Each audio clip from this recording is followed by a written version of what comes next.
Introduction. The following is a fully referenced and easy to understand detailed commentary on Chapter 15, Al-Hijr of the Holy Quran.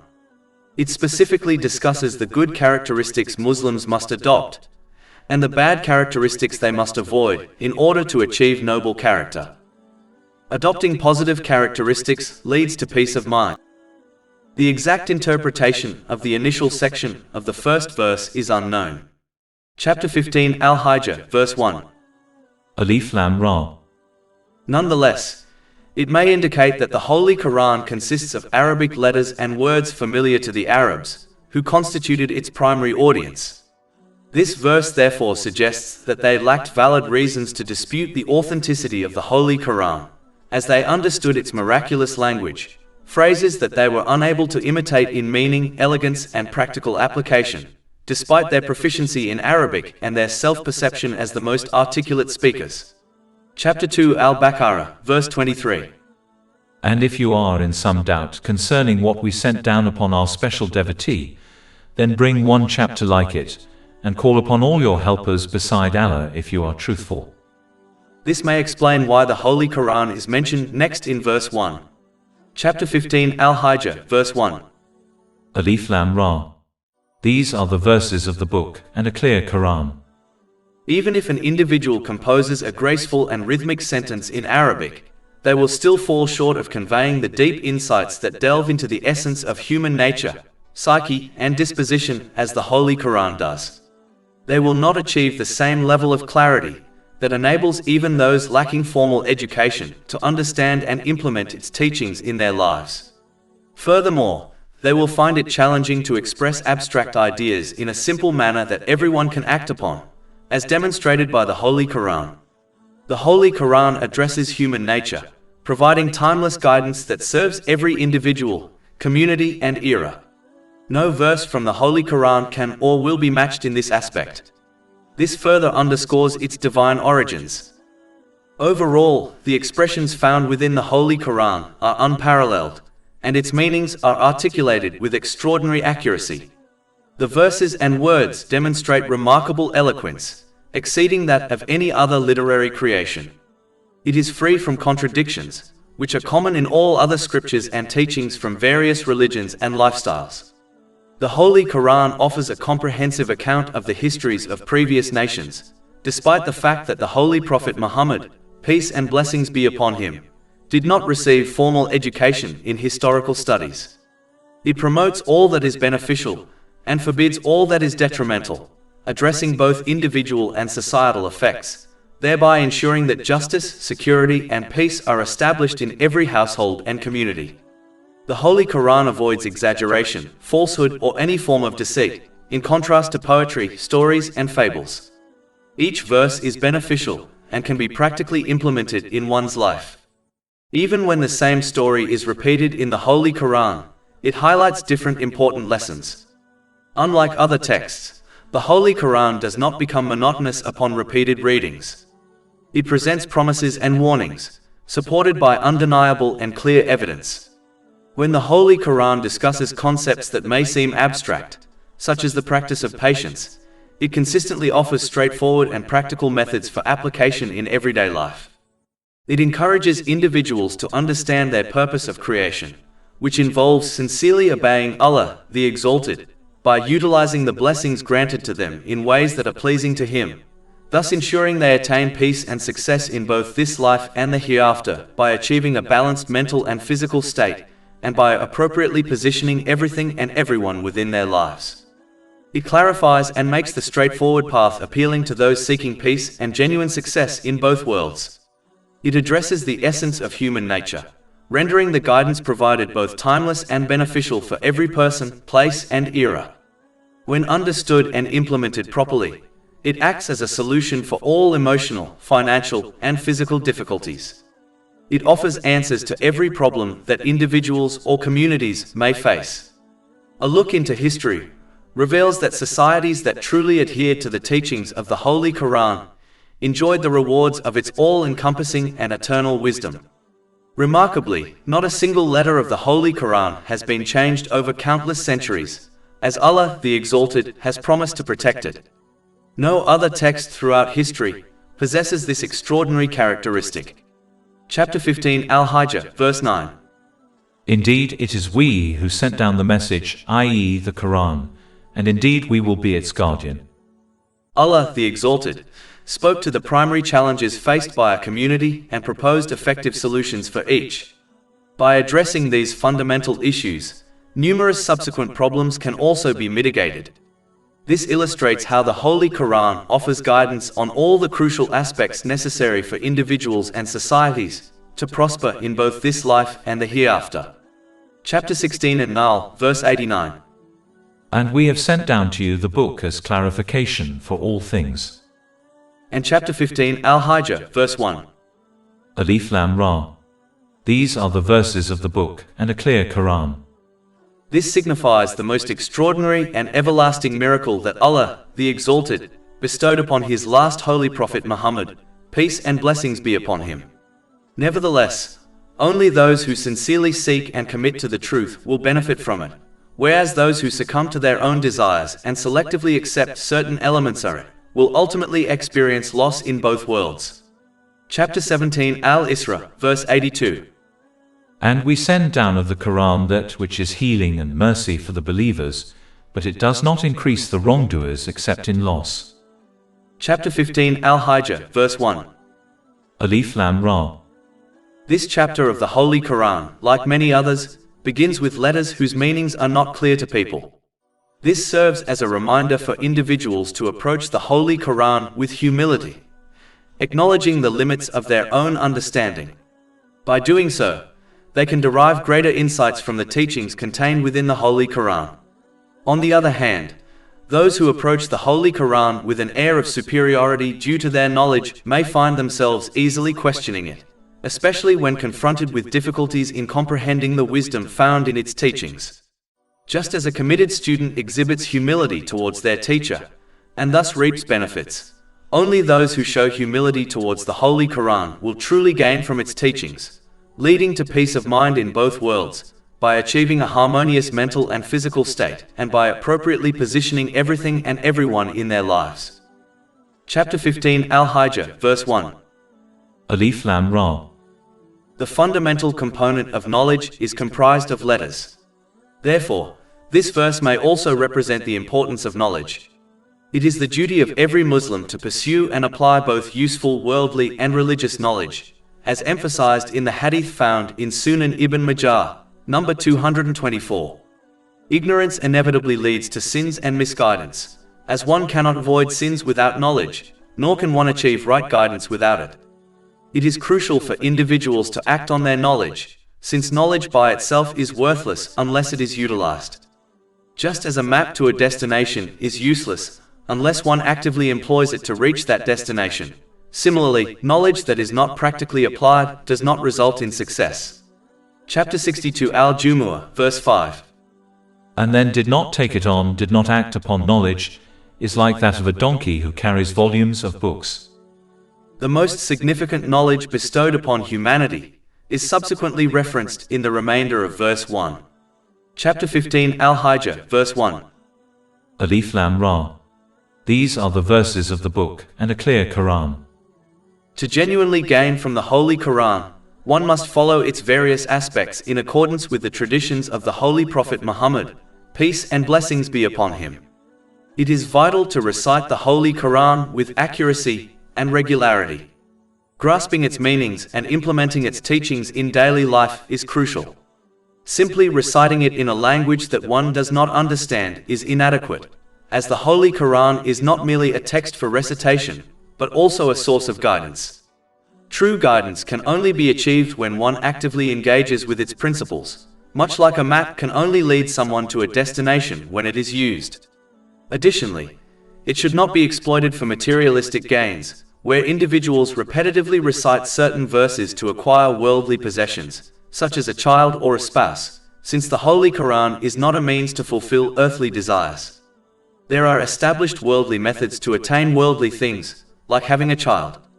Those who genuinely follow its teachings will ensure they make proper use of the blessings they have received, thereby achieving a harmonious mental and physical state, while effectively managing all aspects of their lives in preparation for their accountability on the Day of Judgment. This ultimately leads to peace in both worlds. As the Holy Quran has been explained in a clear and easy-to-understand way, fulfilling its different aspects can be achieved by anyone, irrespective of their background, social class, or educational level. Chapter 15 Al-Hijr, verse 1. These are the verses of the book, and a clear Quran. But as learning and acting on Islamic teachings contradicts the desires of people, many of them will not accept it or act on it, even if they claim belief in Islam.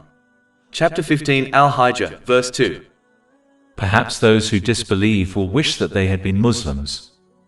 As Islam is a practical religion, which requires one to practically obey Allah, the Exalted, by correctly using the blessings He has granted them as outlined in Islamic teachings, the one who fails to support their verbal declaration of faith with actions is in great danger of losing their faith before departing from this world. Just as a plant that does not receive necessary nutrients, like sunlight, will perish, so too can a person's faith perish if it is not sustained through acts of obedience. This represents the most significant loss. Chapter 15 Al-Hijr, verse 2. Perhaps those who disbelieve will wish that they had been Muslims. But those who fail to appreciate this truth will inevitably persist on misusing the blessings they have been granted. Chapter 15 Al-Hijr, verse 3. Let them eat and enjoy themselves.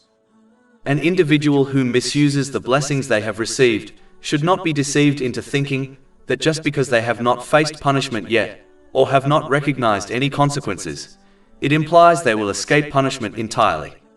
In this life, their mindset will hinder them from attaining a harmonious mental and physical condition, and they will misplace everything and everyone around them. Consequently, aspects of their life, including family, friends, career, and wealth, will turn into sources of stress. If they continue to defy Allah, the Exalted, they will misattribute their stress to the wrong people and things in their lives, such as their relative. By distancing themselves from these positive influences, they will only exacerbate their mental health issues, potentially spiraling into depression, substance abuse, and even suicidal thoughts. This outcome becomes evident when observing those who continue to misuse the blessings they have been granted, like the wealthy and famous, despite their apparent enjoyment of worldly pleasures. And as their attitude prevents them from preparing for their accountability on Judgment Day, their punishment in the hereafter will be far worse. Chapter 15 Al-Hijr, verse 3. Let them eat and enjoy themselves and be diverted by false hope, for they are going to know. In addition, this verse warns against adopting wishful thinking, whereby one persists on disobeying Allah, the Exalted, while assuming they will be forgiven by Him. This mindset holds no significance in Islam.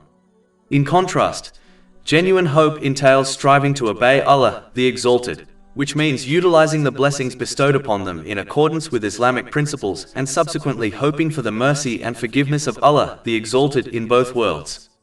This distinction is elaborated upon in a hadith recorded in Jami at Tirmidhi, number 2459.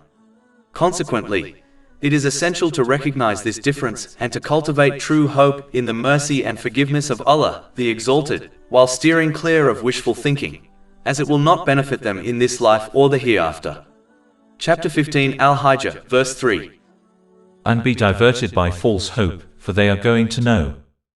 This verse could also be referring to having false hopes of a long life in this world, whereby one persists on disobeying Allah, the Exalted, by misusing the blessings He has granted them, while assuming they have plenty of time to obey Him in the future. Having false hopes for a prolonged life is a deeply reproachable trait, as it primarily leads one to prioritize the accumulation of worldly possessions over the preparation for the afterlife. One merely needs to evaluate their typical 24-hour day and reflect on the amount of time allocated to worldly pursuits versus that dedicated to the afterlife to recognize this reality. Indeed, harboring false hope for a long life serves as one of the most potent tools the devil employs to mislead individuals. When someone is convinced they will enjoy a lengthy existence, they postpone their preparations for the afterlife, mistakenly believing they can address it in the near future. In many instances, this anticipated near future never materializes, resulting in individuals passing away without having adequately prepared for the afterlife. Moreover, the illusion of a long life leads individuals to procrastinate genuine repentance and the improvement of their character, as they assume they have ample time to make these changes. It fosters a mindset of accumulating material possessions, such as wealth, under the impression that these will be necessary during their extended time on earth. The devil instills fear in people, convincing them they must amass wealth for their later years, as they may find themselves without support when they become physically frail and unable to work. They overlook the fact that just as Allah, the Exalted, provided for their needs in their youth, He will also sustain them in their old age. In reality, the provisions for creation were determined over 50,000 years prior to the establishment of the heavens and the earth, as affirmed in a hadith recorded in Sahih Muslim, number 6748. It is indeed peculiar how an individual will spend 40 years saving for retirement, which seldom exceeds 20 years, yet fails to prepare similarly for the everlasting afterlife. Islam does not instruct Muslims to neglect preparation for worldly matters. There is no detriment in saving for the near future, provided that the hereafter is prioritized, by correctly using the blessings they have been granted as outlined in Islamic teachings. Although individuals acknowledge the possibility of dying at any moment, many act as if they will exist indefinitely in this world. In fact, even if they were assured of eternal life on earth, they would still struggle to exert themselves further to amass more material wealth due to the limitations imposed by the days and nights. How many individuals have departed this life sooner than anticipated? And how many take this as a lesson and alter their conduct?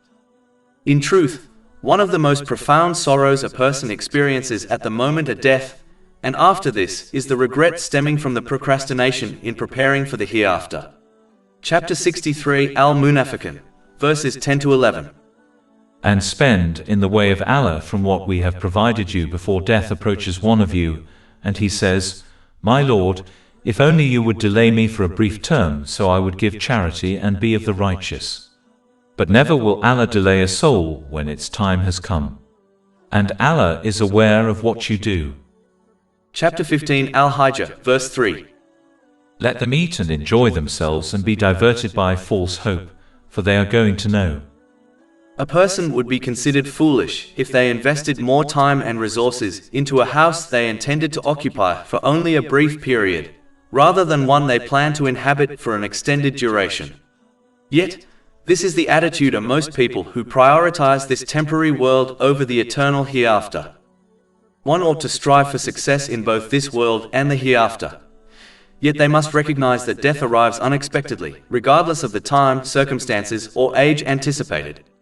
Thus, it is essential to prioritize preparations for death, which is certain, over things which are not certain, such as one's retirement. Chapter 15 Al-Hijr, verses 4 to 5.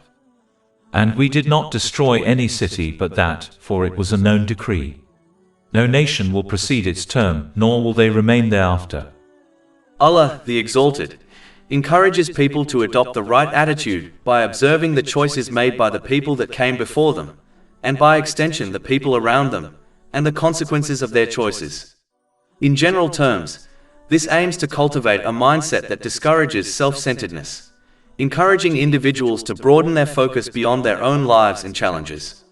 Those who adopt this perspective relinquish the chance to learn from historical occurrences, their personal experiences, and the circumstances of those around them.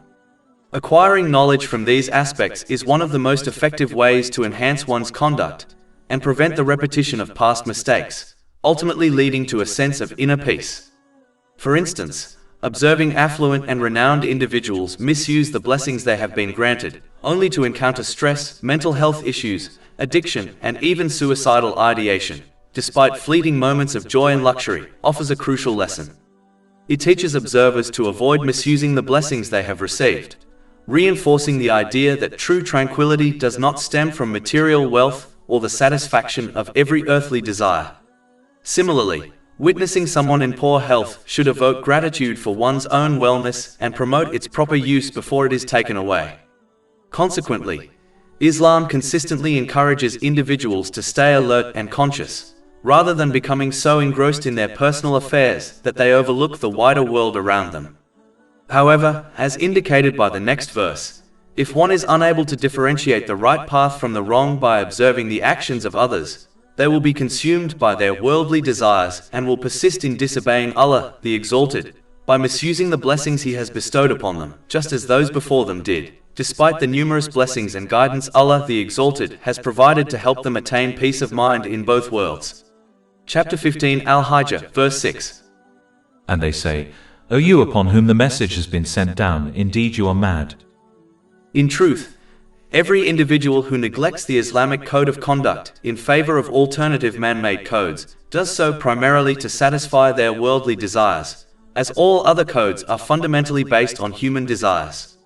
The affluent and influential often exhibit a stronger adherence to this mentality, as they understand that accepting the truth of Islam necessitates following a specific moral framework, which would restrict their pursuit of misguided desires. Consequently, they promote this mindset among others, fearing the potential loss of their influence and authority.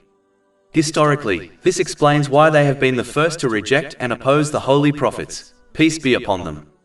This behavior is not connected to whether Islam is the correct or incorrect faith based on clear evidence. It is simply about fulfilling one's own desires. Chapter 15 Al-Hijr, verse 6. And they say, O you upon whom the message has been sent down, indeed you are mad. In general, when a person chooses a path that differs from that of their peers, it can evoke feelings of inadequacy in others regarding their own decisions, especially if those decisions emphasize personal goals and desires over obedience to Allah, the Exalted. Consequently, this may result in criticism aimed at those who steadfastly act on their faith, often from family members. Moreover, societal influences such as social media, fashion trends, and cultural norms frequently place pressure on individuals who adhere to Islamic values. The promotion of Islam is often viewed as an obstacle to their ambitions for wealth and social status.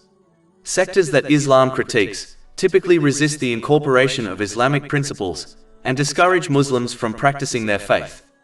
This significantly contributes to the pervasive anti-Islamic sentiments observable across various platforms, including social media.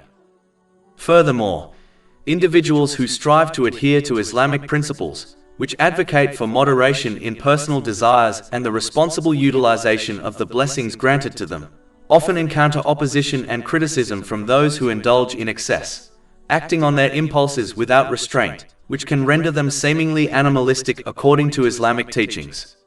These critics frequently attempt to dissuade others from accepting Islam and to discourage Muslims from practicing their faith, trying to lure them into a lifestyle governed by unrestrained desires.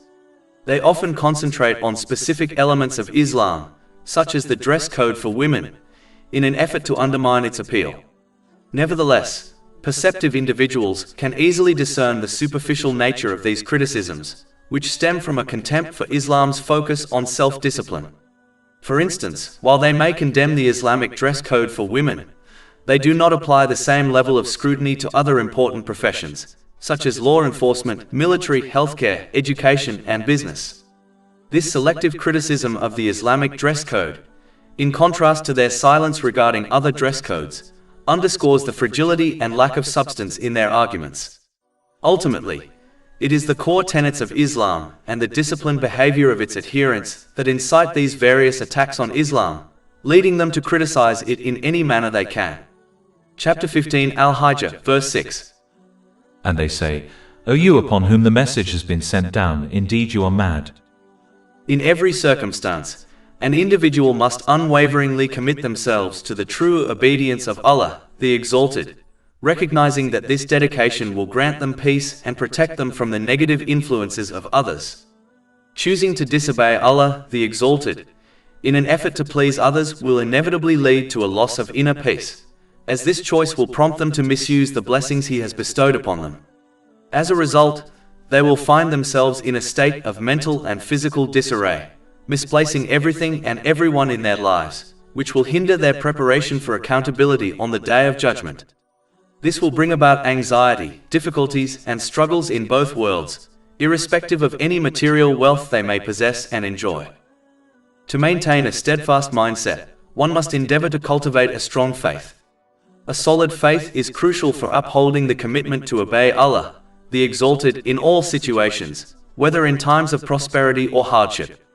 This deep faith is nurtured through the understanding and application of the clear signs and teachings found in the Holy Quran and the traditions of the Holy Prophet Muhammad, peace and blessings be upon him. These teachings demonstrate that true obedience to Allah, the Exalted, brings tranquility in this life and the hereafter. In contrast, those who lack knowledge of Islamic principles will have a weak faith, rendering them more vulnerable to straying from obedience, especially when their personal desires clash with divine guidance. Such ignorance can cloud their perception that surrendering their desires in favor of following the commands of Allah, the Exalted, is the key to attaining genuine peace in both worlds. Therefore, it is essential for individuals to strengthen their faith through the pursuit of Islamic knowledge and its practical application, ensuring they remain obedient to Allah, the Exalted, at all times. This involves appropriately utilizing the blessings they have received, as outlined by Islamic teachings, ultimately leading to a balanced mental and physical state and the proper prioritization of all facets of their lives. As Islam conflicted with the worldly desires of the non-Muslims in Mecca, and as they were apprehensive about losing their authority and social standing, they rejected Islam and made significant efforts to dissuade others from embracing it as well. One of these methods was to demand to be shown things from the unseen, such as the angels, and when their demands were not fulfilled, they used this as evidence against the truthfulness of Islam. Chapter 15 Al-Hijr, verse 7. Why do you not bring us the angels, if you should be among the truthful? This demand was unwise, as true faith holds genuine value when it involves believing in certain unseen realities that cannot be perceived through the five senses, such as witnessing Allah, the Exalted. However, these unseen aspects are substantiated by numerous proofs and signs found within the heavens and the earth. For instance, the existence of a painting signifies the presence of a painter. Similarly, the existence of creation points to a creator, particularly when the creation is flawlessly made. Furthermore, there are innumerable worldly phenomena that individuals cannot perceive yet utilize without complaint. For example, many individuals consume medicine without understanding how it functions within the human body. Although the moral framework provided to humanity through Islam is entirely founded on evidence and rational thought, some elements of Islam are indeed based on unseen matters, as this enhances the value of faith. Consequently, the faith of an individual who witnesses unseen entities, such as angels, will not be acknowledged by Allah, the Exalted, since believing in these unseen realities once they are observed lacks value. Chapter 15 Al-Hijr, verse 8. We do not send down the angels except with truth, and the disbelievers would not then be reprieved. The test of individuals lies in their ability to accept reality, even when it cannot be directly perceived through their senses, and in their sincere obedience to Allah, the Exalted, despite having the strength and capability to disobey Him. In sending the holy prophets, peace be upon them, and in revealing the divine scriptures, Allah, the Exalted, has consistently ensured that there is room for assessing people's judgment and their compliance with Him. He has never revealed reality to such an extent that individuals would be forced to accept it unconditionally. If this were the case, there would be nothing left to test, rendering the concepts of success or failure meaningless. Consequently, this verse emphasizes that individuals should not await the appearance of Allah, the Exalted, and His angels. Should this occur, it would signify the conclusion of all matters, leaving no opportunity for individuals to make decisions.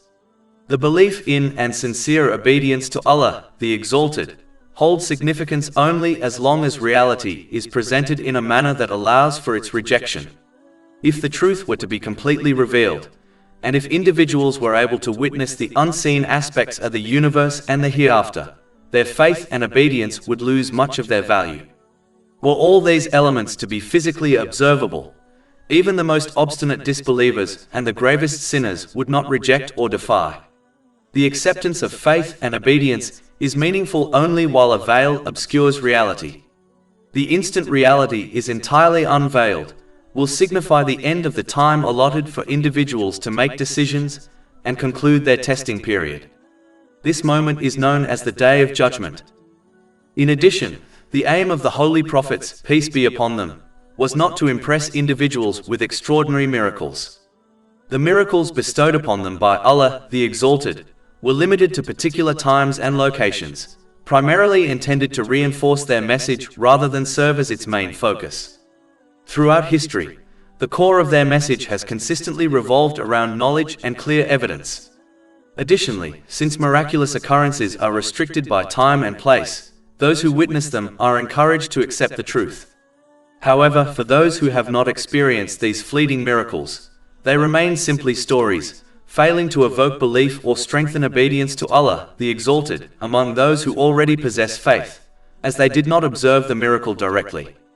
In contrast, as indicated by the next verse, divine knowledge represents an everlasting and living miracle, available to anyone at any time, and thus, it significantly surpasses any temporary miracle that one may receive or pursue. Chapter 15 Al-Hijr, verse 9. Indeed, it is we who sent down the remembrance. The expressions found in the Holy Quran are truly unmatched, and its meanings are conveyed with remarkable precision. The verses and words exhibit an extraordinary level of eloquence, surpassing that of any other literary work. It is devoid of contradictions, which are prevalent in all other scriptures and teachings from various religions and lifestyles. The Holy Quran provides a thorough account of the histories of past nations, even though the Holy Prophet Muhammad, peace and blessings be upon him, did not undergo formal education in historical studies. It advocates for all that is beneficial while prohibiting all that is harmful, addressing both individual and societal impacts, thus ensuring that justice, security, and peace are established in every home and community. Unlike poetry, stories, and fables, the Holy Quran steers clear of exaggeration, falsehood, or any form of deceit. Each verse is advantageous and can be practically applied in one's life. Even when the same narrative is reiterated in the Holy Quran, it emphasizes different significant lessons. In contrast to other texts, the Holy Quran does not become tedious upon repeated readings. It presents promises and warnings, backed by undeniable and clear evidence. When the Holy Quran addresses concepts that may appear abstract, such as the practice of patience, it consistently provides straightforward and practical methods for application in daily life. It encourages individuals to comprehend their purpose of creation, which involves sincerely obeying Allah, the Exalted, by utilizing the blessings bestowed upon them in ways that are pleasing to Him, thereby ensuring they achieve peace and success in both this life and the hereafter, by attaining a balanced mental and physical state, and by appropriately positioning everything and everyone within their lives. It elucidates and renders the clear path attractive to those in pursuit of tranquility and success in both worlds. It addresses the nature of humans, making the guidance offered both ageless and advantageous for every individual, location, and time period. When comprehended and applied correctly, it serves as a remedy for all emotional, financial, and physical challenges. It provides solutions to every issue that people or communities might encounter.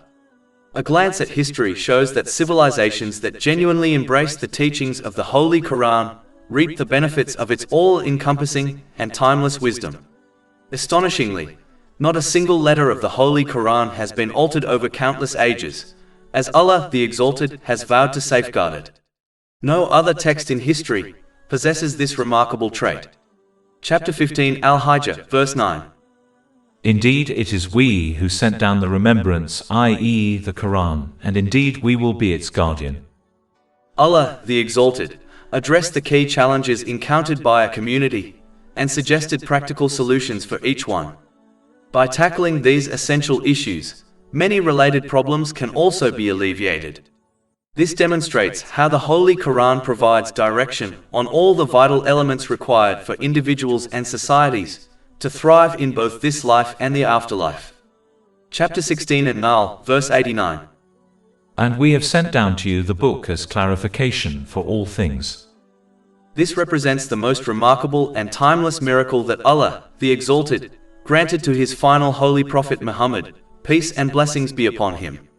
However, only those who genuinely pursue and dedicate themselves to the truth will reap its rewards, while those who yield to their own whims and choose to embrace only parts of it will inevitably face loss in both worlds.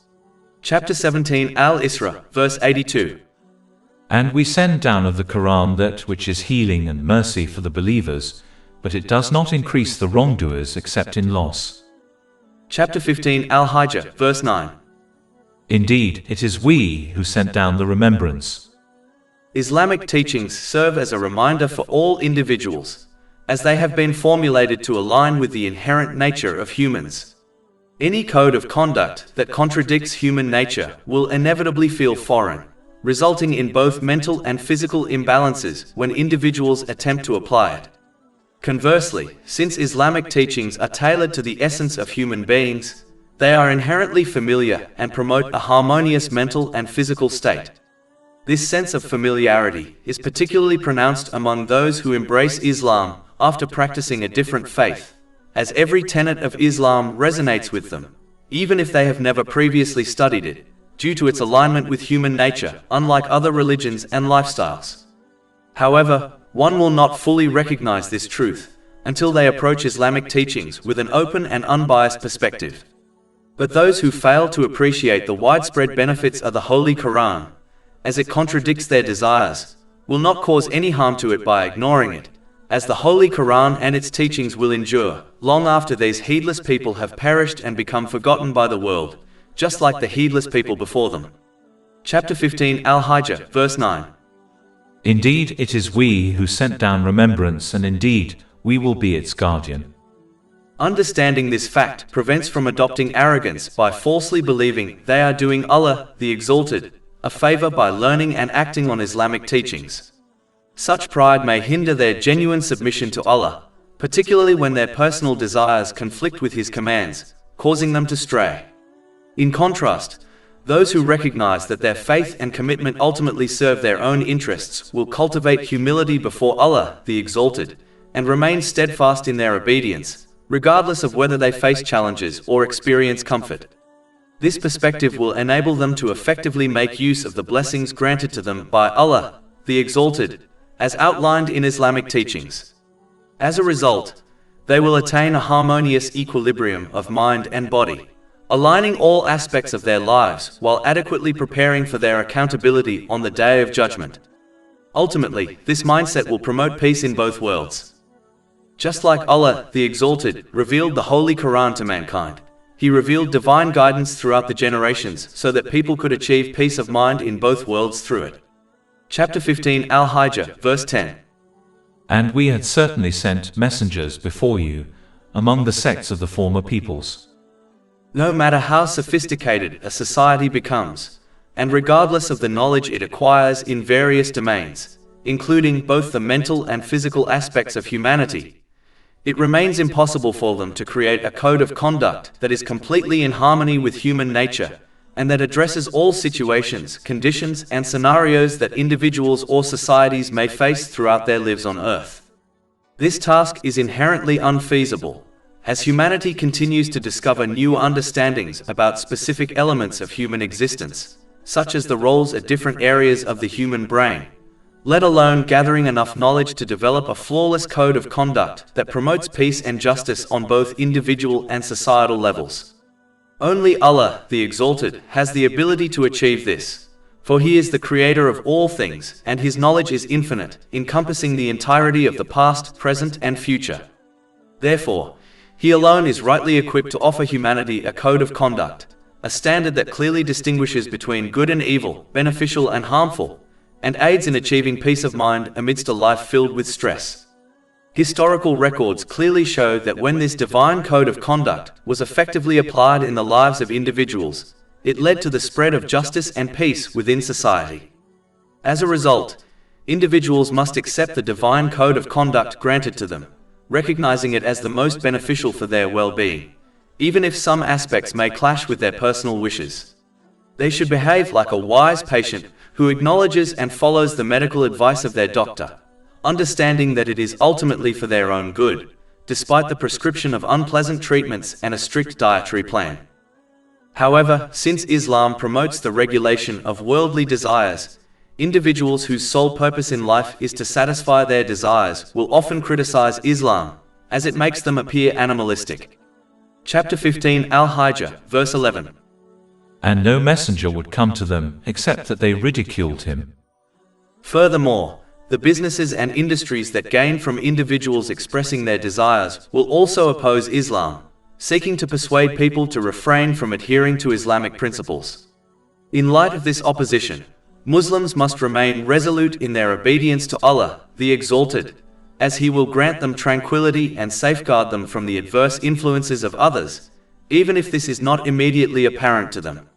Conversely, those who seek to satisfy society while disregarding Allah, the Exalted, will not find protection from His punishment, nor will they genuinely appease society, since people and worldly matters, including social media, fashion, and culture, are inherently unstable. As long as one remains committed to obeying Allah, the Exalted, by appropriately utilizing the blessings bestowed upon them as prescribed in Islamic teachings, they will achieve a harmonious mental and physical state, and will be able to prioritize everything and everyone in their life correctly. Moreover, Allah, the Exalted, will substitute their negative companions, who criticize their adherence to Him, with positive companions who motivate them to persist in His obedience, thus enhancing their peace of mind in this world. And as their conduct prepares them for accountability on the Day of Judgment, He will reward them with unimaginable blessings in the hereafter. But those who continue to disobey Allah, the Exalted, in an effort to gain societal approval and satisfy their earthly desires, will ignore divine guidance and misuse the blessings they have been granted. Chapter 15 Al-Hijr, verse 11. And no messenger would come to them, except that they ridiculed him. In this world, their mindset will hinder them from attaining a balanced mental and physical state, leading them to misplace everything and everyone in their lives. Consequently, aspects of their life, including family, friends, career, and wealth, will turn into sources of stress. If they continue to defy Allah, the Exalted, they will wrongly attribute their stress to others, like their spouse. By excluding these positive influences from their lives, they will only exacerbate their mental health issues, potentially spiraling into depression, substance abuse, and even suicidal thoughts. This outcome is evident when observing those who continue to misuse the blessings they have been granted, such as the wealthy and famous, despite enjoying worldly comforts. Moreover, their attitude has prevented them from preparing for their accountability on Judgment Day, resulting in a far worse punishment in the hereafter. Chapter 15 Al-Hijr, verse 12. Thus do we insert it, i.e. punishment, into the hearts of the criminals. In addition, as Allah the Exalted does not force guidance on people, as that would nullify the test of life in this world, He allows the hearts of people to deviate if they choose to ignore divine teachings. Chapter 15 Al-Hijr, verse 13. They will not believe in it. Ignoring divine guidance is a strange choice, as countless people have done this in the past and obtained nothing but suffering in both worlds as a result of their choice. Chapter 15 Al-Hijr, verse 13. While there has already occurred the precedent of the former peoples. In general, it is crucial for one to be attentive in their everyday life and to avoid becoming overly focused on their own worldly concerns, which can lead to neglecting the events happening around them and those that have already taken place. This quality is vital as it serves as a powerful means to enhance one's faith, which in turn aids in remaining obedient to Allah, the Exalted, at all times. This entails utilizing the blessings one has received in ways that are pleasing to Allah, the Exalted, as described in the Holy Quran and the teachings of the Holy Prophet Muhammad, peace and blessings be upon him. For instance, when one sees someone who is ill, they should not only assist them in any way they can, even if it is merely through prayer on their behalf, but they should also contemplate their own health and recognize that they too will eventually face a decline in their well-being due to illness, aging, or death. This realization should motivate them to appreciate their good health, and express this gratitude through their actions by making the most of their health in both worldly and religious pursuits that are pleasing to Allah, the Exalted. When witnessing the death of a wealthy individual, they should not only feel sorrow for the deceased and their loved ones, but also acknowledge that one day, at an unknown time, they too will face death. They should comprehend that just as the affluent person was left behind by their wealth, status, and family at their grave, they too will confront their grave with only their deeds to accompany them.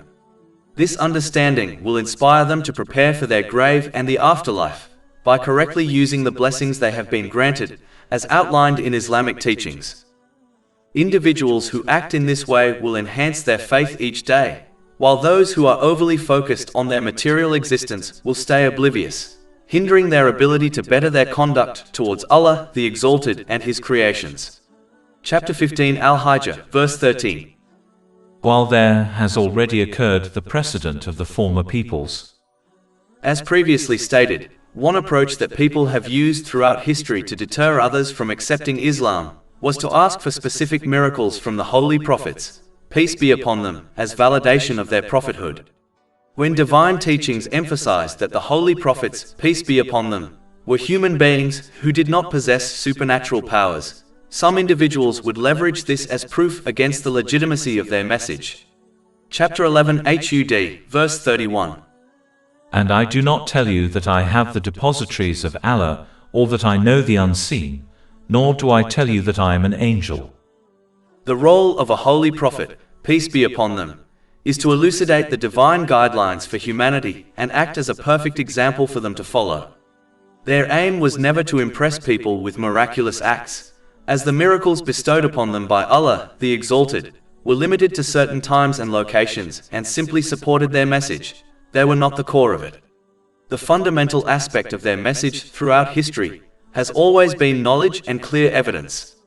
In the case of the Holy Prophet Muhammad, peace and blessings be upon him, the heart of his message was the Holy Quran and his outstanding character.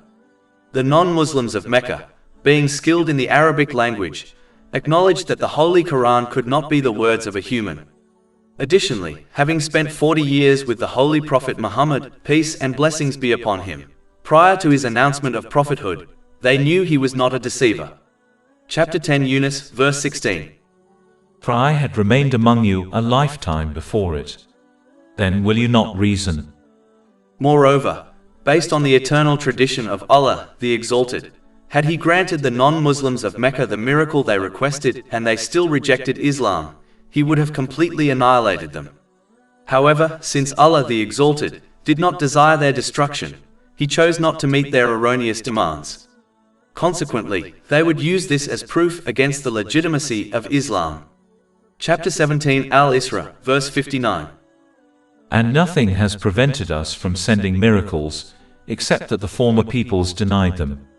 And we gave Thamud the she-camel as a visible sign, but they wronged her. And we send not the signs except as a warning.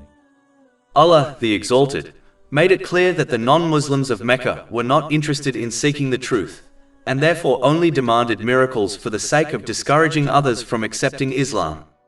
In fact, even if Allah the Exalted showed them dazzling miracles, they would make excuses in order to reject them, as they had already made their minds up that they would not accept Islam, as it contradicted their worldly desires and aspirations. Chapter 15 Al-Hijr, verses 14 to 15. And even if we opened to them a gate from the heaven, and they continued therein to ascend, they would say, Our eyes have only been dazzled. Rather, we are a people affected by magic.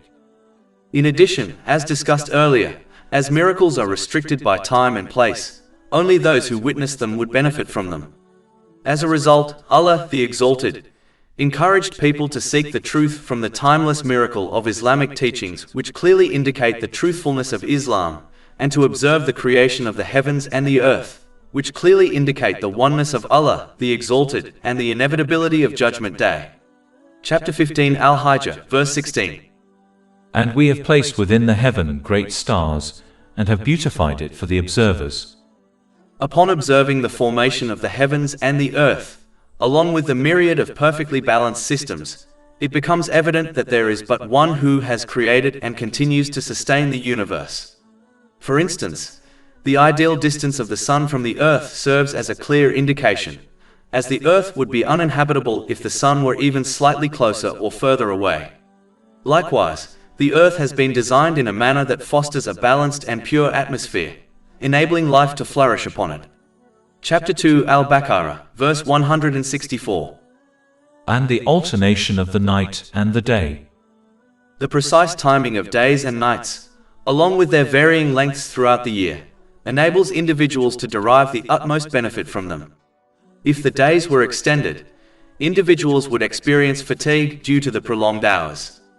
Conversely, if the nights were lengthened, there would be insufficient time for individuals to earn a living and pursue other valuable endeavors, such as acquiring knowledge. Should the nights be shorter, individuals would not have adequate time to rest, which is essential for achieving optimal health. Alterations in the duration of days and nights would also impact agricultural production, adversely affecting the sustenance of both people and animals.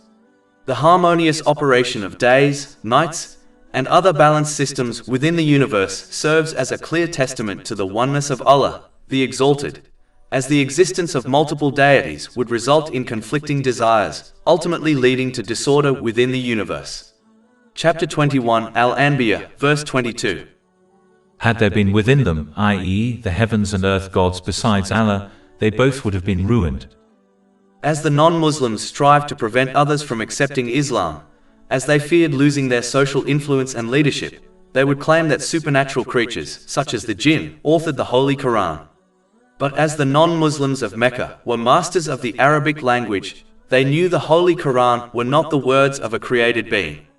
In fact, supernatural creatures were barred from the heavens from which the Holy Quran descended to the Holy Prophet Muhammad, peace and blessings be upon him. Chapter 15 Al-Hijr, verses 16 to 18. And we have placed within the heaven great stars, and have beautified it for the observers. And we have protected it from every devil expelled from divine mercy, except one who steals a hearing, and is pursued by a clear burning flame. Moreover, the land on earth has been shaped in a remarkably balanced manner, allowing for both agricultural activities, such as crop cultivation and construction simultaneously. Additionally, upon examining the diverse landscapes of the earth, one will observe a range of altitudes. Regions with high altitudes present challenges for habitation due to the difficulty of access and the reduced oxygen levels. The majority of the landscape exists at an optimal altitude, which is advantageous for humanity. Furthermore, certain areas of the world are extremely difficult to access because of their natural terrain, complicating the ability of individuals to travel to these locations and utilize the available resources. Nevertheless, the majority of the Earth's surface has been structured to be easily reachable by people. Ultimately, the Earth has been arranged in such a manner that essential natural resources necessary for life can be accessed by humans. Indeed, the Earth is configured so that the more critical a resource is for human survival, the more readily available it becomes. All these characteristics of the Earth, among many others, cannot be mere coincidence and strongly indicate the presence of a creator. Chapter 15 Al-Hijr, verse 19. And the earth, we have spread it. Due to the Earth's continuous rotation at a significant velocity, mountains have been placed on it as stabilizing structures, enabling life to thrive on the planet. Chapter 15 Al-Hijr, verse 19. And the earth, we have spread it and cast therein firmly set mountains. And chapter 16 An-Nahl, verse 15. And he is cast into the earth firmly set mountains, lest it shift with you. Mountains play a crucial role in the retention and purification of acidic rain, making it suitable for agricultural and drinking purposes for both humans and animals. They serve as a reliable source of fresh, purified water that flows into the rivers and streams that are strategically located throughout the earth, which are vital for agriculture, needed to support humans and animals. Chapter 15 Al-Hijr, verses 19 to 21. And caused to grow therein something of every well-balanced thing. And we have made for you therein means of living, and for those for whom you are not providers. And there is not a thing but that with us are its depositories, and we do not send it down except according to a known measure. A person who attends to certain aspects of another individual's provision, such as their housing, deserves to be shown appreciation. Consequently, since Allah, the Exalted, has bestowed every blessing in this universe upon humanity, it is only just and appropriate for individuals to express their gratitude towards Him. Gratitude that stems from one's intention entails performing actions solely to please Allah, the Exalted. Those who act for alternative motives will not receive rewards from Allah, the Exalted. This caution is highlighted in a hadith recorded in Jami at Tirmidhi, number 3154. A clear indication of a sincere intention is that an individual does not anticipate or desire any recognition or recompense from others. Gratitude expressed through speech involves articulating what is good or choosing to remain silent. Furthermore, gratitude demonstrated through actions requires utilizing the blessings one has received in ways that are pleasing to Allah, the Exalted, as delineated in the Holy Quran and the teachings of the Holy Prophet Muhammad, peace and blessings be upon him. This practice results in an increase in blessings, and ultimately fosters peace of mind in both this world and the hereafter, through obtaining a balanced mental and physical state, and through correctly placing everything and everyone within their life. Chapter 14 Ibrahim, verse 7. If you are grateful, I will surely increase you in favor. And chapter 15 Al-Hijr, verses 20 to 21. And we have made for you therein means of living, and for those for whom you are not providers. And there is not a thing but that with us are its depositories, and we do not send it down except according to a known measure. Moreover, when an individual owns an item, it is deemed appropriate and acceptable for them to utilize that item as they wish. Since Allah the Exalted is the creator, owner and sustainer of everything in the universe, including humanity, He alone determines what should happen within the universe and what should not. Consequently, it is only just for an individual to comply with Allah the Exalted, as He is the sole owner of the entire universe, including themselves. In a similar vein, when someone lends an item they own to another person, it is only right that the borrower uses the item in accordance with the owner's preferences. Allah, the Exalted, has bestowed every blessing that a person has as a loan rather than as a gift. Just like earthly loans, this loan must be repaid. The sole method of repaying this loan is by utilizing these blessings in ways that are pleasing to Allah, the Exalted, as outlined in Islamic teachings. Conversely, since the blessings of paradise are considered gifts, individuals will have the freedom to enjoy them as they wish. Chapter 7 Al-Araf, verse 43. And they will be called, this is paradise which you have been made to inherit for what you used to do. One must not confuse the temporal blessings that are merely a loan with the divine gifts of paradise. Chapter 15 Al-Hijr, verse 21. And there is not a thing but that with us are its depositories, and we do not send it down except according to a known measure. In a hadith recorded in Sahih Muslim, number 6748, the Holy Prophet Muhammad, peace and blessings be upon him, stated that Allah, the Exalted, designated all provisions for every creature over 50,000 years prior to the creation of the heavens and the earth. It is crucial to recognize that there are two dimensions concerning all circumstances, including the acquisition of one's provision. The first dimension pertains to what Allah, the Exalted, has ordained that are independent of the actions of people. This will inevitably take place, and nothing within creation can hinder its occurrence. Since this aspect is beyond an individual's control, it is futile to worry about it, as they have no power over it, regardless of their actions or those of others. Furthermore, this divine decree includes the essential needs for a person to survive in this world. In essence, as long as an individual is alive, they will persist in receiving their provision, and nothing can obstruct them from obtaining and utilizing it, not even themselves. The second aspect pertains to an individual's own efforts. This is an area over which a person has complete control, and thus they should focus on it by utilizing the resources available to them, such as their physical strength, to obey Allah, the Exalted. This obedience involves fulfilling His commands, abstaining from His prohibitions, and facing destiny with patience, an aspect beyond their control, as per the traditions of the Holy Prophet Muhammad, peace and blessings be upon him. This also encompasses the pursuit of lawful provisions to meet their own needs and those of their dependents, while steering clear of the unlawful excess, waste, and extravagance.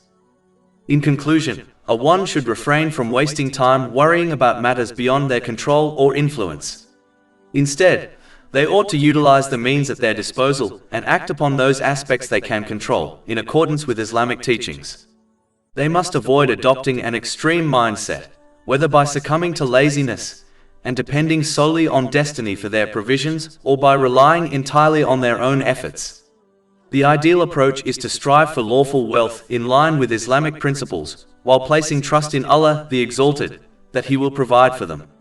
This reliance will help prevent impatience and the temptation to seek wealth through unlawful means. Chapter 15 Al-Hijr, verse 21.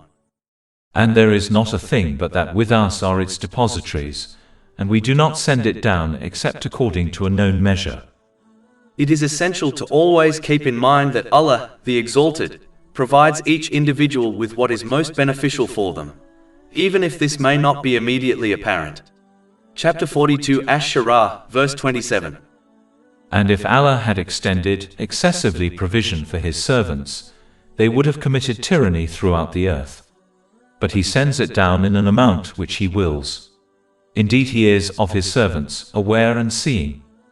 Thus, one must accept whatever provisions they have received, trusting that as long as they are alive, they are assured the basic necessities for survival in this world. Furthermore, one should recognize that peace of mind, the most important worldly blessing one can attain, is not achieved through the accumulation of numerous material possessions. It is intrinsically linked to utilizing the blessings one has been bestowed in ways that are pleasing to Allah, the Exalted, as described in the Holy Quran and the teachings of the Holy Prophet Muhammad, peace and blessings be upon him. This approach will ensure that they attain a balanced mental and physical state, appropriately aligning everything and everyone in their lives, while adequately preparing themselves for their accountability on the Day of Judgment. As a result, this behavior will lead to serenity in both worlds. Therefore, anyone can achieve peace of mind, regardless of the quantity of worldly possessions they have been granted. Chapter 16 An-Nahl, verse 97. Whoever does righteousness, whether male or female, while he is a believer, we will surely cause him to live a good life, and we will surely give them their reward in the hereafter according to the best of what they used to do. In addition, the winds play a crucial role in wind pollination, enabling the reproduction of crops, plants, and trees. Historically, wind was vital for maritime navigation, which remains the primary method for transporting goods globally to this day. Winds are necessary for the movement of rain clouds to designated areas, ensuring the provision of water essential for creation, which cannot thrive without it. A well-balanced wind system is evident on Earth. An absence of winds would result in disorder for creation, while an excess of winds would similarly cause chaos for creation. Chapter 15 Al-Hijr, verse 22. And we have sent the fertilizing winds. When observing the impeccably balanced water cycle, it unmistakably points to a creator. Water evaporates from the sea, ascends and then condenses to form acidic rain that falls on the mountains. These mountains neutralize the acidic rain, making it usable for both people and animals. Any alteration to this flawlessly balanced system would result in catastrophe for all life on Earth.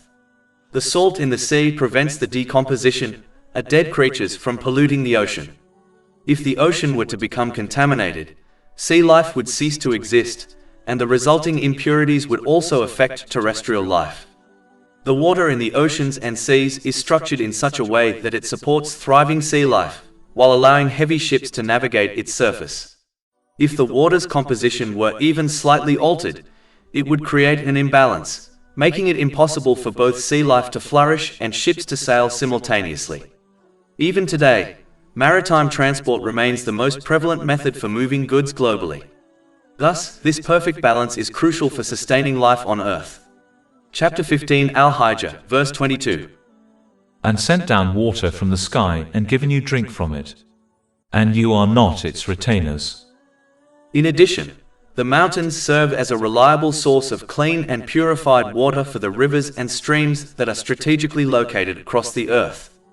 This clean and purified water is distinct from the saline water present in the seas and oceans, which is essential to prevent contamination of seawater by the remains found in these bodies of water. The intermingling of these two types of water would have a harmful impact on life on Earth. Chapter 25 Al-Furqan, verse 53. And it is He who has released simultaneously the two seas, i.e. bodies of water, one fresh and sweet and one salty and bitter, and He placed between them a barrier and prohibiting partition. As Allah, the Exalted, is the creator and controller of life and death, the act of resurrecting individuals after their demise and holding them accountable is not a challenging endeavor for Him. Should they neglect to embrace the appropriate conduct in this world, and continue to misuse the blessings bestowed upon them, they will ultimately experience an imbalance in their mental and physical well-being, leading to a misplacement of everything and everyone in their lives. Consequently, they will eventually succumb to death and confront their ultimate accountability in the hereafter without adequate preparation. Chapter 15 Al-Hijr, verse 23. And indeed it is we who give life and cause death, and we are the inheritor. Since life and death are beyond human control, individuals possess a restricted freedom to operate within this world. Consequently, they ought to utilize the time and resources allocated to them appropriately, as prescribed by Islamic teachings, to achieve tranquility in both this life and the hereafter, through attaining a harmonious mental and physical condition, and by appropriately positioning all aspects and individuals in their lives. Chapter 15 Al-Hijr, verse 23. And indeed it is we who give life and cause death, and we are the inheritor. In a hadith recorded in Sahih Muslim, number 7420, the Holy Prophet Muhammad, peace and blessings be upon him, cautioned that the only wealth one genuinely possesses is associated with three aspects. The first aspect is the expenditure of one's wealth on acquiring and consuming food. A Muslim should spend judiciously on food, avoiding excess, waste, or extravagance, as such behavior may be deemed sinful. Chapter 7 Al-Araf, verse 31. And eat and drink, but be not excessive. Indeed he likes not those who commit excess. It is essential for Muslims to consume only what is lawful, as one's supplication is deemed invalid if they partake in the unlawful, according to a hadith recorded in Sahih Muslim, number 2346. If an individual's supplication is not accepted, how can any of their other actions be accepted by Allah, the Exalted? Furthermore, a hadith in Sahih Muslim, number 2342, states that any good deed that is based on the unlawful will be rejected. Just as the inner foundation of Islam is one's intention, the outer foundation is the acquisition and use of what is lawful. Moreover, a Muslim should cultivate a mindset that encourages them to consume simple food, ensuring that they eat to live rather than live to eat, thus avoiding distractions from their more significant responsibilities and duties. Additionally, the next area where one invests their true wealth is in their clothing. Once again, a Muslim should steer clear of extravagance and wastefulness, as those who engage in such behavior have been described as the siblings of the devil. Chapter 17 Al-Isra, verse 27. Indeed the wasteful are brothers of the devils. A Muslim should take pleasure in wearing nice, clean, and simple clothing, as this is a facet of faith according to a hadith found in Sunan Ibn Majah, number 4118. Islam does not oppose looking presentable. However, it is essential to recognize that this can be achieved without significant expenditure of wealth or time. The commitment to looking good should never interfere with one's duties and responsibilities. In truth, the more one focuses on their appearance, the more likely they are to embrace extravagance in other areas of life, such as their vehicle, residence, and food. This tendency can hinder them from correctly utilizing the blessings they have been bestowed, as outlined in Islamic teachings. Consequently, this can result in difficulties in both this world and the hereafter, through obtaining an unbalanced mental and physical state, and through misplacing everything and everyone within their life. Chapter 20 Taha, verses 124 to 126. And whoever turns away from my remembrance, indeed he will have a depressed, i.e., difficult life, and we will gather, i.e., raise him on the day of resurrection blind.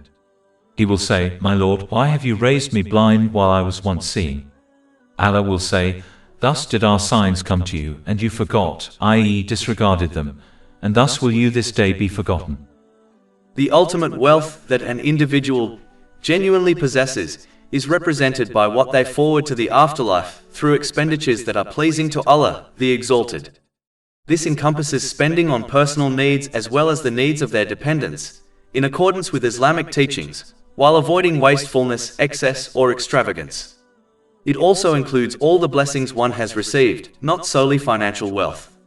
The greater the utilization of these blessings in ways that please Allah, the Exalted, as outlined in Islamic teachings, the more tranquility and success one will achieve in both this world and the next, through obtaining a balanced mental and physical state, and through correctly placing everything and everyone within their life. Chapter 16 and now, verse 97. Whoever does righteousness, whether male or female, while he is a believer, we will surely cause him to live a good life, and we will surely give them their reward in the hereafter according to the best of what they used to do. In conclusion, a Muslim ought to keep in mind that the first two aspects have already been assured by Allah, the Exalted, as they constitute a part of their provision that is guaranteed and was designated to them over 50,000 years prior to the creation of the heavens and the earth.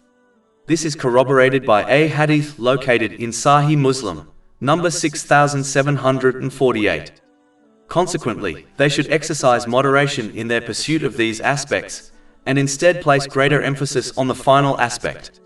All other methods of acquiring and utilizing wealth, in truth, do not belong to an individual, and will ultimately be left for others to enjoy, despite the fact that they will be held accountable for it on Judgment Day.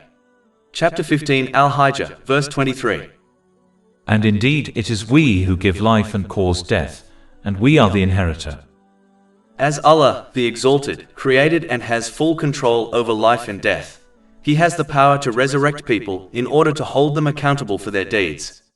The other aspect required to holding people accountable, which is knowledge of the people and their deeds, is then mentioned. Chapter 15 Al-Hijr, verse 24. And we have already known the preceding generations among you, and we have already known the later ones to come. As Allah, the Exalted, possesses both the power and the knowledge to hold people accountable for their deeds on Judgment Day, it is inevitable. Chapter 15 Al-Hijr, verse 25. And indeed your Lord will gather them, indeed He is wise and knowing. Denying the potential for human resurrection on the Day of Judgment is an unusual assertion, especially considering the numerous instances of resurrection that take place over the days, months, and years. For instance, Allah, the Exalted, employs rain to revive a lifeless barren land, and enables a dead seed to come to life, thereby sustaining creation. In a similar manner, Allah, the Exalted, has the power to resurrect the human being, likened to a dead seed buried in the earth, just as the seed eventually sprouts to life. The transformation of the seasons serves as a clear illustration of resurrection. For example, in winter, the leaves of trees wither and fall, rendering the tree seemingly lifeless. However, in the subsequent seasons, the leaves re-emerge, and the tree appears vibrant once more. The phenomenon of resurrection is also evident within the human body, where cells, such as skin cells, are perpetually dying and regenerating. Additionally, the sleep-wake cycle observed in all living beings exemplifies resurrection. Sleep can be regarded as a sibling to death, as the sleeper's senses are temporarily suspended. Allah, the Exalted, subsequently restores a person's soul to them if they are meant to continue living, thus reviving the sleeping individual once again. Chapter 39 Az-Zumar, verse 42. Allah takes the souls at the time of their death, and those that do not die He takes during their sleep. Then He keeps those for which He has decreed death, and releases the others for a specified term. Indeed, in that are signs for a people who give thought. Furthermore, the Day of Judgment is an event that is destined to take place. Upon observing the universe, one can identify numerous instances of balance. For instance, the Earth maintains an ideal and balanced distance from the Sun. Should the Earth be even slightly closer or farther from the Sun, it would become uninhabitable. In a similar vein, the water cycle, which entails the evaporation of water from the ocean into the atmosphere followed by its condensation to produce rain, is meticulously balanced to ensure that life can persist on Earth. The soil was designed in a manner that allows delicate branches and shoots of seeds to break through, thereby yielding crops for sustenance, while simultaneously being robust enough to support the construction of heavy buildings above it. Numerous examples exist that not only unmistakably point to a creator, but also to the concept of balance. However, there exists one significant aspect of this world that is evidently unbalanced, namely, the actions of humans. It is often observed that oppressive and tyrannical individuals evade punishment in this life. In contrast, countless individuals suffer oppression and other hardships, yet do not receive their due rewards for their endurance.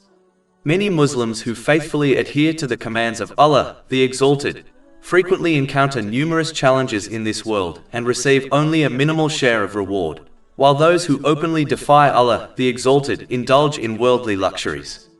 Just as Allah, the Exalted, has established balance in all His creations, the rewards and punishments for actions must also be equitable. However, this is evidently not the case in this world. Thus, it must take place at another time, specifically, the Day of Judgment. Allah, the Exalted, has the capacity to fully reward and punish in this world.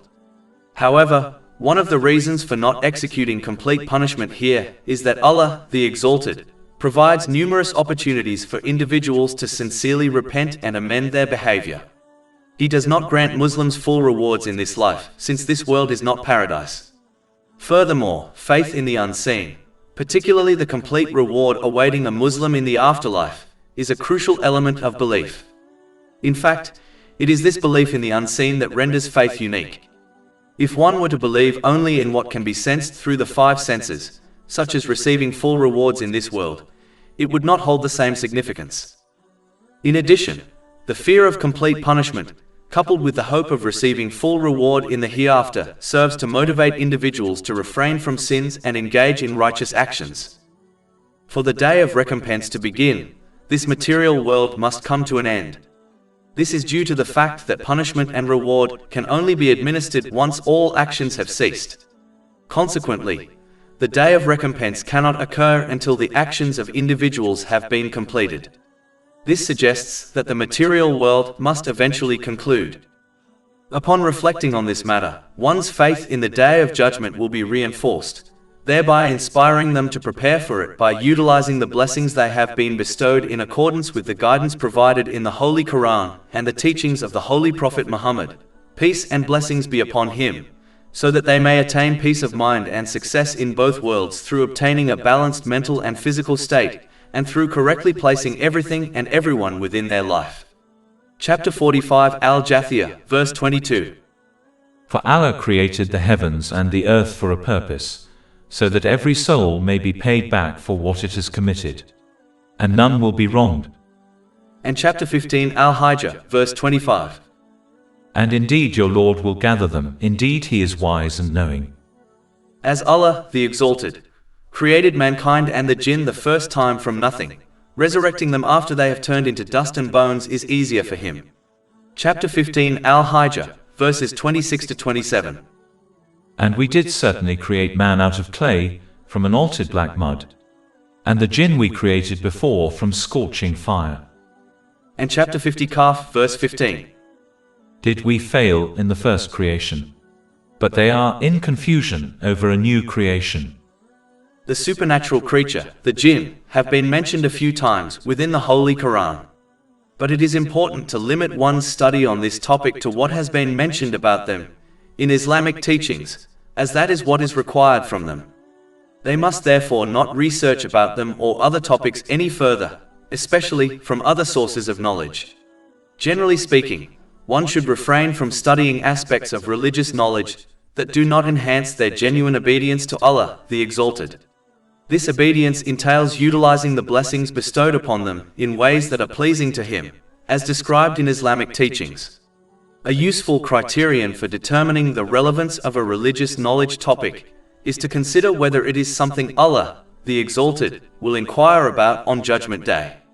If a specific topic in Islam, such as certain events in Islamic history, will not be addressed during this questioning, then it is deemed irrelevant and should be avoided.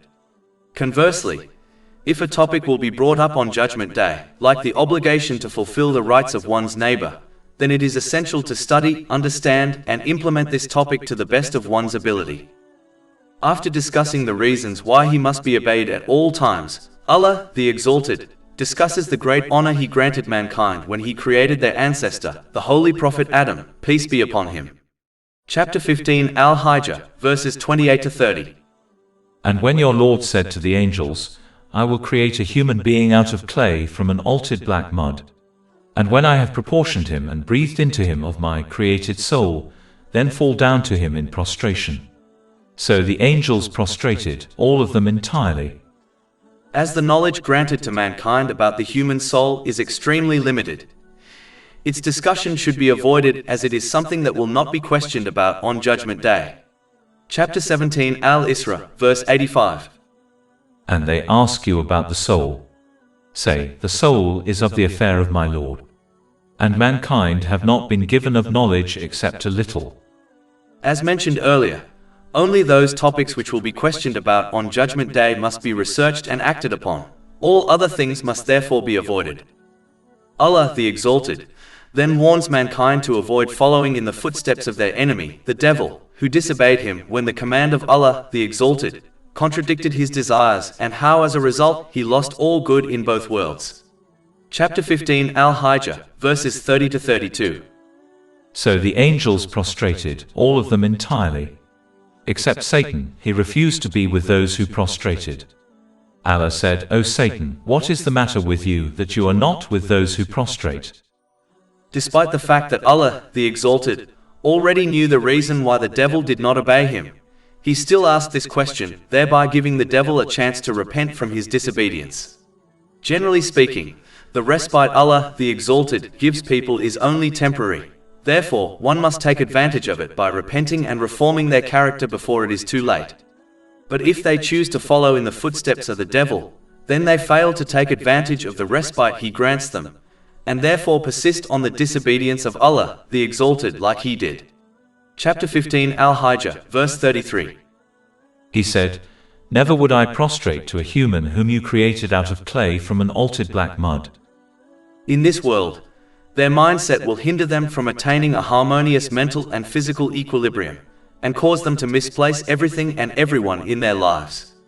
Consequently, aspects such as family, friendships, career, and wealth will transform into sources of anxiety. Should they continue to defy Allah, the Exalted, they will misattribute their stress to the wrong individuals, including their relatives.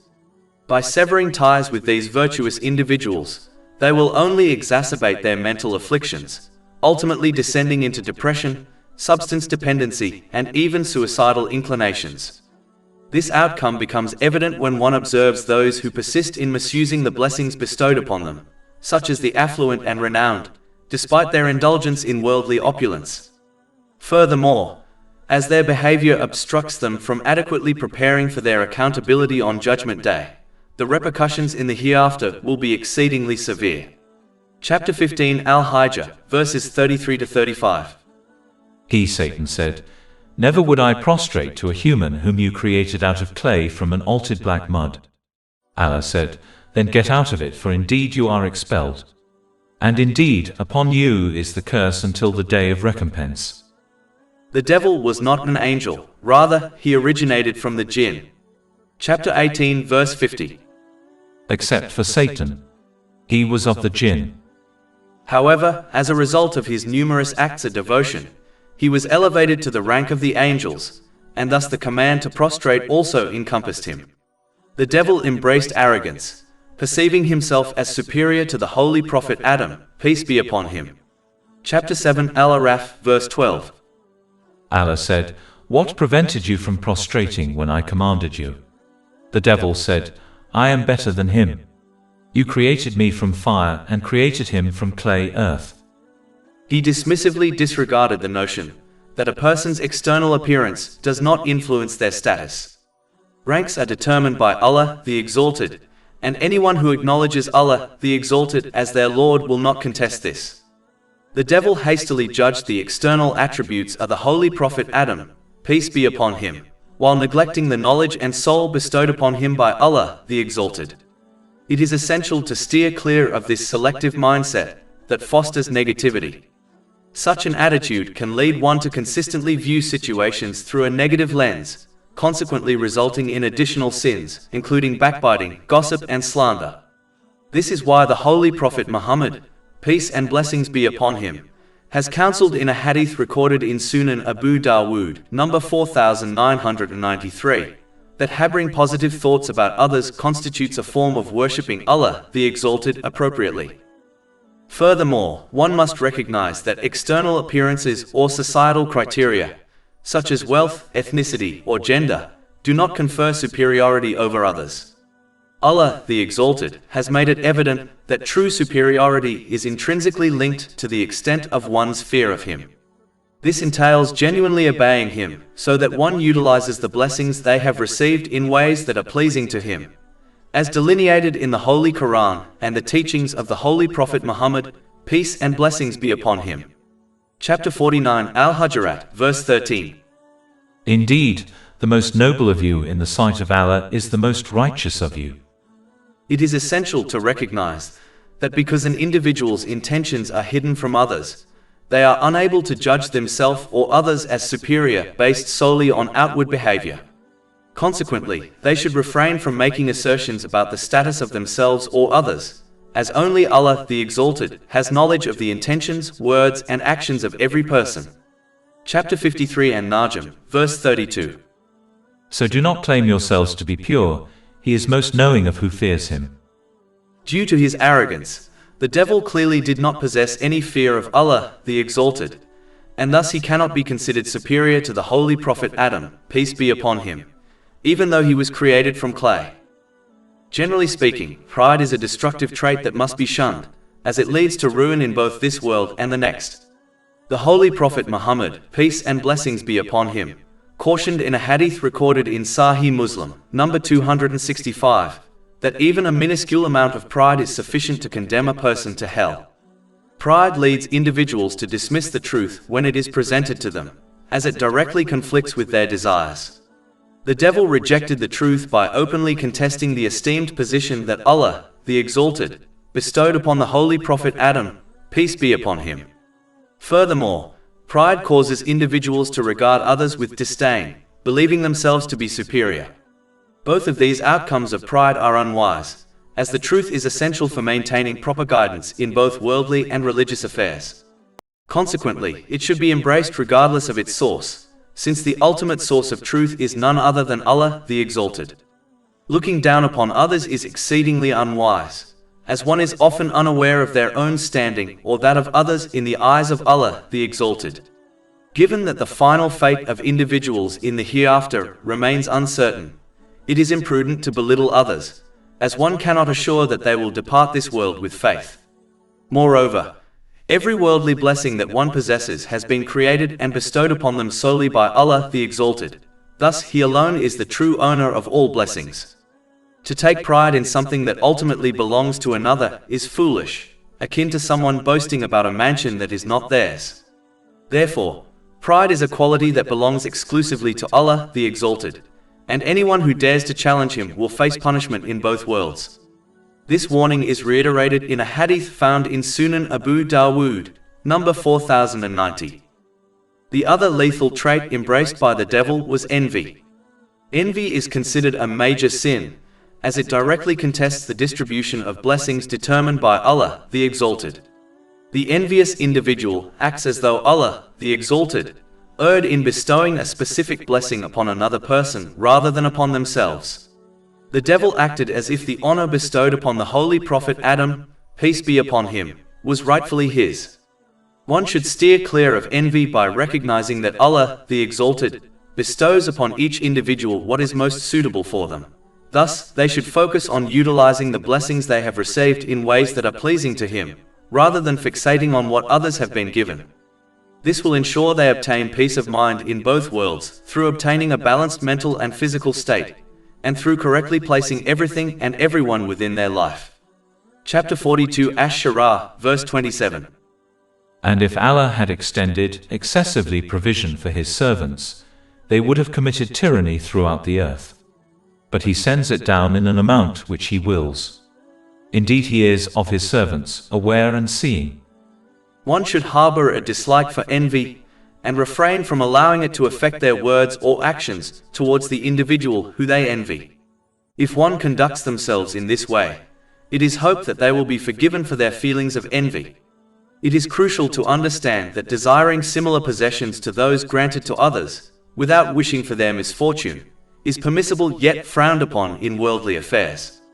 Should one wish to attain comparable blessings to those enjoyed by others, it is advisable that these desires be linked to religious blessings, such as acquiring beneficial knowledge and engaging in charitable acts. This guidance is supported by a hadith recorded in Sahih Muslim, number 1896.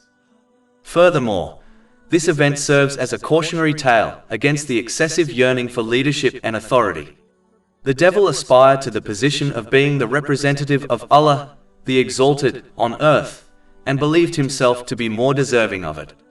His intense longing for this leadership led him to defy Allah, the Exalted, and to develop other negative characteristics, including pride and envy. This serves as one of the reasons why the Holy Prophet Muhammad, peace and blessings be upon him, cautioned in a hadith found in Jami at Tirmidhi, number 2376, that the desire for leadership and wealth can be more detrimental to a person's faith than two famished wolves unleashed upon a flock of sheep. This is due to the fact that an excessive craving for these two pursuits can easily lead an individual to disobey Allah, the Exalted, in their quest to acquire, retain, and increase them.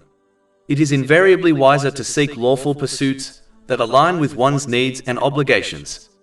Adopting this approach protects an individual from stress and the risk of punishment in both this life and the hereafter. Moreover, it is essential to emulate the angels who grasp the essence of servanthood, which entails not contesting the decrees of Allah, the Exalted, but rather submitting to them with complete obedience. Chapter 15 Al-Hijr, verses 29 to 30. And when I have proportioned him and breathed into him of my created soul, then fall down to him in prostration. So the angels prostrated, all of them entirely. The devil, on the other hand, acted as a master and imposed his own reasoning upon the commands of Allah, the Exalted. Chapter 15 Al-Hijr, verses 30 to 32. Except Iblis, he refused to be with those who prostrated. Allah said, O Iblis, what is the matter with you that you are not with those who prostrate? He said, Never would I prostrate to a human whom you created out of clay from an altered black mud. This behavior is in direct opposition to true servanthood, as a servant is expected to listen and obey their master at all times, while understanding that the master determines what is best for them in every circumstance. The devil was the first to innovate by applying his own reasoning to the command of Allah, the Exalted, rather than obeying it. It is imperative to shun this mindset, and instead follow the example of the angels, who refrained from innovation and submitted to Allah, the Exalted, precisely as He commanded. This principle is one of the reasons the Holy Prophet Muhammad, peace and blessings be upon him, cautioned that any matter not grounded in Islam, specifically the Holy Quran and the traditions of the Holy Prophet Muhammad, peace and blessings be upon him, is rejected by Allah, the Exalted. This has been corroborated in a hadith recorded in Sunan Abu Dawood, number 4606. Therefore, one must diligently commit to learning and acting upon these two sources of guidance and refrain from other actions, even if they seem beneficial. The undeniable truth is that the more one engages in other sources of religious knowledge, the less they will learn and act upon the two sources of guidance, ultimately leading to misguidance. Furthermore, the devil was the initial entity to embrace a mentality whereby he picked and chose when to obey Allah, the Exalted, and when to disobey Him, as he neither rejected the oneness of Allah, the Exalted, nor the act of worshipping Him. However, he did refuse the singular command to prostrate to the Holy Prophet Adam, peace be upon him, out of deference to what Allah, the Exalted, had bestowed upon him. One can exhibit a similar behavior by selectively choosing which Islamic teachings to accept and adhere to, while disregarding others based on their personal desires. Such an individual treats their faith akin to a garment that they put on and remove at their convenience. This behavior fundamentally contradicts the essence of being a Muslim, which entails a continuous and practical submission to Allah, the Exalted. A Muslim must steer clear of the devilish tendency to pick and choose from Islamic teachings, and instead approach every circumstance, utilizing every blessing they have received in ways that are pleasing to Allah, the Exalted, thereby fulfilling their role as representatives of Allah, the Exalted, and attaining tranquility and success in both worlds through obtaining a balanced mental and physical state, and through correctly placing everything and everyone within their life. In contrast, embracing a selective approach will merely result in forgetting Allah, the Exalted, and misappropriating the blessings bestowed upon them. Consequently, they will find themselves in an unbalanced mental and physical condition, misplacing everything and everyone in their lives, and inadequately preparing for their accountability on the Day of Judgment. This will result in stress, challenges, and hardships in both worlds, even if they experience certain worldly pleasures. Chapter 15 Al-Hijr, verse 33. He, Satan, said, "Never would I prostrate to a human whom you created out of clay from an altered black mud." This also signifies the significance of endeavoring to uphold the rights of creation, alongside the rights of Allah, the Exalted. The devil's contention was with honoring the right of the Holy Prophet Adam, peace be upon him, rather than with fulfilling the right of Allah, the Exalted. One must steer clear of this imbalance and instead prioritize fulfilling the rights of Allah, the Exalted, which entails utilizing the blessings one has been bestowed in manners that are pleasing to him, as delineated in the Holy Quran and the traditions of the Holy Prophet Muhammad, peace and blessings be upon him, while also striving to fulfill the rights of the creation. This is accomplished by treating others in accordance with the teachings of Islam, which entails treating them as one wishes to be treated by others. One must not be misled into thinking that merely fulfilling the rights of Allah, the Exalted, suffices for success. Islam clearly states that justice will be established on Judgment Day, even if it seems they have escaped it in this world. Those who have wronged others, even if they have fulfilled the rights of Allah, the Exalted, will be compelled to transfer their good deeds to their victims, and if necessary, they will bear the sins of their victims until justice is served. This could result in the wrongdoer being cast into hell on Judgment Day. This warning is found in a hadith recorded in Sahih Muslim, number 6579. As the test of life in this world is whether or not one will correctly use the blessings Allah, the Exalted, has granted them as outlined in divine teachings or not, the devil made it his ultimate objective to ensure mankind fails this test. Chapter 15 Al-Hijr, verses 36 to 39. He said, "My Lord, then reprieve me until the day they are resurrected." Allah said, "So indeed you are of those reprieved. Until the day of the time well known." Satan said, "My Lord, because you have put me in error, I will surely make attractive to them what is on the earth, and I will mislead them all." As indicated by these verses, another negative characteristic the devil possessed was not taking responsibility for his own actions, and as a result, he blamed Allah, the Exalted, for his misguidance. Allah, the Exalted, does not force right guidance or misguidance on anyone, as this would nullify the test of life in this world. Instead, He informs them of the right and wrong attitude and allows them to choose their own path in life and then holds them accountable for their choice. Therefore, one cannot blame Allah, the Exalted, or anyone else for their misguidance, if they choose to disobey Allah, the Exalted, by misusing the blessings He has granted them. One must avoid adopting this attitude in this world, where they fail to take responsibility for their actions and shift the blame onto others. The one who fails to take responsibility of their actions will never improve their character, and instead they will persist on misusing the blessings they have been granted. Consequently, they will find themselves in a state of mental and physical imbalance. They will misplace everything and everyone in their lives, and fail to prepare for their accountability on the Day of Judgment. This will result in stress, challenges, and hardships in both this life and the next, regardless of any worldly luxuries they may possess. In addition, not taking responsibility for one's actions will also prevent them from fulfilling the rights of people. As a result, they will misguide others and cause the spread of corruption and injustice within their society. Blaming others for one's own bad actions will never be accepted by Allah, the Exalted, in this world or in the next. In fact, as indicated by the following verse, Allah, the Exalted, will not even accept the attempts of people to shift the blame of their sins onto the devil, despite his relentless effort to misguide them. Chapter 14 Ibrahim, verse 22. And Satan will say, when the matter has been concluded, indeed, Allah had promised you the promise of truth. And I promised you, but I betrayed you. But I had no authority over you, except that I invited you, and you responded to me. So do not blame me, but blame yourselves. Even though the devil will answer for his sins, no one will be able to shift the consequences of their sins to him, as the devil did not have the power to force people towards misguidance. He only invited them towards misguidance, and the people who willingly chose to accept his invitation have therefore no one to blame except themselves. Chapter 15 Al-Hijr, verse 39. Satan said, My Lord, because you have put me in error, I will surely make disobedience attractive to them on earth, and I will mislead them all. Furthermore, it is crucial to recognize that since destiny remains concealed from individuals, it cannot be used as a justification for partaking in immoral actions.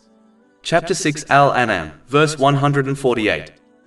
Say, do you have any knowledge that you can produce for us? You follow not except assumption, and you are not but guessing. In addition, Allah the Exalted will not hold individuals accountable for their destiny on the Day of Judgment. Rather, He will evaluate their intentions and actions, both of which they can control. Chapter 21 Al-Anbiya, verse 23.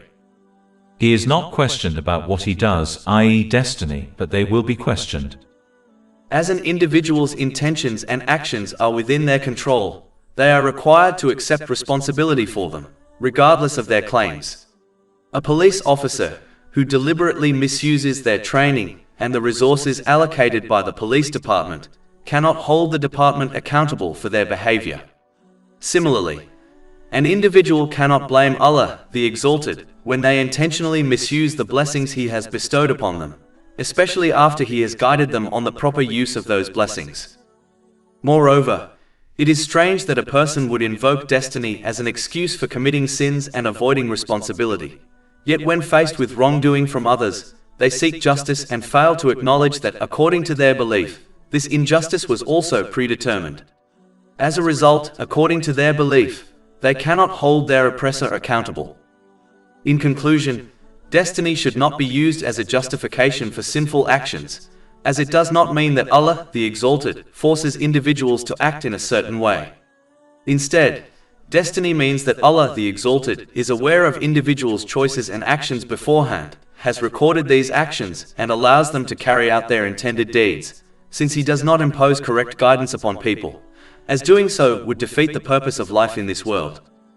Even though the devil was aware of these facts, he blamed Allah the Exalted for his misguidance, as he did not want to take responsibility for his actions.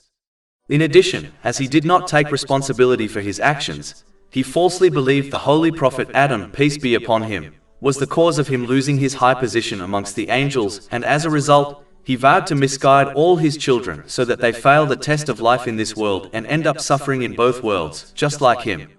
Chapter 15 Al-Hijr, verse 39.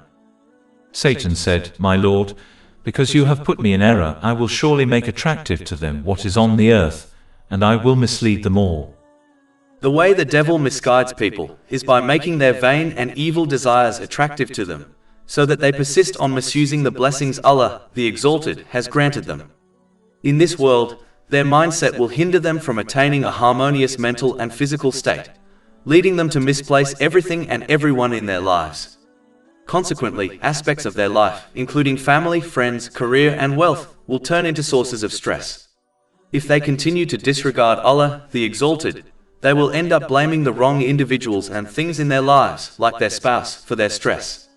By removing these positive influences from their lives, they will only exacerbate their mental health issues, potentially spiraling into depression, substance abuse, and even suicidal thoughts.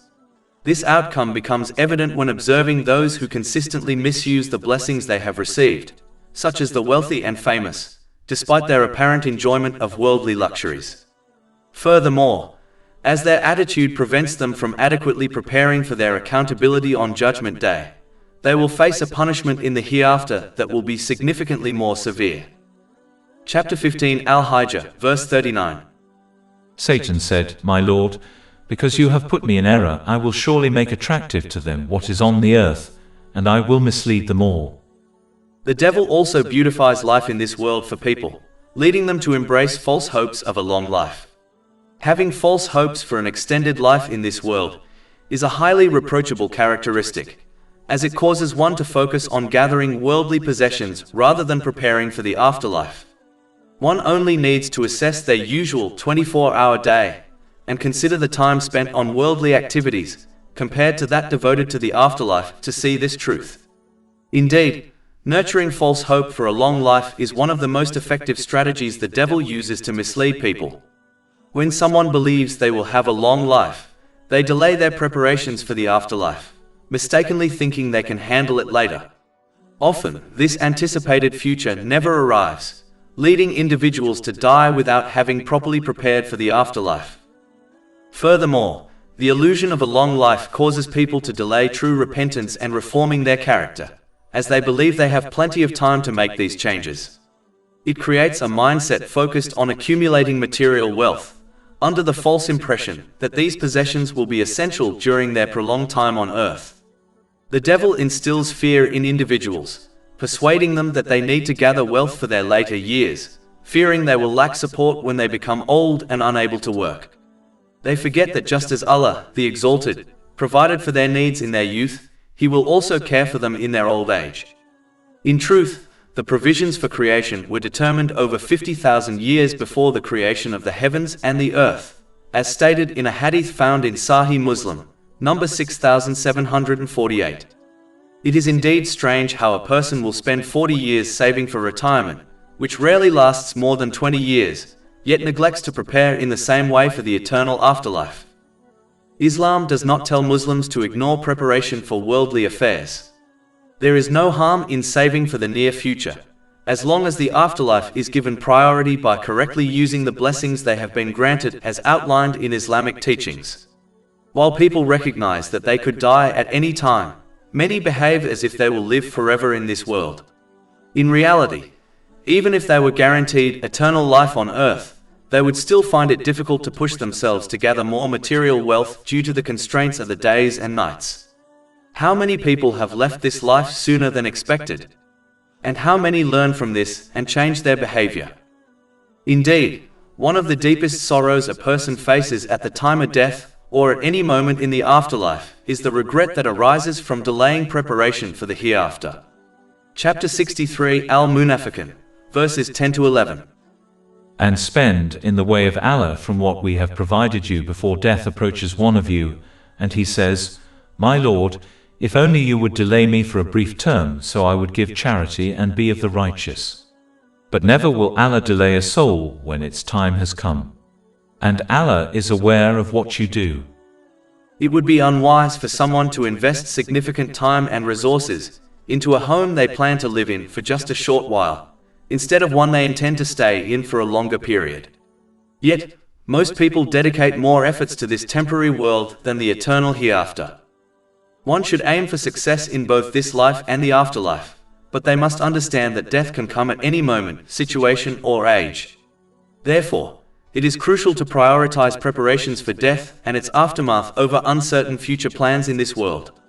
This involves correctly using the blessings they have been granted, as outlined in Islamic teachings. This will guarantee that they achieve a harmonious mental and physical condition, appropriately positioning everything and everyone in their lives, while sufficiently readying themselves for their accountability on the Day of Judgment. Consequently, this conduct will result in tranquility in both worlds. But the devil acknowledged that those who adopt sincerity to Allah, the Exalted, thereby prioritizing their obedience to Him over fulfilling their worldly desires, will not be influenced by his attempts at misguiding them. Chapter 15 Al-Hijr, verses 39 to 40. Satan said, My Lord, because you have put me in error, I will surely make attractive to them what is on the earth, and I will mislead them all, except among them your sincere servants. Genuine sincerity to Allah, the Exalted, involves carrying out all the responsibilities He has assigned through His commands and prohibitions, purely for His satisfaction. A hadith in Sahih Bukhari, number 1, confirms that everyone will be evaluated based on their intentions. Therefore, if someone lacks sincerity towards Allah, the Exalted, while doing good actions, they will receive no reward in this life or the hereafter. Moreover, as stated in a hadith from Jami at Tirmidhi, number 3154, those who have acted without sincerity will be instructed on Judgment Day to seek their rewards from those for whom they performed their deeds, which will not be feasible. Chapter 98 Al-Bayyinah, verse 5. And they were not commanded except to worship Allah, being sincere to Him in religion. And chapter 15 Al-Hijr, verse 41. Allah said, This is a path of return to me that is straight. Neglecting one's responsibilities to Allah, the Exalted, indicates a lack of sincerity. Thus, it is essential to genuinely repent and strive to fulfill all obligations. One must remember that Allah, the Exalted, does not impose duties on anyone that they cannot manage or carry out. Chapter 2 Al-Baqarah, verse 286. Allah does not charge a soul except with that within its capacity. Being sincere towards Allah, the Exalted, also entails consistently prioritizing His pleasure above one's own and that of others. One must always favor actions done for the sake of Allah, the Exalted, over everything else. One should fulfill the rights of others while disapproving of their sins for the sake of Allah, the Exalted, rather than for personal desires.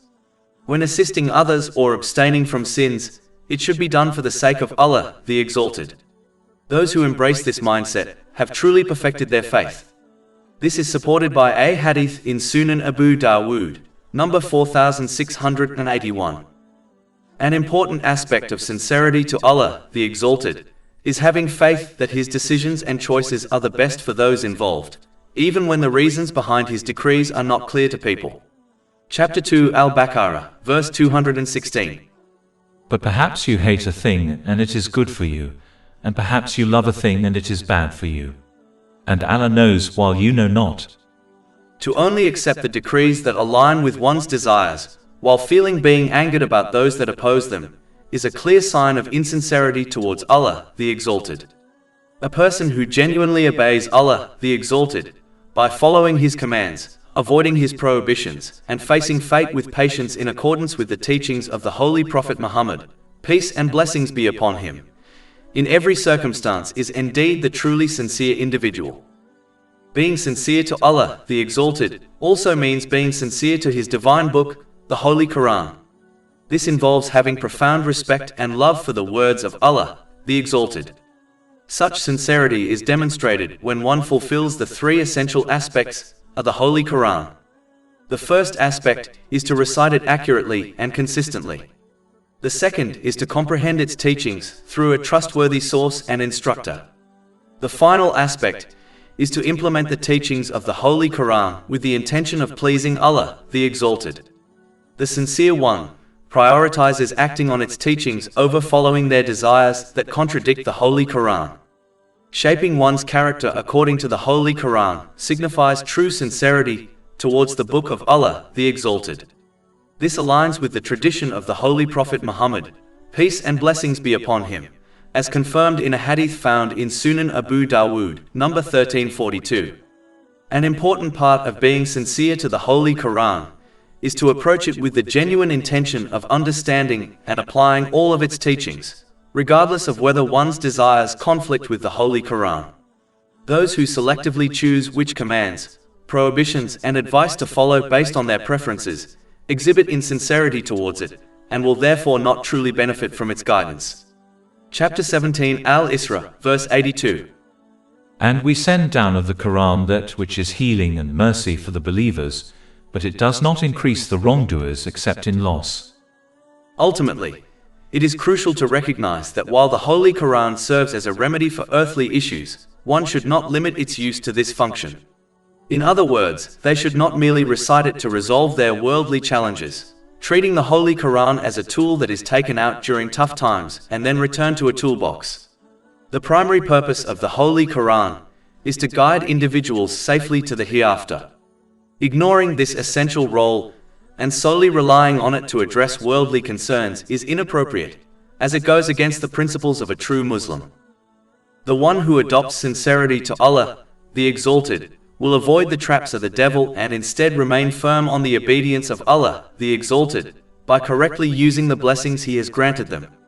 Chapter 15 Al-Hijr, verse 41. Allah said, "This is a path of return to me that is straight." This will guarantee that they achieve a balanced mental and physical state, properly positioning everything and everyone in their lives, while sufficiently preparing for their accountability on the Day of Judgment. Consequently, this behavior will result in peace of mind in both worlds. Chapter 15 Al-Hijr, verses 41 to 42. Allah said, "This is a path of return to me that is straight. Indeed, my servants, no authority will you have over them." In order to maintain one's sincerity to Allah, the Exalted, through every situation, they must adopt strong faith. A strong faith is essential for staying committed to obeying Allah, the Exalted, in all circumstances, whether in times of prosperity or adversity. This profound faith is cultivated by comprehending and applying the clear signs and teachings found in the Holy Quran and the traditions of the Holy Prophet Muhammad, peace and blessings be upon him. These teachings demonstrate that genuine obedience to Allah, the Exalted, results in peace in this life and the hereafter. Conversely, those who are unaware of Islamic principles will possess weak faith, making them more susceptible to deviating from obedience, particularly when their personal desires conflict with divine guidance. This lack of understanding can obscure the truth that yielding their desires in favor of adhering to the commands of Allah, the Exalted, is the pathway to achieving true peace in both worlds. Therefore, it is vital for individuals to fortify their faith through the pursuit of Islamic knowledge and its application, ensuring they remain obedient to Allah, the Exalted, at all times. This entails properly utilizing the blessings they have received, as prescribed by Islamic teachings, ultimately leading to a harmonious mental and physical state, and the appropriate prioritization of all aspects of their lives. Chapter 15 Al-Hijr, verses 41 to 42. Allah said, "This is a path of return to me that is straight. Indeed, my servants, no authority will you have over them.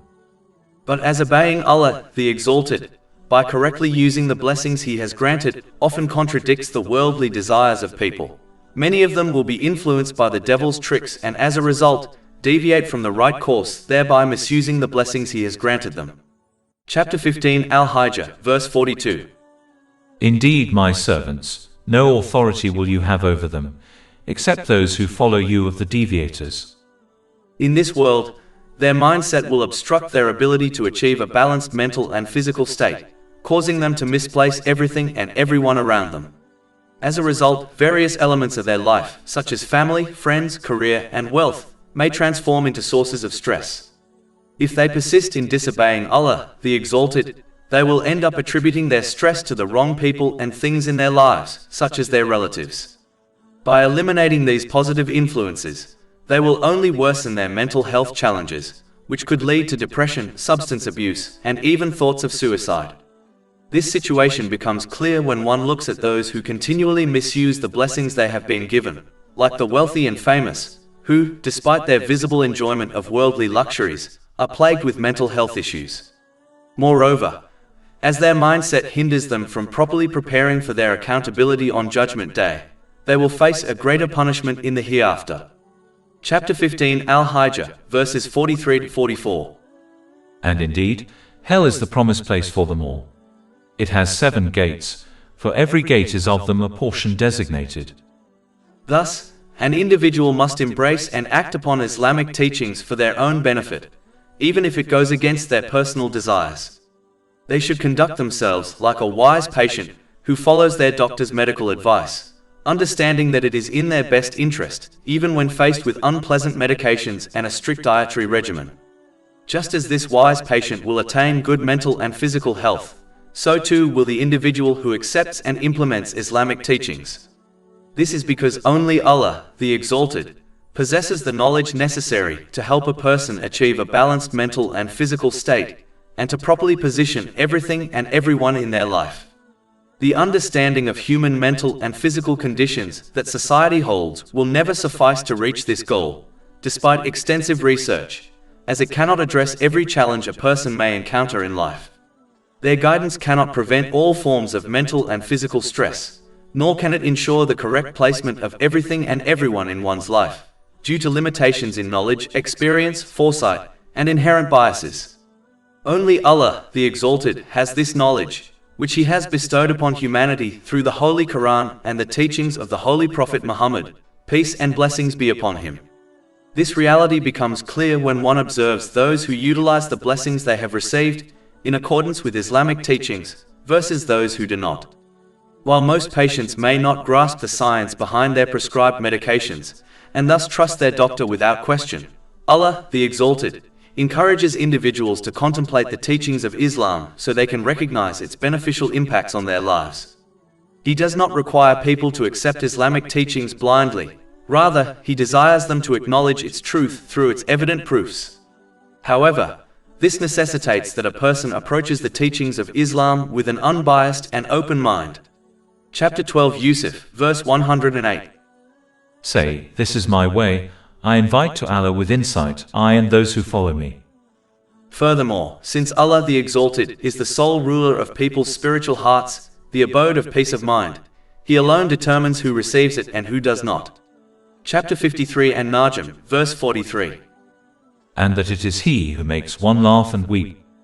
It is evident that Allah, the Exalted, will grant peace of mind solely to those who utilize the blessings He has bestowed upon them, in accordance with Islamic teachings. Chapter 15 Al-Hijr, verses 45 to 47. Indeed, the righteous will be within gardens and springs. Having been told, enter it in peace, safe and secure. And we will remove whatever is in their breasts of negativity, so they will be brothers on thrones facing each other. In general, during youth, individuals often form strong and close relationships with others, like siblings or friends, due to fewer responsibilities and a shared daily routine, such as going to the same school. However, as time goes on and responsibilities grow and vary, along with changes in their daily schedules, people begin to develop different traits. This shift can lead to a weakening of their connections, and in some instances, they may become quite distant from each other. This is frequently seen in households with many siblings or among friends. It is crucial to recognize that Allah, the Exalted, has designed each individual with a distinct life path which varies from others. This illustrates His boundless power. With billions of people, no two journeys are identical. The variations in these paths are the primary reason people grow apart. Best friends may only remain friends in name. Close siblings can become emotionally estranged. This is part of destiny and is truly unavoidable. It is essential to grasp this concept, as some individuals may become ungrateful to Allah, the Exalted, because of it. They may resent the changes in their lives that affect their relationships with others. However, these life changes are what Allah, the Exalted, has chosen, so disliking them equates to disliking the choice of Allah, the Exalted. One should instead adopt a positive perspective. This means they should maintain hope that one day in the hereafter, the strong bond they once had with someone will be restored, but at a much higher and unbreakable level. This hope should motivate them to be more obedient to Allah, the Exalted, by correctly using the blessings He has granted them, as outlined in Islamic teachings, knowing that this outcome will only be granted to His obedient servants. Furthermore, it will inspire them to wish and pray for their companion to also strive harder in obeying Allah, the Exalted. This is a virtuous act, according to a hadith found in Sunan Abu Dawood, number 1534. They will also receive rewards for following the hadith in Jami, at Tirmidhi, number 2515. This hadith states that one cannot be a genuine believer unless they wish for others what they wish for themselves.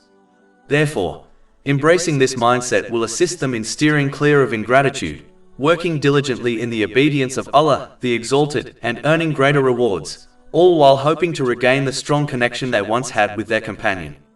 Chapter 15 Al-Hijr, verse 47. And we will remove whatever is in their breasts of negativity, so they will be brothers on thrones facing each other. As the obedience of Allah, the Exalted, which involves correctly using the blessings He has granted as outlined in Islamic teachings, requires effort, the one who remains firm on it will be granted a life of mental ease in this world, through obtaining a balanced mental and physical state, and through correctly placing everything and everyone within their life, and they will be granted mental and physical ease and comfort forever in the hereafter. Chapter 15 Al-Hijr, verse 48. No fatigue will touch them therein, nor from it will they ever be removed. As Allah, the Exalted, does not demand or expect perfection from people, those who strive to obey Him by correctly using the blessings He has granted them, will be forgiven for any sins they happen to commit. Chapter 15 Al-Hijr, verse 49. Inform my servants that it is I who am the forgiving, the merciful. But as indicated by the next verse, this truth should not cause one to adopt wishful thinking whereby they persist on disobeying Allah, the Exalted, while falsely believing He will forgive them, as He is all-forgiving. Even though Allah the Exalted is all-forgiving, nonetheless, He is also all-just.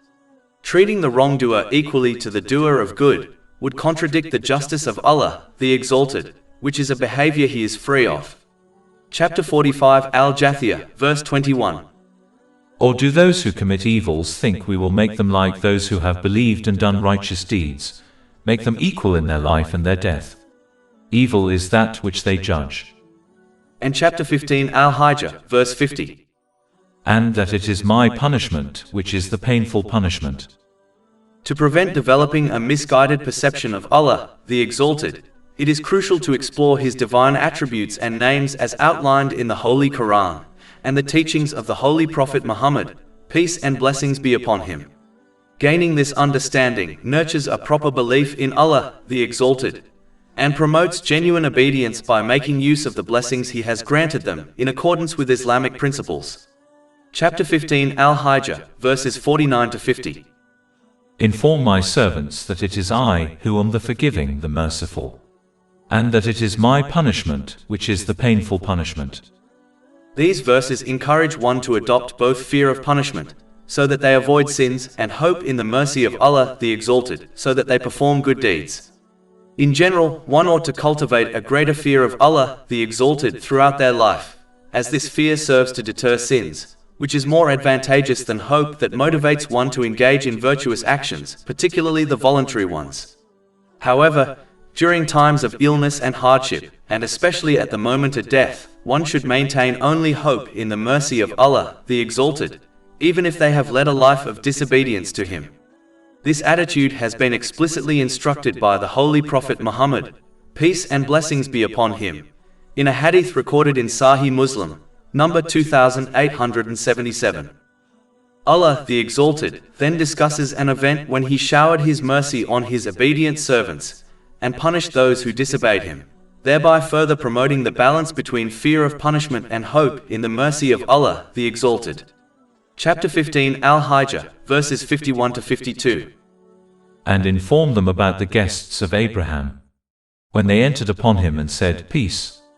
Abraham said, Indeed we are fearful of you.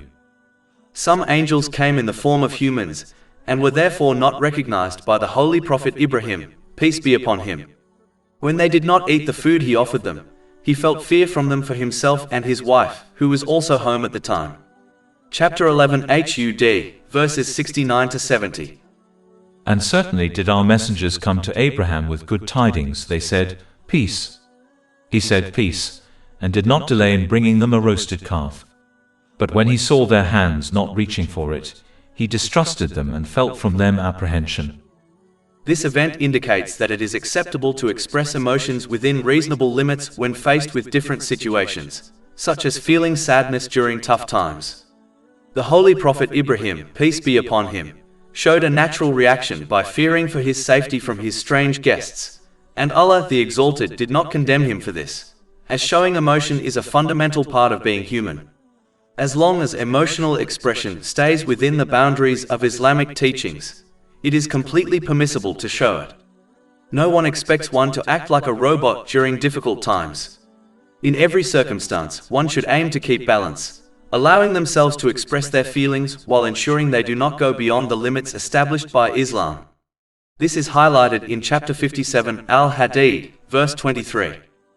In order that you not despair over what has eluded you, and not exult in pride over what He has given you. And Allah does not like everyone self-deluded and boastful. This verse does not prohibit a person from feeling sadness or happiness. Instead, it advises moderation in these emotions, such as grief and excessive joy, since both can result in sinful actions. One must always remember that as long as they stay within these limits, they will successfully handle all difficulties, gaining rewards and blessings in both worlds through obtaining a balanced mental and physical state. The angels then informed the Holy Prophet Ibrahim, peace be upon him, of their mission. Chapter 15 Al-Hijr, verses 53. The angel said, Fear not. Indeed, we give you good tidings of a learned boy. As the Holy Prophet Ibrahim, peace be upon him, was extremely old and his wife Sarah, may Allah be pleased with her, was barren, he expressed amazement at the good news given to him by the angels. Chapter 15 Al-Hijr, verses 54 to 56. He said, "Have you given me good tidings although old age has come upon me? Then of what wonder do you inform?" They said, "We have given you good tidings in truth, so do not be of the despairing." He said, "And who despairs of the mercy of his Lord except for those astray?" This makes it clear that a person should never give up hope in receiving the mercy of Allah, the Exalted, in this world or in the next, as long as they support their hope with the obedience of Allah, the Exalted.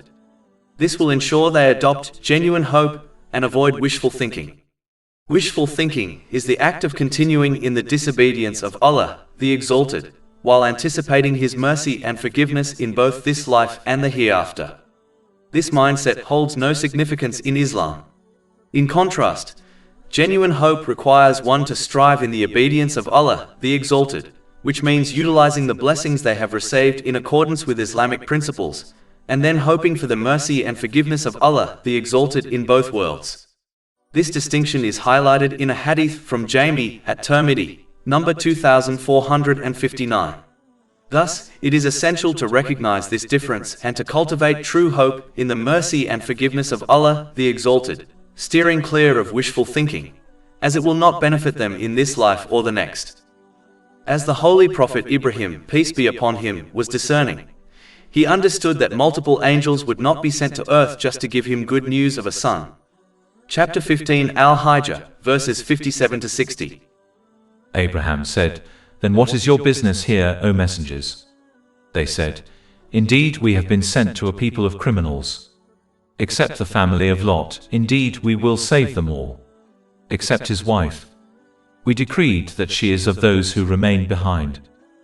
In general, these verses warn people against indulging in wishful thinking, where they mistakenly think they can continue to defy Allah, the Exalted, while hoping that someone else, such as a relative, will rescue them from punishment on Judgment Day.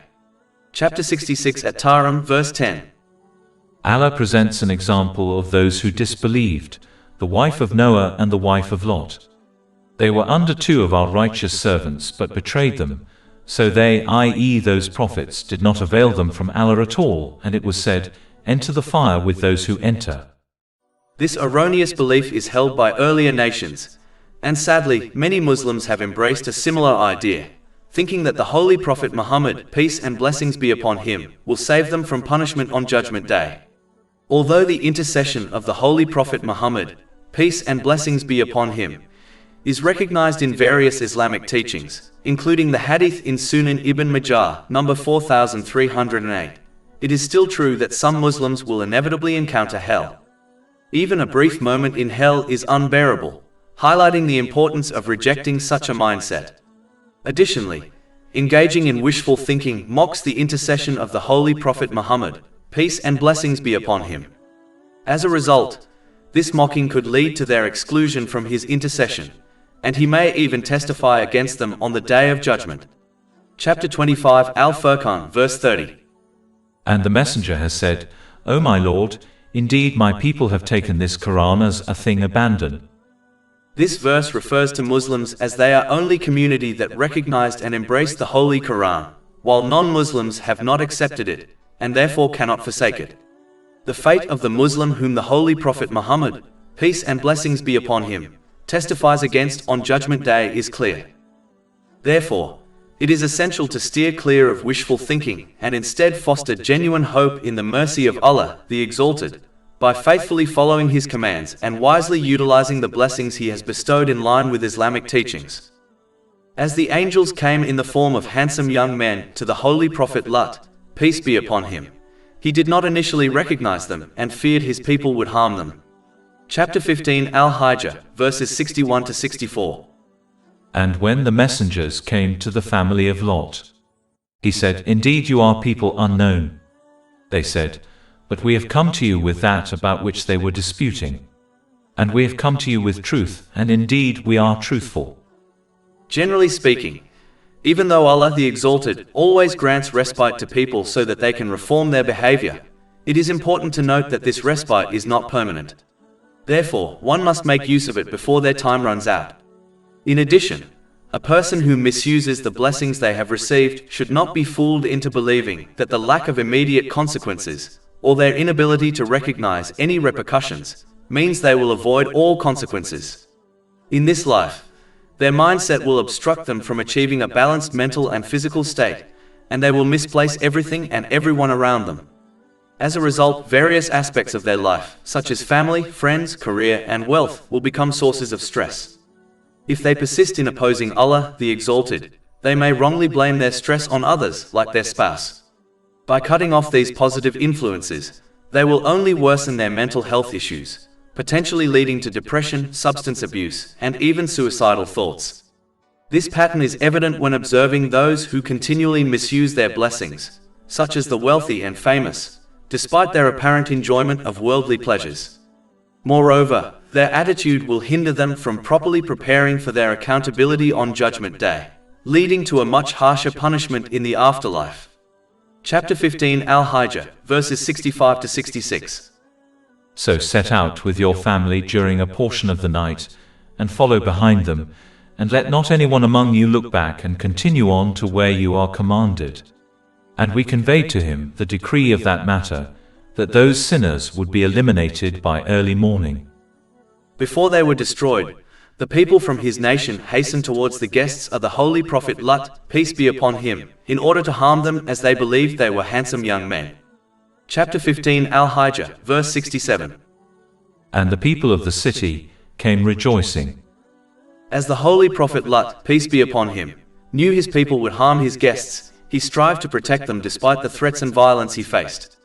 Chapter 15 Al-Hijr, verses 68 to 69. Lot said, Indeed, these are my guests, so do not shame me. And fear Allah, and do not disgrace me. The Holy Prophet Lot, peace be upon him, possessed sincerity to others, and as a result, he defended his guests according to his strength. Generally speaking, sincerity to others is a crucial aspect of Islam. In fact, the Holy Prophet Muhammad, peace and blessings be upon him, has even advised in a hadith found in Sahih Muslim, number 196, that Islam is sincerity to others. Being sincere to others means wishing the best for them consistently, and demonstrating this through both words and actions. It involves encouraging others to do good, discouraging them from wrongdoing, and being compassionate and kind at all times. This concept is encapsulated in a hadith from Sahih Muslim, number 170, which states that one cannot be a true believer until they wish for others what they wish for themselves. The significance of being sincere to others is highlighted in a hadith from Sahih Bukhari, number 57, where the Holy Prophet Muhammad, peace and blessings be upon him, emphasized this duty alongside the performance of the obligatory prayers and the giving of the obligatory charity. This association underscores its importance, placing it alongside two essential religious obligations. Sincerity towards others also means feeling joy when they are happy and sorrow when they are distressed, provided their behavior aligns with Islamic teachings. A profound level of sincerity involves going to great lengths to improve the lives of others, even at a personal cost. For instance, one might choose to forego personal purchases to donate that money to those in need. Striving to unite people in goodness is an essential aspect of sincerity, while causing division is a trait associated with the devil. Chapter 17 Al-Isra, verse 53. Satan certainly seeks to sow discord among them. One way to bring people together is by concealing the faults of others and privately advising them against their sins. Those who do this will have their own sins hidden by Allah, the Exalted. This is supported by a hadith in Jami at Tirmidhi, number 1426.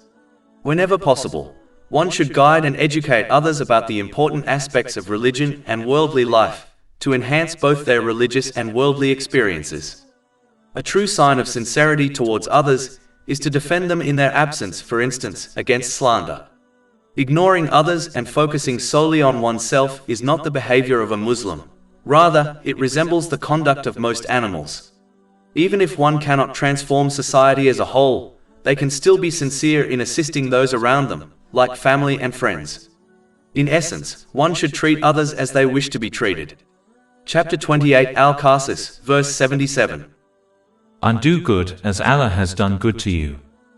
A key part of being sincere to others is helping them in order to please Allah, the Exalted. One should not seek gratitude from others, as this undermines their reward and demonstrates clear insincerity to both Allah, the Exalted, and to people. As divine guidance often contradicts the desires of people, many of them will oppose it and criticize those who remain firm on obeying Allah, the Exalted. Chapter 15 Al-Hijr, verse 70. They said, "Have we not forbidden you from protecting people?" Generally speaking, when someone opts for a different path than their peers, it can trigger feelings of inadequacy in others about their own choices, particularly if those choices prioritize personal aspirations and desires over obedience to Allah, the Exalted. As a result, this may lead to criticism directed at those who remain steadfast in their faith, often coming from family members. Additionally, societal pressures such as social media, fashion trends, and cultural norms often apply pressure on individuals who uphold Islamic values. The promotion of Islam is frequently perceived as a hindrance to their pursuits of wealth and social standing. Areas that Islam critiques usually resist the integration of Islamic principles and discourage Muslims from practicing their faith. This greatly contributes to the widespread anti-Islamic sentiments seen across various platforms, including social media. Moreover, those who endeavor to follow Islamic teachings, which promote moderation in personal desires and the responsible use of the blessings bestowed upon them, often face opposition and criticism from individuals who indulge in excess, acting on their impulses without restraint, which can make them appear animalistic according to Islamic principles. These critics frequently seek to dissuade others from embracing Islam and to discourage Muslims from practicing their faith, attempting to entice them into a lifestyle driven by unrestrained desires. They often focus on particular aspects of Islam, such as the dress code for women, in an attempt to diminish its attractiveness. However, discerning individuals can easily recognize the superficiality of these criticisms, which arise from a disdain for Islam's emphasis on self-discipline. For example, while they may denounce the Islamic dress code for women, they do not subject other significant professions, such as law enforcement, military, healthcare, education, and business, to the same level of scrutiny. This selective criticism of the Islamic dress code, in contrast to their silence on other dress codes, highlights the fragility and lack of depth in their arguments. Ultimately, it is the fundamental principles of Islam and the disciplined conduct of its followers that provoke these various attacks on Islam, prompting them to criticize it in any way they can. Chapter 15 Al-Hijr, verse 70. They said, "Have we not forbidden you from protecting people?" In every circumstance, an individual must unwaveringly commit to the true obedience of Allah, the Exalted, recognizing that this dedication will bring them peace of mind and protect them from the negative influences of others. Whereas, disobeying Allah, the Exalted, in an effort to please others will ultimately lead to a loss of inner tranquility, as such a choice will cause them to misuse the blessings He has bestowed upon them. As a result, they will experience mental and physical turmoil, misaligning everything and everyone in their lives, and it will hinder their preparedness for accountability on the Day of Judgment. This will lead to anxiety, difficulties, and struggles in both this life and the hereafter, regardless of any material wealth they may possess and enjoy. To cultivate a resilient mindset, one must work towards building a strong faith. This robust faith is crucial for upholding the commitment to obey Allah, the Exalted, in all situations, whether in times of prosperity or hardship. Such deep faith is nurtured by comprehending and applying the clear signs and teachings found in the Holy Quran and the traditions of the Holy Prophet Muhammad, peace and blessings be upon him. These teachings demonstrate that genuine obedience to Allah, the Exalted, leads to peace in both this life and the afterlife. In contrast, those lacking knowledge of Islamic principles tend to have a weak faith, making them more vulnerable to straying from obedience, especially when their personal desires clash with divine guidance. This ignorance can cloud their understanding that yielding their desires in favor of following the commands of Allah, the Exalted, is the true path to attaining peace in both worlds. Therefore, it is essential for individuals to strengthen their faith by seeking Islamic knowledge and applying it practically, ensuring they remain obedient to Allah, the Exalted, at all times. This involves wisely utilizing the blessings they have received, as prescribed by Islamic teachings, ultimately resulting in a balanced mental and physical state, and the proper prioritization of all areas of their lives. As the nation of the Holy Prophet Lut, peace be upon him, adopted an unnatural behavior whereby they fulfilled their lusts with the same gender, he warned them against this and urged them to instead adhere to the natural behavior on which humans were created on. Chapter 15 Al-Hijr, verse 71.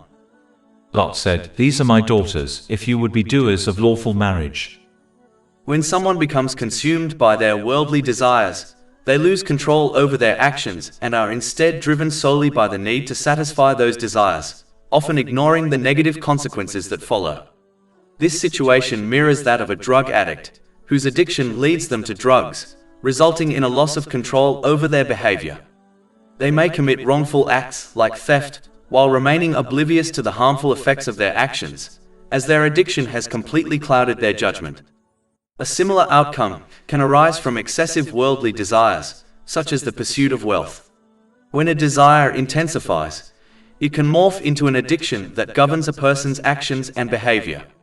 Thus, it is essential to learn how to manage one's desires and only pursue lawful ones in a balanced manner to prevent such outcomes, which invariably lead to immoral actions and health problems, both mental and physical. In the case of the people of the Holy Prophet Lut, peace be upon him, their overwhelming desire to fulfill their lust with the same gender intoxicated them to the point where they lost control over their actions, failing to recognize their behavior as wrong and instead perceiving it as acceptable, much like a drug addict rationalizes their bad actions as good. Chapter 15 Al-Hijr, verses 71 to 72.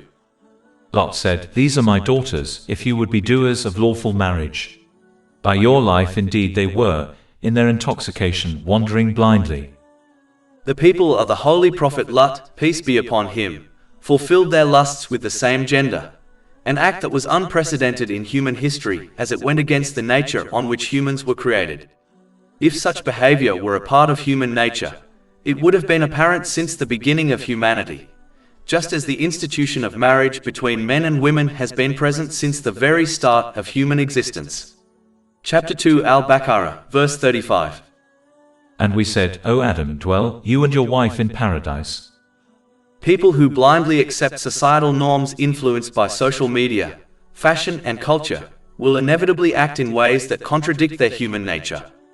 They are misled into thinking that genuine peace of mind can be achieved through these new things, even though changing the nature on which one was created only leads to an unstable mental and physical state. This instability obstructs their path to peace of mind. Every system in the human body is meant to work in harmony, and when these systems face extreme conditions, it results in a chaotic mental and physical state. For example, body temperature regulation must stay within a certain range. Any significant deviations can lead to health problems. Similarly, eating too much or too little can cause health issues. Likewise, extremely high or low blood pressure can lead to various complications. The examples are numerous.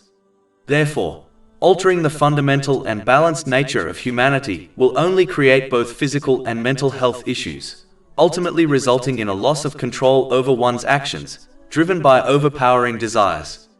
This clarifies why people who behave in ways that go against their inherent nature, such as fulfilling their lust with the same gender, frequently experience mental health challenges that hinder their ability to attain peace of mind, despite occasionally enjoying brief moments of happiness and fun. It is important not to confuse happiness, a fleeting feeling that varies with situations, with peace of mind, which is a consistent state that remains within a person at all times. Furthermore, those who act against the nature on which they were created on in this manner will inevitably misuse the blessings bestowed upon them, thereby failing to adhere to the Islamic way of life, even if they profess to be Muslims. Consequently, they will become increasingly weighed down by mental health issues arising from an imbalance in their mental and physical health, and they will misplace everything and everyone within their life.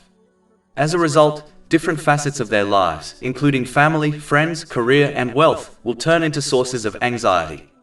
If they continue to defy Allah, the Exalted, they will mistakenly blame their stress on the wrong people and things in their lives, such as their relatives. By removing these positive influences, they will only exacerbate their mental health issues, potentially leading to depression, substance abuse, and even thoughts of suicide. This outcome becomes especially evident when one observes those who persist in acting against the nature for which they were created. For centuries, this behavior was universally recognized as a psychological disorder by professional psychologists. However, many have since reversed their stance and deemed it normal behavior, despite lacking evidence and scientific research to back this shift. This change appears to be driven by societal pressure, as they fear losing their jobs and academic positions if they do not classify this behavior as normal. When examining how society at large views this behavior as acceptable, one might conclude that the majority's actions are correct, leading them to agree without any critical thought or self-reflection. Yet, the truth is that the majority's perspective is not always right. Historical evidence has shown numerous occasions where the dominant opinion or belief was later invalidated by new insights, such as the mistaken belief that the Earth was flat. A shift in majority opinion is considered progress only when it is founded on evidence and research. However, since this change in the majority opinion lacks such a foundation, it results in social regression. Moreover, many individuals support this behavior and even become part of the community due to the overwhelming exposure to images and videos promoting this lifestyle, particularly on social media. When inundated with such content, it persuades them that this behavior is normal and acceptable, and they may be lured into joining the community under the false impression that true peace of mind can be found there. Even in typical relationships, adults frequently struggle with their emotions, and this confusion is often manipulated to convince individuals that their platonic feelings for someone of the same gender are actually romantic. Consequently, people, especially those who are weak-minded, may come to believe this misconception despite the absence of any supporting evidence. Additionally, people have an innate understanding of the nature of their creation, which guides them in how they should behave. As a result, when faced with reality, they cannot provide any proof or insight that supports their life decisions. The only explanation they give is that their choices, which conflict with the nature they were created on, bring them happiness. Yet, this reasoning is flawed, as there are many extremely unhealthy and harmful actions that can also produce feelings of pleasure, like using recreational drugs. This does not mean one should partake in such behaviors. Furthermore, because all individuals are naturally aware of the nature they were created on, those who stray from it by pursuing desires with the same gender often look for validation from others, as they lack confidence and certainty in their choices. This is a major reason for their desire to impose their beliefs on society, as they only feel secure when others agree with them. In contrast, those in society who adhere to the nature they were created on do not seek approval from others. Instead, they follow their life paths with a sense of freedom.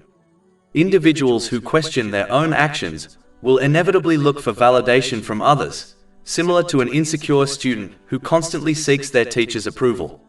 On the other hand, those who are confident in their actions and decisions do not need outside validation, even if they are alone in their choices, much like a self-assured student who does not require constant affirmation from their teacher. This internal doubt, which appears as a continual need for validation from others, serves as clear evidence against their behavior for those with common sense.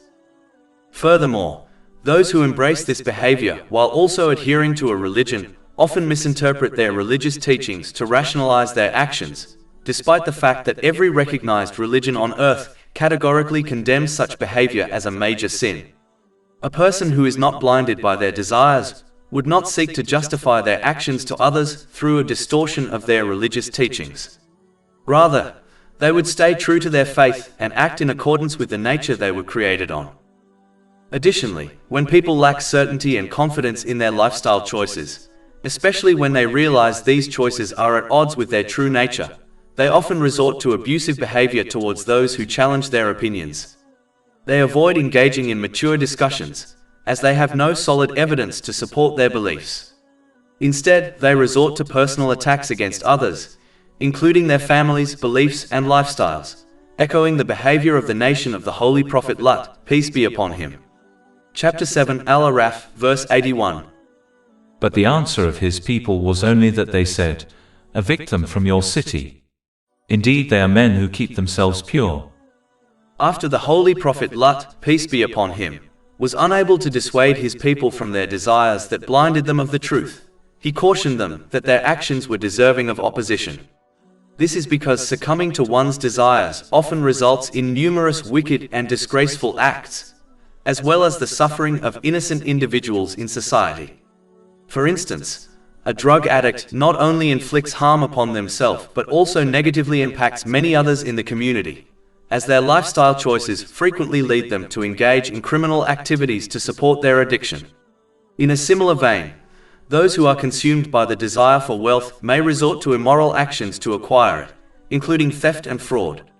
While individuals who fulfill their lusts with the same gender may not be breaking the law, when someone is blinded by their desires as they are, they will eventually pursue all their worldly cravings, some of which are bound to be evil and detrimental to others. Chapter 11 Hud, verse 80. He said, "If only I had against you some power or could take refuge in a strong support." And chapter 15 Al-Hijr, verse 72. By your life indeed they were, in their intoxication, wandering blindly. Generally speaking, when one becomes intoxicated by their desires, then they will inevitably persist on disobeying Allah, the Exalted, by misusing the blessings He has granted them. In this world, their mindset will obstruct them from achieving a balanced mental and physical state, and cause them to misplace everything and everyone around them.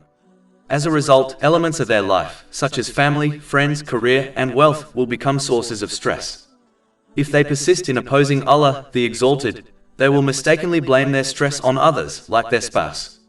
By pushing away these positive influences, they will only worsen their mental health issues, which could lead to depression, substance abuse, and even suicidal thoughts. This is evident when looking at those who consistently misuse the blessings they have, such as the wealthy and famous, despite their apparent enjoyment of worldly pleasures. Moreover, their mindset will hinder them from properly preparing for their accountability on Judgment Day, leading to a far more severe punishment in the afterlife. Chapter 15 Al-Hijr, verses 73 to 77. So the shriek seized them at sunrise. And we made the highest part of the city its lowest, and rained upon them stones of hard clay. Indeed in that are signs for those who discern. And indeed those cities are situated on an established road. Indeed in that is a sign for the believers. In broad terms, this seeks to foster a mindset that discourages self-absorption, urging individuals to expand their perspective beyond their own lives and struggles. Those who embrace this viewpoint forfeit the opportunity to learn from historical events, their own experiences, and the situations of those around them. Gaining insights from these elements is one of the most powerful methods to improve one's behavior and avoid repeating past errors, ultimately resulting in a sense of inner tranquility. For example, watching wealthy and famous individuals waste the blessings they have been granted, only to face stress, mental health challenges, addiction, and even thoughts of suicide, despite brief moments of happiness and luxury, provides a vital lesson. It instructs observers to refrain from misusing the blessings they have received, reinforcing the notion that genuine peace does not arise from material riches or the fulfillment of every earthly craving. Likewise, seeing someone in poor health should inspire appreciation for one's own well-being and encourage its proper utilization before it is lost. As a result, Islam consistently urges individuals to remain vigilant and aware, rather than becoming so absorbed in their personal matters that they neglect the broader world around them. But as indicated by the following verse, only those who possess strong faith will benefit from observing the actions of others and the consequences they faced. Chapter 15 Al-Hijr, verse 77. Indeed, in that is a sign for the believers. It is important to understand the difference between a Muslim and a believer, so that one obtains maximum benefit from their faith. Muslims are individuals who do not possess a deep understanding of Islamic teachings, and instead embrace Islam, primarily because of their family ties, such as their parents. Chapter 49 Al-Hujurat, verse 14.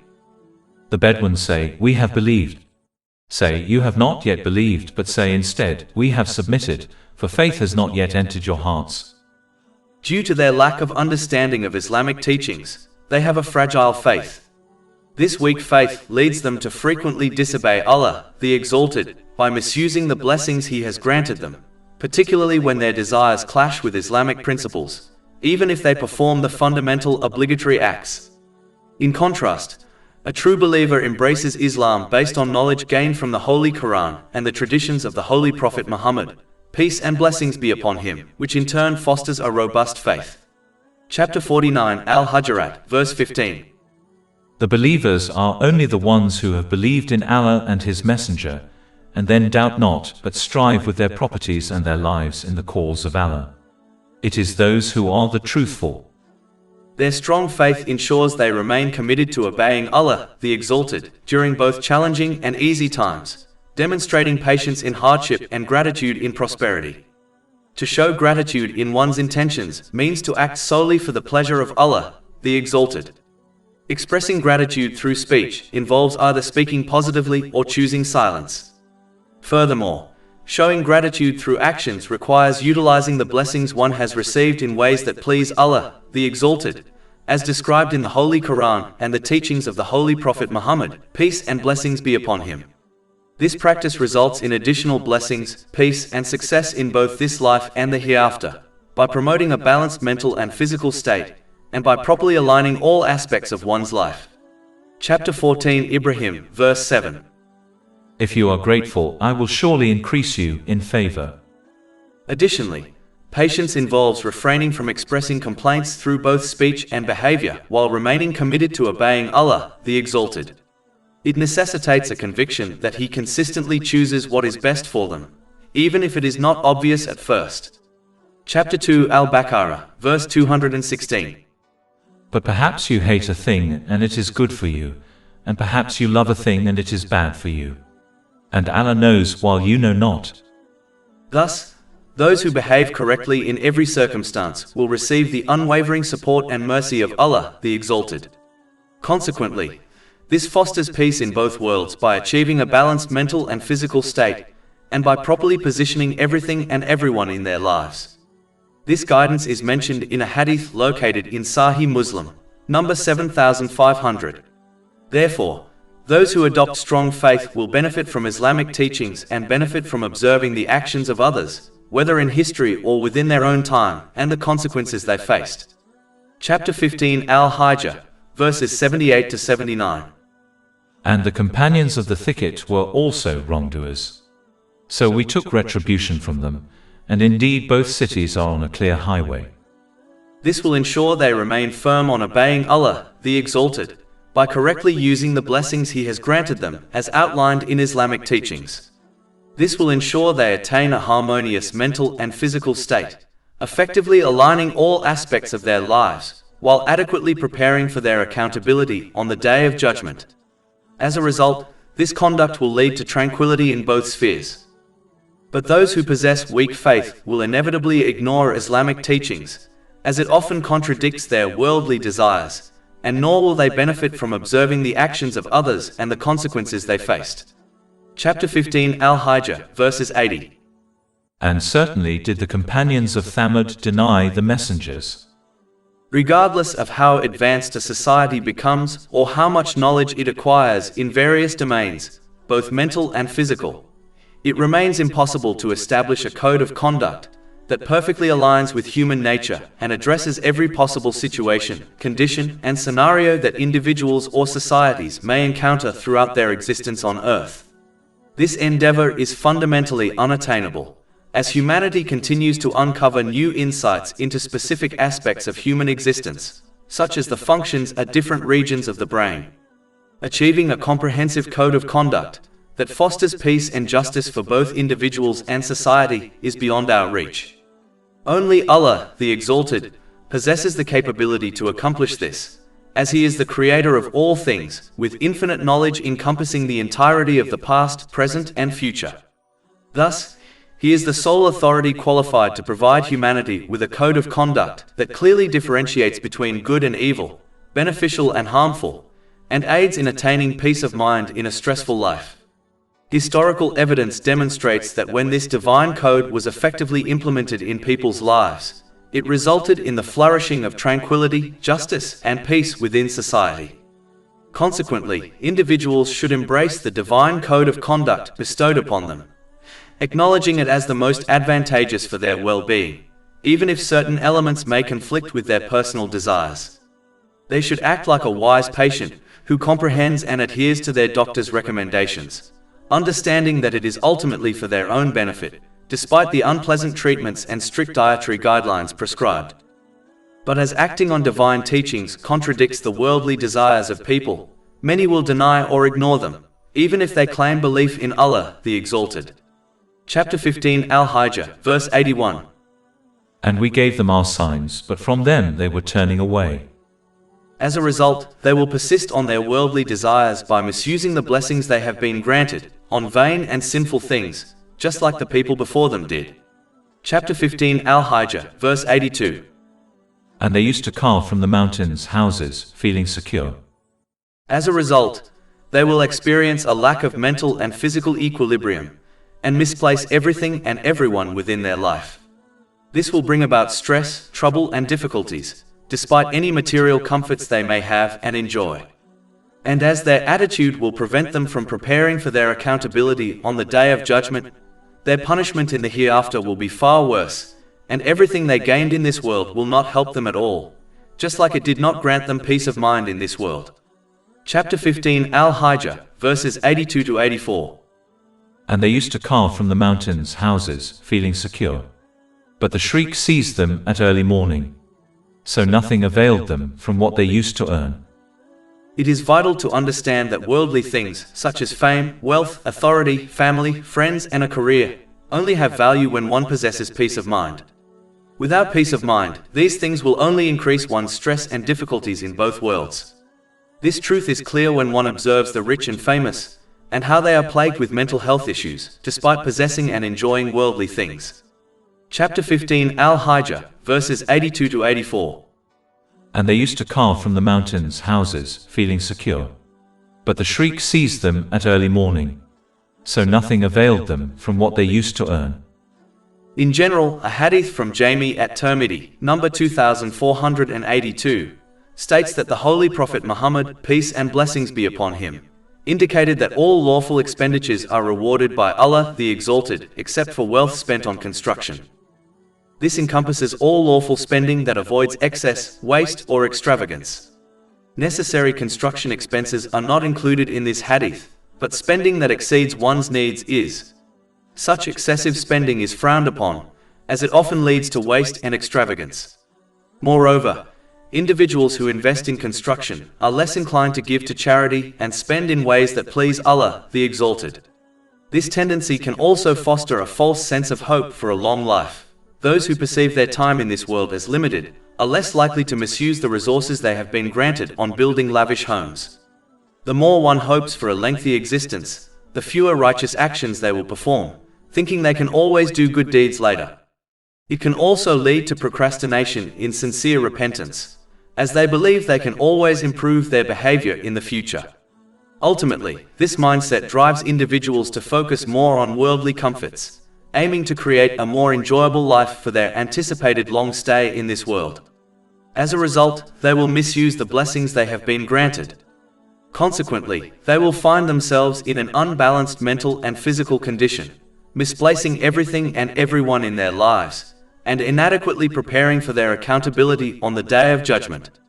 This situation will result in stress, challenges, and hardships in both worlds, even if they experience some material comforts. In addition, engaging in unnecessary construction consumes time that could be spent on voluntary righteous acts, such as fasting and night prayers, due to overwhelming fatigue.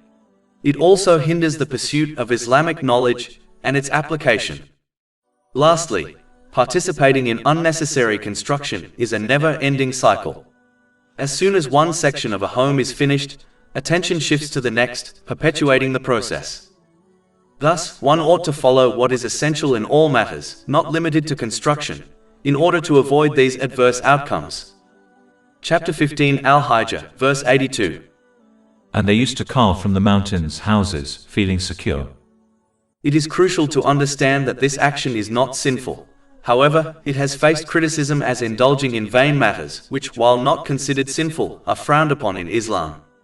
In reality, Part of being pious involves refraining from certain permissible things, due to the concern that they may lead to what is forbidden. Chapter 2 Al-Baqarah, verse 187. These are the limits set by Allah, so do not approach them. Allah, the Exalted, did not merely say to avoid crossing His limits. Rather, He emphasized that people should not even come close to them. This guidance is reiterated throughout the Holy Quran. For instance, Allah, the Exalted, instructed the Holy Prophet Adam, peace be upon him, not to eat from the tree in paradise, and advised him to stay away from the tree altogether, even though getting close to it was permissible. Chapter 7 Al-Araf, verse 19. And O Adam, dwell, you and your wife in paradise and eat from wherever you will, but do not approach this tree, lest you be among the wrongdoers. Numerous instances show that merely because something is legal, does not imply it should be done. Some lawful actions, particularly those that are vain, should be shunned as they frequently lead to unlawful behavior. For instance, vain talk, while not deemed sinful, can result in sins like backbiting and dishonesty. Similarly, vain expenditure of money can lead to wastefulness, which is considered a sin. Chapter 17 Al-Isra, verse 27. Indeed, the wasteful are brothers of the devils, and ever has Satan been to his Lord ungrateful. The vast majority of individuals who have strayed from the right path did so through a gradual process. For instance, they initially engaged with unlawful matters without participating in them, and over time they were gradually encouraged and tempted to get involved. For example, a person who spends time with those who consume alcohol is more likely to eventually partake in it than someone who does not associate with drinkers. This mindset of steering clear of certain lawful matters, particularly vain ones, is something that the Holy Prophet Muhammad, peace and blessings be upon him, has recommended in a hadith found in Jami at Tirmidhi, number 2451. In fact, he stated that a person cannot attain piety, meaning they cannot consistently use the blessings they have been given in accordance with Islamic teachings, until they forsake some lawful things out of fear that it may lead them to the unlawful. Therefore, it is crucial to focus not only on avoiding unlawful actions but also on steering clear of certain lawful matters, especially vain ones, due to the concern that they may eventually lead to unlawful behavior. This approach will help ensure that they remain steadfast in their sincere obedience to Allah, the Exalted, which entails using the blessings they have been granted appropriately, as described in the Holy Quran and the teachings of the Holy Prophet Muhammad, peace and blessings be upon him, which is the core of righteousness and brings peace of mind in both this world and the hereafter, through obtaining a balanced mental and physical state, and through correctly placing everything and everyone within their life. Chapter 2 Al-Baqarah, verse 187. Thus does Allah make clear His verses, i.e. ordinances to the people that they may become righteous. And chapter 16 An-Nahl, verse 97. Whoever does righteousness, whether male or female, while he is a believer, we will surely cause him to live a good life, and we will surely give them their reward in the hereafter according to the best of what they used to do. Those who do not grasp the significance of respecting the limits set by Allah, the Exalted, tend to indulge excessively in permissible activities, particularly vain ones, just like the people before them did. Chapter 15 Al-Hijr, verse 82. And they used to carve from the mountains houses, feeling secure. This behavior heightens the likelihood of engaging in forbidden actions, and leads to a misuse of the blessings they have received. In this world, their mindset will obstruct them from achieving a harmonious mental and physical state, causing them to misplace everything and everyone around them. As a result, various aspects of their lives, such as family, friends, career, and wealth, will become sources of stress. If they persist in opposing Allah, the Exalted, they will mistakenly blame their stress on others, like their relative.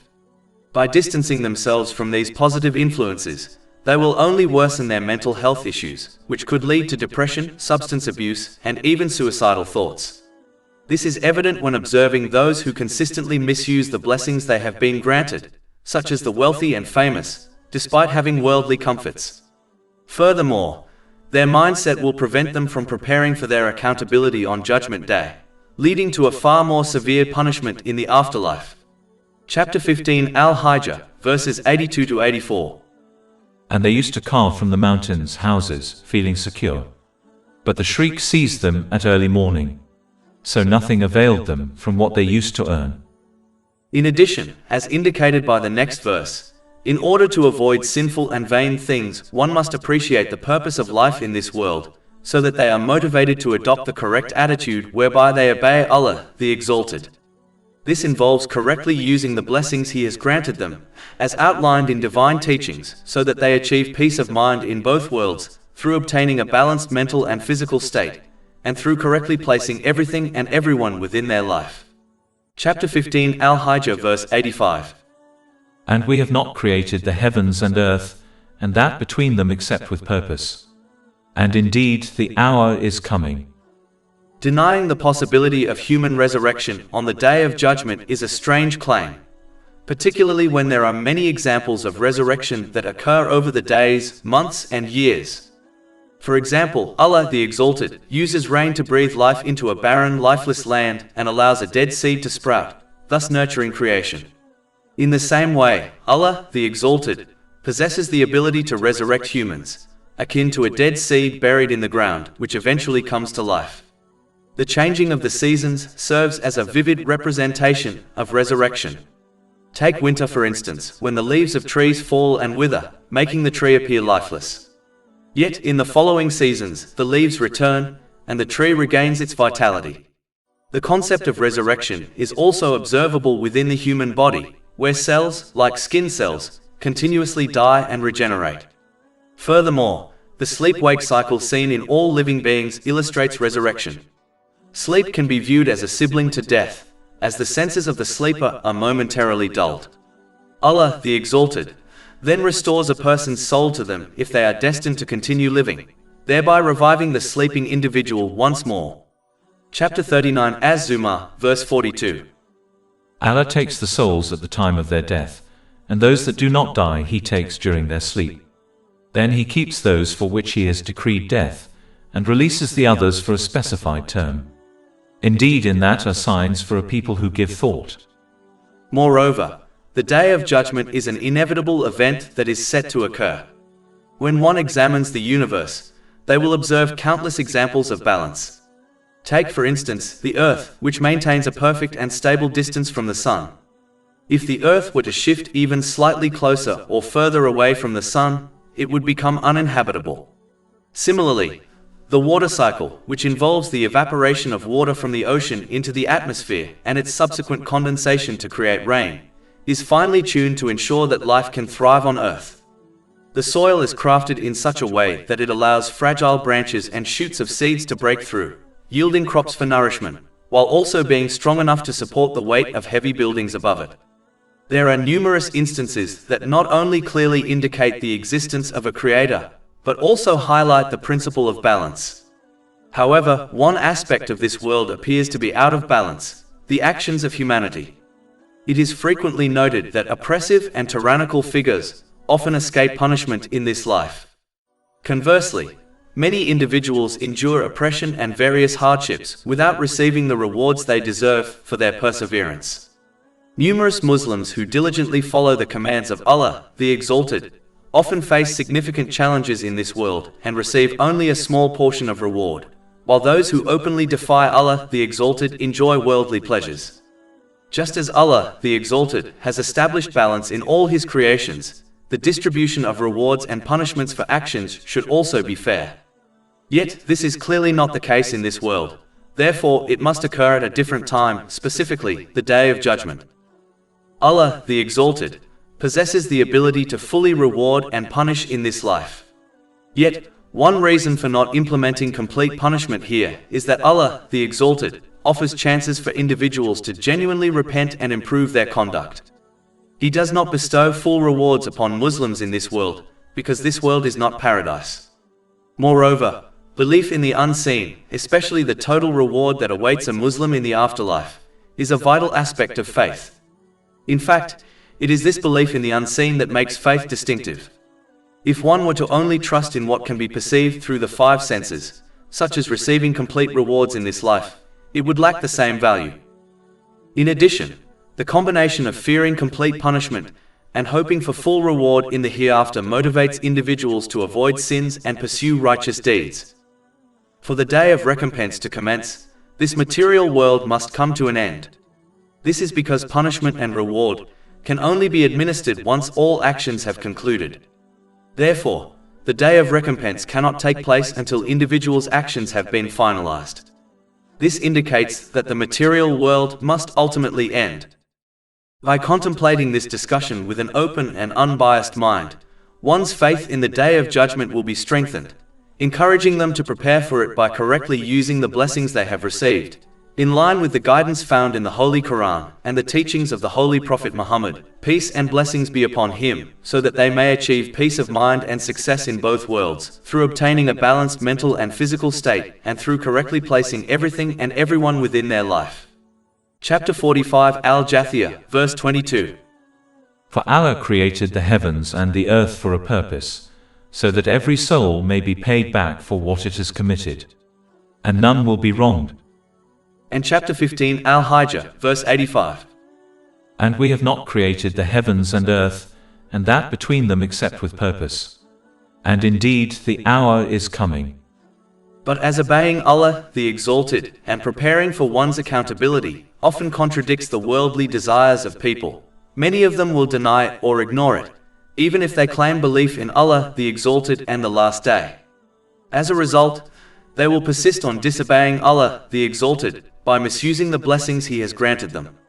Consequently, they will find themselves in a state of mental and physical imbalance. They will misplace everything and everyone in their lives, and fail to prepare for their accountability on the Day of Judgment.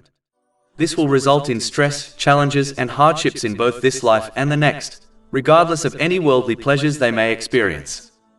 Furthermore, since Islam promotes the control of worldly desires, individuals whose sole purpose in life is to satisfy their desires will often criticize Islam, as it makes them appear animalistic. Additionally, businesses and industries that profit from people indulging their desires will also work against Islam, seeking to dissuade individuals from adhering to Islamic principles. In response to such criticism, Muslims must stay committed to obeying Allah, the Exalted, who will grant them peace of mind and safeguard them from the adverse influences of others, even if this protection is not immediately apparent. Chapter 15 Al-Hijr, verse 85. And indeed the hour is coming, so overlook in a beautiful way. The individual who seeks to satisfy society, while disregarding Allah, the Exalted, will not escape his punishment, nor will they genuinely win the approval of society, as human opinions and worldly matters like social media, fashion, and culture are inherently unstable. If one remains steadfast in obeying Allah, the Exalted, and utilizes the blessings bestowed upon them according to Islamic principles, they will achieve a harmonious mental and physical state, and appropriately prioritize their life and relationships. And as their conduct prepares them for accountability on the Day of Judgment, He will reward them with unimaginable blessings in the hereafter. On the other hand, those who continue to disobey Allah, the Exalted, in pursuit of societal approval and worldly pleasures, will ultimately misuse the blessings they have received. Consequently, they will find themselves in a state of mental and physical chaos, struggling to manage their priorities and relationships, and they will inadequately prepare for their accountability on the Day of Judgment. This will result in stress and challenges in both this life and the hereafter, regardless of their material possessions. In fact, individuals who persist in disobeying Allah, the Exalted, while outwardly professing faith, are at significant risk of departing this world without their faith. It is crucial to understand that faith is akin to a plant that needs nourishment through acts of obedience to flourish and survive. Just as a plant deprived of vital nutrients, such as sunlight, will die, so too can a person's faith diminish if not supported by acts of obedience. This represents the greatest loss. In order to hold people accountable, the ability and power to resurrect the dead and the knowledge of their intentions, speech and actions is required. Chapter 15 Al-Hijr, verse 86. Indeed your Lord, He is the knowing Creator. As indicated by the next verse, in order to obey Allah, the Exalted, correctly, so that one achieves peace of mind through obtaining a balanced mental and physical state, and through correctly placing everything and everyone within their life, and in order to prepare for their accountability on Judgment Day, one must learn and act on the Holy Quran according to the traditions of the Holy Prophet Muhammad, peace and blessings be upon him. In addition, learning and acting on the clear proofs of the Holy Quran will strengthen one's faith in Allah, the Exalted, and Judgment Day, which will aid them in obeying Him and preparing for their accountability on Judgment Day. Chapter 15 Al-Hijr, verse 87. And we have certainly given you 7 of the often repeated verses and the great Quran. It is commonly understood that the phrase 7 often repeated pertains to chapter 1, Al-Fatiha, which is recited multiple times daily during the prayers. Although chapter 1, Al-Fatiha, is part of the Holy Quran, it is mentioned separately due to its significance as the greatest chapter in the Holy Quran. This distinction is noted in a hadith from Sunan Ibn Majah, number 3785. In addition, the Holy Prophet Muhammad, peace and blessings be upon him, has referred to it as the mother of the book in a hadith from Sunan and Nasai, number 910. Some scholars suggest it is termed the mother of the book because it encapsulates the essence of the entire Holy Quran. This interpretation is found in Tafsir Ibn Kathir, Volume 1, page 43. Therefore, anyone who comprehends and implements the teachings of chapter 1, Al-Fatiha, effectively understands and applies the teachings of the entire Holy Quran. Chapter 15 Al-Hijr, verse 87. And we have certainly given you 7 of the often repeated verses. The Holy Quran is made up of 7 topics, all of which are briefly outlined in chapter 1, Al-Fatiha. The first topic is monotheism, which means that only Allah, the Exalted, is deserving of worship and obedience. This subject is introduced at the beginning of Al-Fatiha. Chapter 1 Al-Fatiha, verse 2. All praise is due to Allah, Lord of the worlds. The second topic referenced in the Holy Quran and highlighted in Al-Fatiha is prophethood. In the 6th verse of Al-Fatiha, Allah the Exalted speaks of the way of those whom He has favored. Chapter 1 Al-Fatiha, verse 6. Guide us along the straight path. This route which leads to paradise is the route of the holy prophets, peace be upon them. The individuals who have been favored are referenced in another verse of the Holy Quran. Chapter 4 An-Nisa, verse 69. And whoever obeys Allah and the Messenger, those will be with the ones upon whom Allah has bestowed favor of the prophets, the steadfast affirmers of truth, the martyrs and the righteous. And excellent are those as companions. The third topic discussed in the Holy Quran is the worship and obedience of Allah, the Exalted, as stated in verse 5 of Al-Fatiha. Chapter 1 Al-Fatiha, verse 5. It is you we worship and you we ask for help.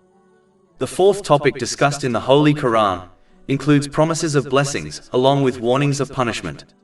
This topic is highlighted in verse 4 of Al-Fatiha, which serves as a reminder to humanity that these promises and warnings will eventually be experienced by everyone.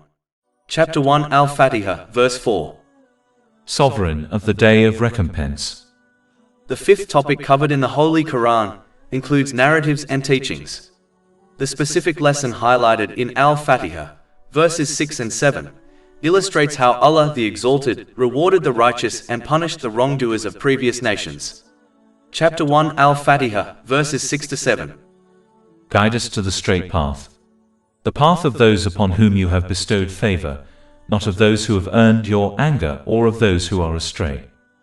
The sixth topic addressed in the Holy Quran covers the aspects of the Day of Resurrection. This is the moment when Allah, the Exalted, will bring back to life all of creation after their death, to evaluate the actions they did while living on earth. This is referenced in verse 4 of Al-Fatiha. Chapter 1 Al-Fatiha, verse 4. Sovereign of the Day of Recompense. The seventh and final topic addressed in the Holy Quran, summarized in Al-Fatiha, involves supplications to Allah, the Exalted. Al-Fatiha instructs humanity on the proper way to supplicate to Allah, the Exalted. One should begin by praising and glorifying Allah, the Exalted, in accordance with His infinite status. This is best accomplished by utilizing the phrases found in the Holy Quran, or the hadiths of the Holy Prophet Muhammad, peace and blessings be upon him. This is highlighted in chapter 1, verses 2 to 3 of Al-Fatiha. All praise is due to Allah, Lord of the worlds, the entirely merciful, the especially merciful. Showing vulnerability and humility is a crucial aspect of supplication. This is shown in chapter 1, verse 5 of Al-Fatiha. It is you we worship and you we ask for help. The following two verses, 6 and 7, contain the supplication itself. Chapter 1 Al-Fatiha, verses 6 to 7. Guide us to the straight path, the path of those upon whom you have bestowed favor, not of those who have earned your anger or of those who are astray. Seeking right guidance and refuge from the wrong path is a prayer that Muslims should frequently make, as it represents the most crucial objective to attain. The placement of this chapter at the start of the Holy Quran signifies that Allah, the Exalted, encourages humanity to recite, study and implement the teachings of the Holy Quran to find the correct direction in life, specifically the straight path referred to in this chapter. This means that one should not approach the recitation and study of the Holy Quran with trivial or worldly intentions. Rather, they should allow this chapter to shape their intentions and actions towards achieving success in both this life and the hereafter. Furthermore, this chapter clarifies that true guidance in every circumstance, both in this world and the next, is only achieved through the practical obedience to Allah, the Exalted, as a path is ineffective unless it is actively traveled. This genuine obedience, highlighted in the last two verses of this chapter, entails utilizing the blessings one has received in ways that are pleasing to Allah, the Exalted. This principle is elaborated upon in the remainder of the Holy Quran, which chapter 1 Al-Fatiha leads into, and is exemplified in the practices of the Holy Prophet Muhammad, peace and blessings be upon him. It is indeed perplexing how many Muslims consistently recite this chapter, yet neglect to obey Allah, the Exalted, in practice. The right guidance discussed in this chapter, which they recite regularly, cannot be attained without corresponding actions. Chapter 15 Al-Hijr, verse 87. And we have certainly given you 7 of the often repeated verses and the great Quran. Generally speaking, the expressions found in the Holy Quran are truly unmatched, and its meanings are conveyed with remarkable precision. The verses and words exhibit an extraordinary level of eloquence, surpassing that of any other literary work. Unlike other scriptures and teachings from various religions and lifestyles, it is devoid of contradictions. The Holy Quran provides a thorough account of the histories of past nations, even though the Holy Prophet Muhammad, peace and blessings be upon him, did not have formal education in historical studies. It advocates for all that is beneficial while prohibiting all that is harmful, addressing both individual and societal impacts, thus ensuring that justice, security and peace are established in every home and community. In contrast to poetry, stories and fables, the Holy Quran steers clear of exaggeration, falsehood or any form of deceit. Each verse is advantageous and can be practically applied in one's life. Even when the same narrative is reiterated in the Holy Quran, it emphasizes different significant lessons. Unlike other texts, the Holy Quran remains engaging upon repeated readings. It presents promises and warnings, backed by undeniable and clear evidence. When discussing concepts that may appear abstract, such as the practice of patience, the Holy Quran consistently provides straightforward and practical methods for application in daily life. It encourages individuals to comprehend their purpose of creation, which involves sincerely obeying Allah, the Exalted, by utilizing the blessings bestowed upon them in ways that are pleasing to Him.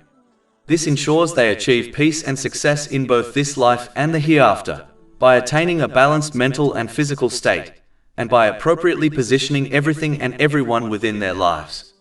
It elucidates and renders the clear path attractive to those in pursuit of tranquility and success in both worlds. It addresses the essence of human nature, making the guidance offered both ageless and advantageous for every individual, location, and time period. When comprehended and applied correctly, it serves as a remedy for all emotional, financial, and physical challenges. It provides solutions to every issue that people or communities might encounter. A glance at history shows that societies that genuinely embrace the teachings of the Holy Quran reap the benefits of its all-encompassing and timeless wisdom. Astonishingly, not a single letter of the Holy Quran has been altered over countless ages, as Allah the Exalted has vowed to safeguard it. No other text in history possesses this remarkable trait. Chapter 15 Al-Hijr, verse 9. Indeed, it is we who sent down the message, i.e. the Quran, and indeed we will be its guardian. Allah the Exalted addressed the key challenges encountered by a community and suggested practical solutions for each one. By tackling these essential issues, many related problems can also be alleviated.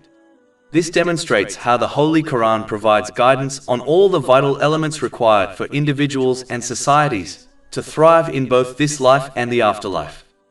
Chapter 16 An-Nahl, verse 89. And we have sent down to you the book as clarification for all things.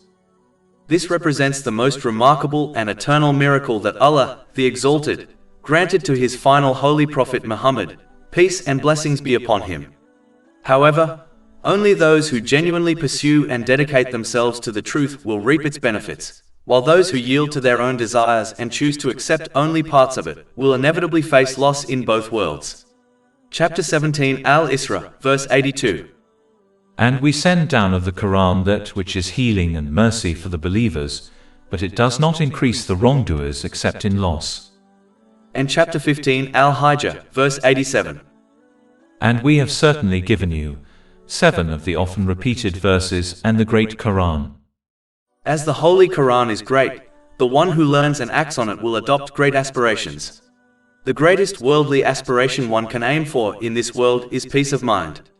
Indeed, one of the key factors that contributed to the greatness of the companions, may Allah be pleased with them, was their lofty goals and aspirations. In all their actions and words, they consistently focused on the hereafter rather than the material world. Even if one were to disregard their extensive worship and simply observe their everyday activities, it would be evident that they were a group of individuals who genuinely believed in the hereafter, as most of their daily efforts were aimed at it. They utilized the blessings bestowed upon them in ways that pleased Allah, the Exalted, and refrained from using them in vain or sinful manners. Conversely, if one were to exclude the obligatory prayers from a modern Muslim's daily routine, it would be difficult to distinguish their daily activities from those of a non-Muslim. This is solely due to their diminished aspirations and goals. In essence, the vast majority of their efforts are directed towards the material world, similar to a non-Muslim. One should not deceive themselves into thinking they are emulating the actions of the companions, may Allah be pleased with them. Certainly, the companions, may Allah be pleased with them, engaged in business and raised families, but their approach to these endeavors was deeply rooted in Islamic teachings. They earned and spent only in ways that were pleasing to Allah, the Exalted, and avoided anything that would not serve them in the hereafter. How many Muslims can genuinely say they act in this way? The companions, may Allah be pleased with them, entered into marriage but selected their partners solely based on Islamic teachings, and worked diligently to uphold their spouse's rights according to these teachings rather than their personal desires. How many Muslims can assert they act in this fashion? The companions, may Allah be pleased with them, nurtured their children by imparting the Holy Quran and the traditions of the Holy Prophet Muhammad, peace and blessings be upon him, and instilled in them the importance of preparing for the hereafter over worldly matters, utilizing the blessings they received in ways that please Allah, the Exalted. In contrast, many Muslim parents today focus solely on teaching their children to recite the Holy Quran without comprehension or application, while investing their full efforts in motivating them to amass wealth and acquire numerous properties. Modern Muslims may imitate the actions of the companions, may Allah be pleased with them, but since their goals and ambitions are centered on materialism, they are significantly distanced from the companions, may Allah be pleased with them. One should conduct their life in such a manner that it becomes clear to anyone observing their daily actions that they genuinely believe in the hereafter, as their goals and dreams are directed towards it. This is accomplished when one utilizes the blessings bestowed upon them in ways that are pleasing to Allah, the Exalted, as described in the Holy Quran and the teachings of the Holy Prophet Muhammad, peace and blessings be upon him. It is insufficient to exhibit this behavior solely during the 5 obligatory prayers, which take less than an hour each day. Rather, this mindset should be reflected in every action and word. This was the approach of the companions, may Allah be pleased with them, and it is one of the key factors contributing to their greatness. In addition, as indicated by the next verse, it is essential to recognize that material possessions, including fame, wealth, power, family, friends, and a career, hold significance only when accompanied by peace of mind. Without peace of mind, these possessions will only increase stress and challenges in both worlds. This reality becomes evident when observing the wealthy and famous, who often struggle with mental health issues despite their material success. Thus, one's goals in this life should not focus on acquiring these possessions. Rather, the pursuit should be for peace of mind, as it imparts value to all other worldly possessions. Chapter 15 Al-Hijr, verse 88. Do not extend your eyes toward that by which we have given enjoyment to certain categories from them. The one who fails to understand this reality will blindly follow others who indulge in their worldly desires, falsely believing peace of mind lies in this behavior. It is important to note that Allah, the Exalted, warned against even looking at those who indulge in their worldly desires, as this is the first step to blindly following others within society. Thus, one should refrain from following others blindly, as the prevailing behavior in society frequently leads to the disobedience of Allah, the Exalted. When individuals see that most of society disregards Islamic teachings, they might assume that the majority's actions are correct, and consequently follow them without any critical thought. In reality, the majority view is not always accurate. History has demonstrated how the prevailing opinion or belief has been proven wrong with new evidence and understanding, such as the incorrect belief that the earth was flat. It is crucial to avoid behaving like sheep by thoughtlessly conforming to the majority view, as this often leads to poor decisions in both worldly and religious matters. Chapter 6 Al-An'am, verse 116. And if you obey most of those upon the earth, they will mislead you from the way of Allah. They follow not except assumption, and they are not but guessing. Instead, people should use the reasoning and intellect given to them to assess each situation based on knowledge and evidence, enabling them to make informed choices, even if these choices differ from the common views of the majority.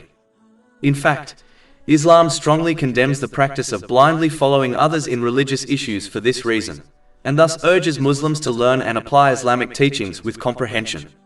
Chapter 12 Yusuf, verse 108. Say, this is my way, I invite to Allah with insight, I and those who follow me. But those who fail to use their common sense and instead follow the majority opinion within society, falsely believing peace of mind lies in this behavior, will also adopt the same attitude. In this world, their mindset will obstruct them from achieving a balanced mental and physical state, causing them to misplace everything and everyone around them.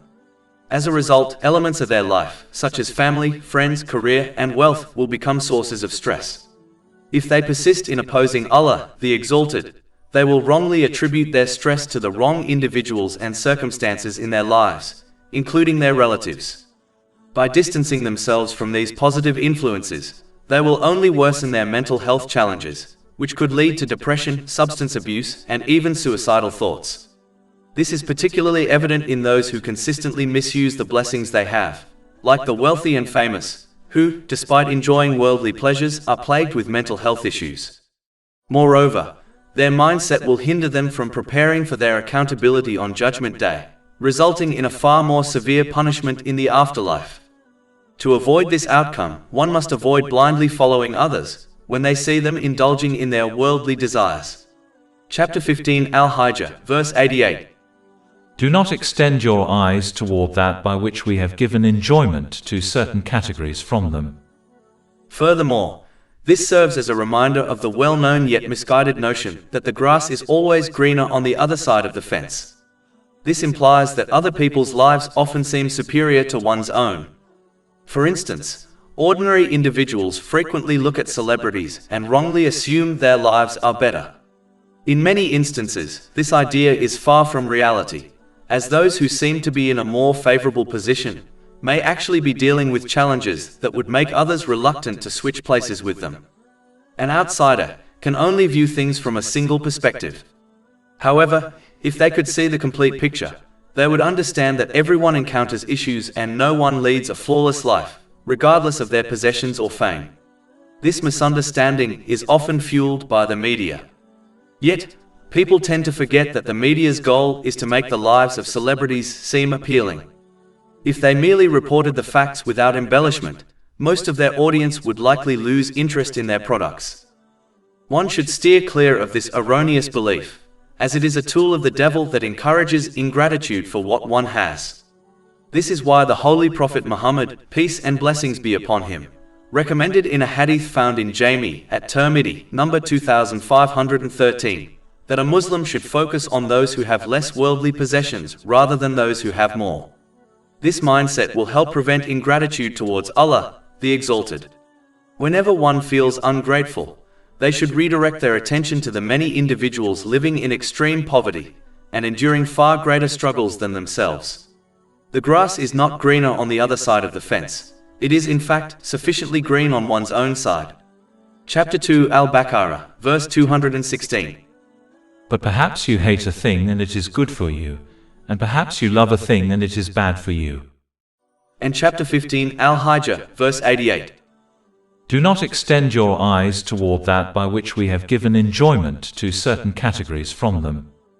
The one who appreciates this truth will inevitably feel sad for others, such as their relatives, who choose to ignore Islamic teachings and instead blindly follow the majority behavior in society by indulging in their worldly desires, falsely believing peace of mind lies in this. Chapter 15 Al-Hijr, verse 88. And do not grieve over them. In the end, it is an individual's duty to clearly communicate the difference between the right and wrong paths in life to others, while also inspiring them to choose the right one. However, they cannot force anyone to make that decision. Those who fail to recognize this reality will repeatedly experience frustration and disappointment towards those who choose the wrong path, and this sadness may eventually lead to depression if they do not realize that their role is not to pressure others into making the right life choices. Chapter 88 Al-Ghashiyah, verses 21 to 22. So remind you are only a reminder. You are not over them, a controller. Only those who desire right guidance will react positively. Individuals yearning for peace in both worlds, even if it requires resisting earthly temptations, recognize that managing one's desires in this life is a minor sacrifice for achieving peace of mind in both worlds.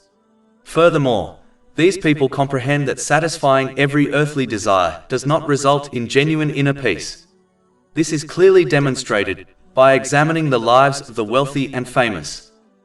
When one avoids following the majority behavior within society, and instead controls their worldly desires by using the blessings they have been granted as outlined in Islamic teachings, they must not adopt arrogance towards others, especially other Muslims, believing they are better than them, as arrogance is arguably more destructive than indulging in one's desires. Chapter 15 Al-Hijr, verse 88. And lower your wing to the believers. Arrogance can lead one to mistakenly think they are doing Allah, the Exalted, and Islam a service by following Islamic teachings, even if most of society overlooks them. Such arrogance can obstruct their true obedience to Allah, especially when their personal desires clash with His commands, leading them astray. On the other hand, those who understand that their faith and dedication ultimately benefit themselves will nurture humility before Allah, the Exalted, and remain committed to their obedience, no matter the challenges or comforts they encounter. This viewpoint will allow them to correctly utilize the blessings bestowed upon them by Allah, the Exalted, as described in Islamic teachings. Consequently, they will achieve a balanced state of mind and body, harmonizing all facets of their lives while adequately preparing for their accountability on the Day of Judgment. In the end, this attitude will foster peace in both worlds. Chapter 15 Al-Hijr, verse 88. And lower your wing to the believers. In general, since the door of repentance remains open until death, one should never exhibit arrogance towards others, regardless of whether they are Muslim or not, under the assumption that they are superior. This is because anyone can seek repentance at any time. Moreover, it is crucial to understand that since a person's intentions are concealed from others, they cannot accurately judge who is better based solely on external actions. Therefore, it is essential to avoid making assertions about the status of others or oneself, as only Allah, the Exalted, truly knows the intentions, words, and deeds of every individual. Chapter 53 and Najm, verse 32. So do not claim yourselves to be pure, he is most knowing of who fears him. Understanding this truth will prevent one from adopting arrogance towards others. Chapter 15 Al-Hijr, verse 88. And lower your wing to the believers. Furthermore, adopting humility towards others is a vital component of correctly representing Islam to the outside world, whether to other Muslims or non-Muslims. The one who adopts arrogance will discourage others from accepting and acting on Islamic teachings, thereby failing their duty of correctly representing Islam to the outside world. They will undoubtedly answer for this failure in both worlds. As mentioned earlier, the role of the Holy Prophet Muhammad, peace and blessings be upon him, was to represent the correct teachings of Islam to the outside world, an aspect of which was to warn them against disobeying Allah the Exalted and the consequences of doing so. Chapter 15 Al-Hijr, verse 89. And say, indeed I am the clear warner. It is crucial to understand that warnings are only advantageous for those who take practical action in response to them. Simply acknowledging warnings verbally, without changing one's behavior accordingly, holds no value. Thus, to genuinely benefit from the warnings of the Holy Quran, one must actively engage with its various aspects. The first aspect is to recite it accurately and consistently. The second aspect involves grasping its teachings through a trustworthy source and instructor. The final aspect is to apply the teachings of the Holy Quran with the sincere intention of pleasing Allah, the Exalted, in line with the traditions of the Holy Prophet Muhammad, peace and blessings be upon him. One must prioritize the teachings of the Holy Quran over personal desires that may contradict it. Shaping one's character in accordance with the Holy Quran demonstrates a true commitment to the Book of Allah, the Exalted. This effort aligns with the actions of the Holy Prophet Muhammad, peace and blessings be upon him, as noted in a hadith from Sunan Abu Dawood, number 1342. A vital aspect of respecting the Holy Quran is to engage with it sincerely, striving to understand and implement all its teachings, regardless of any conflicting personal desires. Those who choose to follow only certain commands, prohibitions and guidance based on their own preferences and desires show a lack of genuine sincerity towards it, and consequently, will not fully experience the profound knowledge and wisdom it offers. Chapter 17 Al-Isra, verse 82. And we send down of the Quran that which is healing and mercy for the believers, but it does not increase the wrongdoers except in loss. Ultimately, it is crucial to recognize that while the Holy Quran serves as a remedy for worldly challenges, a Muslim should not limit its use to this function alone. In truth, they should not merely recite it to address their earthly issues, treating the Holy Quran as just a resource to be called upon in times of need and then put aside. The main aim of the Holy Quran is to provide guidance for achieving tranquility in both worlds, by fostering a harmonious mental and physical state, and by appropriately positioning everything and everyone in their life. Ignoring this essential purpose and using it solely to confront one's worldly difficulties is inappropriate, as it contradicts the values of a true Muslim.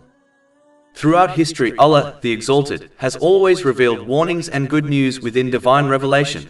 He has granted mankind so that they could achieve peace of mind in both worlds. Chapter 15 Al-Hijr, verses 89 to 90. And say, indeed I am the clear warner, just as we had revealed scriptures to the separators. No matter how sophisticated a society becomes, and regardless of the knowledge it gains in various domains, including both the mental and physical aspects of humanity, it is impossible for them to create a code of conduct that is completely in harmony with human nature, and that addresses every situation, condition, and scenario that individuals or societies may face during their time on Earth.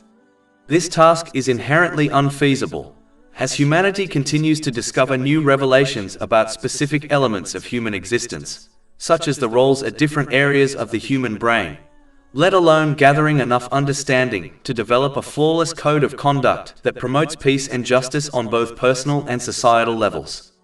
Only Allah, the Exalted, has the power to achieve this, for He is the creator of everything, and His knowledge is infinite, encompassing all of the past, present, and future. Therefore, He alone is in the perfect position to offer humanity a code of conduct, a benchmark that clearly distinguishes right from wrong, beneficial from harmful, and aids in achieving peace of mind in a life filled with stress. Historical records clearly show that when this divine code of conduct was properly applied in the lives of individuals, it led to the spread of tranquility, justice, and peace within society. As a result, individuals must accept the divine code of conduct given to them, recognizing it as the most beneficial for their well-being, even if some aspects may clash with their personal wishes. They should behave like a wise patient who understands and follows the medical advice of their doctor, realizing that it is ultimately for their own good, even if it involves taking unpleasant medications and adhering to a strict diet. But as obeying Allah, the Exalted, by correctly using the blessings He has granted as outlined in divine teachings, often contradicts the worldly desires of people. Many of them intentionally misinterpreted, edited, and concealed divine teachings amongst each other, such as the scholars from the people of the book, for the sake of worldly gain, and only shared the teachings from their divine scriptures with the general public that suited their worldly ambitions, thereby separating the divine scriptures into pieces. Chapter 15 Al-Hijr, verse 90. Just as we had revealed scriptures to the separators. This verse cautions Muslims against behaving inappropriately regarding Islamic knowledge. They should not deliberately learn and distort it to fulfill their own desires.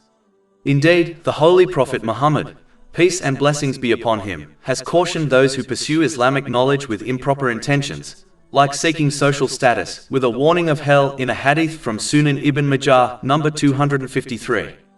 Therefore, one must ensure that they seek and apply Islamic knowledge solely to please Allah, the Exalted, and refrain from misusing this knowledge for worldly gains, such as social status and wealth. But those who fail to adopt the correct attitude will follow in the footsteps of the misguided scholars of the people of the book, who intentionally misinterpreted and concealed their divine teachings, thereby acting on some parts of it and ignoring other parts of it, according to their worldly desires. Chapter 15 Al-Hijr, verse 90-91. Just as we had revealed scriptures to the separators, who have made the Quran into portions. The scholars from the people of the book accepted parts of the Holy Quran which coincided with their worldly desires, and disbelieved in other parts which contradicted their desires.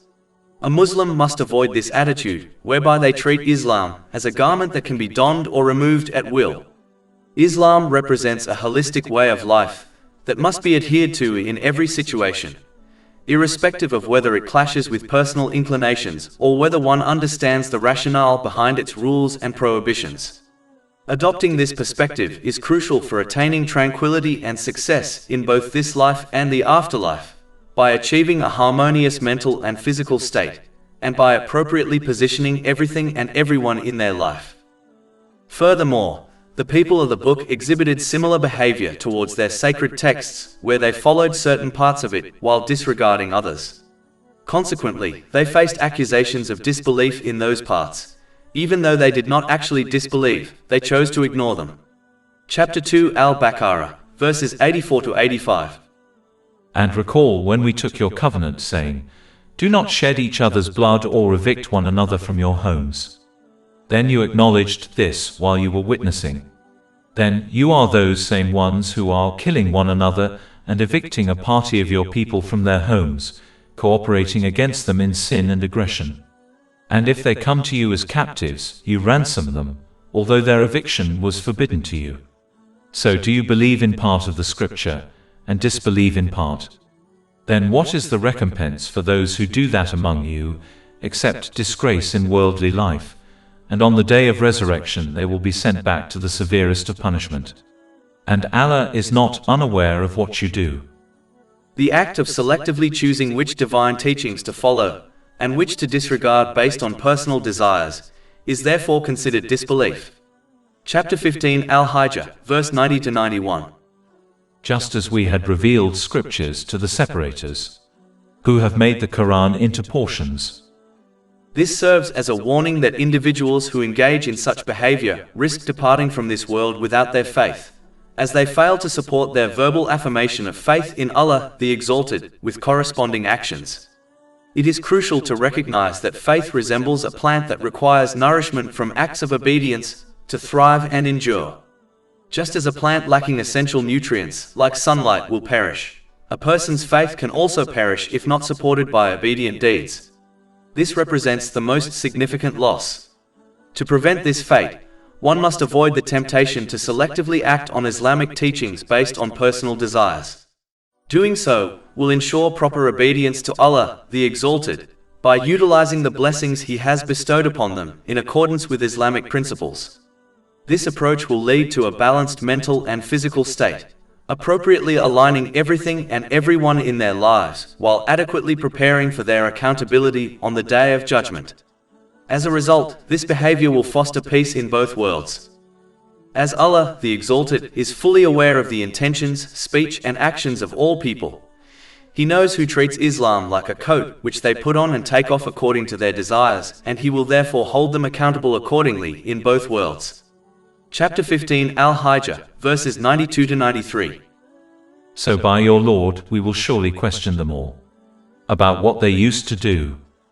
Irrespective of if others accept and act on Islamic teachings, one must understand the importance of obeying Allah, the Exalted, even if it contradicts their worldly desires.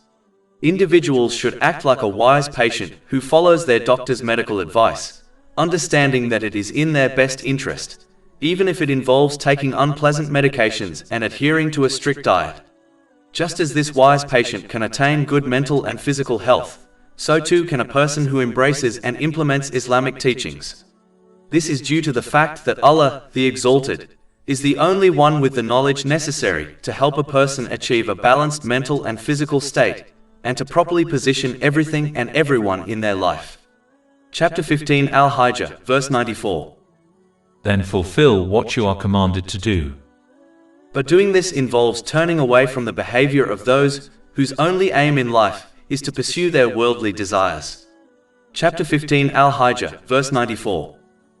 And turn away from the polytheists. A person is always influenced by their companions, whether positively or negatively, and this influence can be either obvious or subtle. This is referenced in a hadith from Sunan Abu Dawood, number 4833. Therefore, those who surround themselves with the righteous and truthful will find themselves inspired and encouraged to sincerely obey Allah, the Exalted. On the other hand, those who associate with the misguided will adopt their characteristics and behaviors. As a result, they will disobey Allah, the Exalted, by misusing the blessings they have been given. This will lead to a state of mental and physical imbalance. It will cause them to misplace everything and everyone in their lives, and it will prevent them from preparing for their accountability on the Day of Judgment. Ultimately, this will result in stress, challenges, and struggles in both worlds, no matter what material comforts they may have and enjoy. When one does not join the majority of society in their pursuit of worldly desires, and instead remains firm on the obedience of Allah, the Exalted, they will encounter criticism from others. Chapter 15 Al-Hijr, verses 94 to 95. Then fulfill what you are commanded to do, and turn away from the polytheists. Indeed, we are sufficient for you against the mockers. In general, when an individual chooses a different course than their contemporaries, it can evoke feelings of inadequacy in others regarding their own decisions, especially if those decisions emphasize personal goals and desires over the obedience of Allah, the Exalted. Consequently, this may result in criticism aimed at those who remain resolute in their faith, often originating from family members. Moreover, societal influences such as social media, fashion trends, and cultural expectations frequently impose significant pressure on individuals who maintain Islamic values. The advocacy of Islam is often viewed as an obstacle to their ambitions for wealth and social prestige. Sectors that Islam critiques typically resist the incorporation of Islamic principles and dissuade Muslims from practicing their faith. This significantly contributes to the pervasive anti-Islamic sentiments observed across various platforms, including social media. Furthermore, individuals who strive to adhere to Islamic teachings, which advocate for moderation in personal desires and the judicious use of the blessings granted to them, often encounter resistance and criticism from those who engage in excess, yielding to their impulses without restraint, which render them animalistic according to Islamic values. These detractors frequently aim to dissuade others from accepting Islam, and to discourage Muslims from practicing their faith, attempting to lure them into a lifestyle governed by unchecked desires. They often concentrate on specific elements of Islam, such as the dress code for women, in an effort to undermine its appeal. Nevertheless, perceptive individuals can readily discern the superficial nature of these criticisms, which stem from a contempt for Islam's focus on self-discipline. For instance, while they may criticize the Islamic dress code for women, they do not apply the same level of scrutiny to other important professions, including law enforcement, military, healthcare, education, and business. This selective critique of the Islamic dress code, juxtaposed with their silence regarding other dress codes, underscores the fragility and lack of substance in their arguments. Ultimately, it is the core tenets of Islam and the disciplined behavior of its adherents that incite these various assaults on Islam, leading them to criticize it in any manner possible. Chapter 15 Al-Hijr, verse 96. Who make equal with Allah another deity. In all situations, an individual must steadfastly dedicate themselves to the genuine obedience of Allah, the Exalted, understanding that such commitment will grant them tranquility and shield them from the adverse effects of others. Chapter 15 Al-Hijr, verse 95. Indeed, we are sufficient for you against the mockers. Failing to obey Allah, the Exalted, in a bid to satisfy others will ultimately result in a forfeiture of inner peace, as this decision will lead to the misapplication of the blessings He has conferred upon them. Consequently, they will endure both mental and physical distress. They will misplace everything and everyone within their life, and it will impede their readiness for accountability on the Day of Judgment. This will lead to anxiety, challenges, and hardships in both this world and the hereafter, irrespective of any material wealth they may possess and enjoy. To cultivate a resilient mindset, one must work towards building a strong faith. This robust faith is crucial for upholding the commitment to obey Allah, the Exalted, in all situations, whether in times of prosperity or hardship. Such deep faith is nurtured by comprehending and applying the clear signs and teachings found in the Holy Quran, and the traditions of the Holy Prophet Muhammad, peace and blessings be upon him. These teachings demonstrate that genuine obedience to Allah, the Exalted, leads to peace in both this life and the afterlife. In contrast, those lacking knowledge of Islamic principles tend to have a weak faith, making them more vulnerable to straying from obedience, especially when their personal desires clash with divine guidance. This ignorance can cloud their understanding that yielding their desires in favor of obeying Allah, the Exalted, is the path to attaining peace in both worlds. Therefore, it is essential for individuals to strengthen their faith by seeking Islamic knowledge and applying it practically, ensuring they remain obedient to Allah, the Exalted, at all times. This involves correctly utilizing the blessings they have received, as prescribed by Islamic teachings, ultimately resulting in a balanced mental and physical state and the proper prioritization of all areas of their lives. Chapter 15 Al-Hijr, verse 95. Indeed, we are sufficient for you against the mockers. But if one possesses weak faith, then they will follow the majority behavior within society and disobey Allah, the Exalted, by misusing the blessings He has granted them, falsely believing peace of mind lies in this behavior. Chapter 15 Al-Hijr, verse 96. Who make equal with Allah another deity. But they are going to know. In this world, their mindset will obstruct their ability to achieve a balanced mental and physical state, causing them to misplace everything and everyone around them. As a result, elements of their lives, such as family, friends, careers, and wealth, will become sources of stress. If they persist in opposing Allah, the Exalted, they will wrongly attribute their stress to the wrong individuals and circumstances, including their spouse. By disregarding these positive influences, they will only worsen their mental health challenges, potentially leading to depression, substance abuse, and even suicidal thoughts. This outcome is particularly evident in those who consistently misuse the blessings they have been granted, like the wealthy and famous, who, despite seemingly enjoying worldly pleasures, suffer from mental health issues. Moreover, their behavior will prevent them from properly preparing for their accountability on Judgment Day, resulting in a much harsher punishment in the afterlife. Chapter 15 Al-Hijr, verse 96. who make equal with Allah another deity. But they are going to know.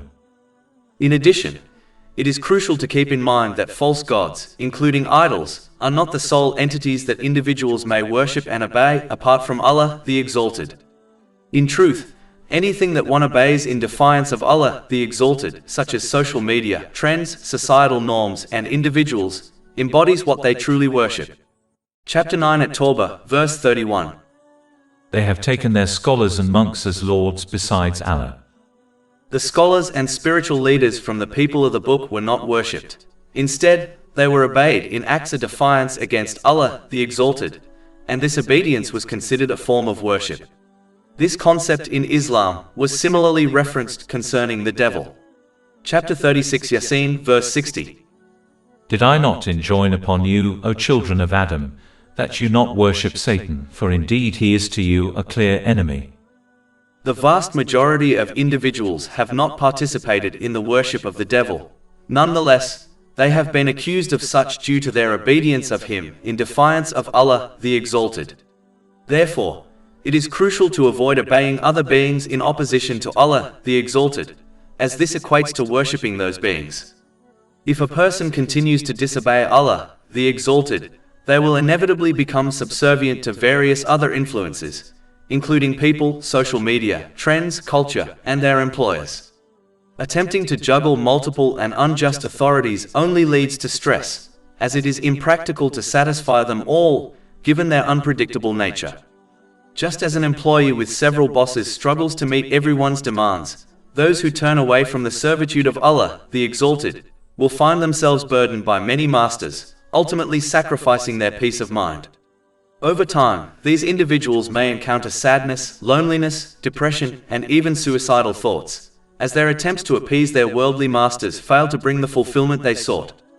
This reality is evident when one observes those who behave in this manner, such as celebrities. Moreover, worshipping other entities by obeying them in the disobedience of Allah, the Exalted, will not offer any benefit in the afterlife, as these entities will not come to their aid in their time of need. Chapter 15 Al-Hijr, verse 96.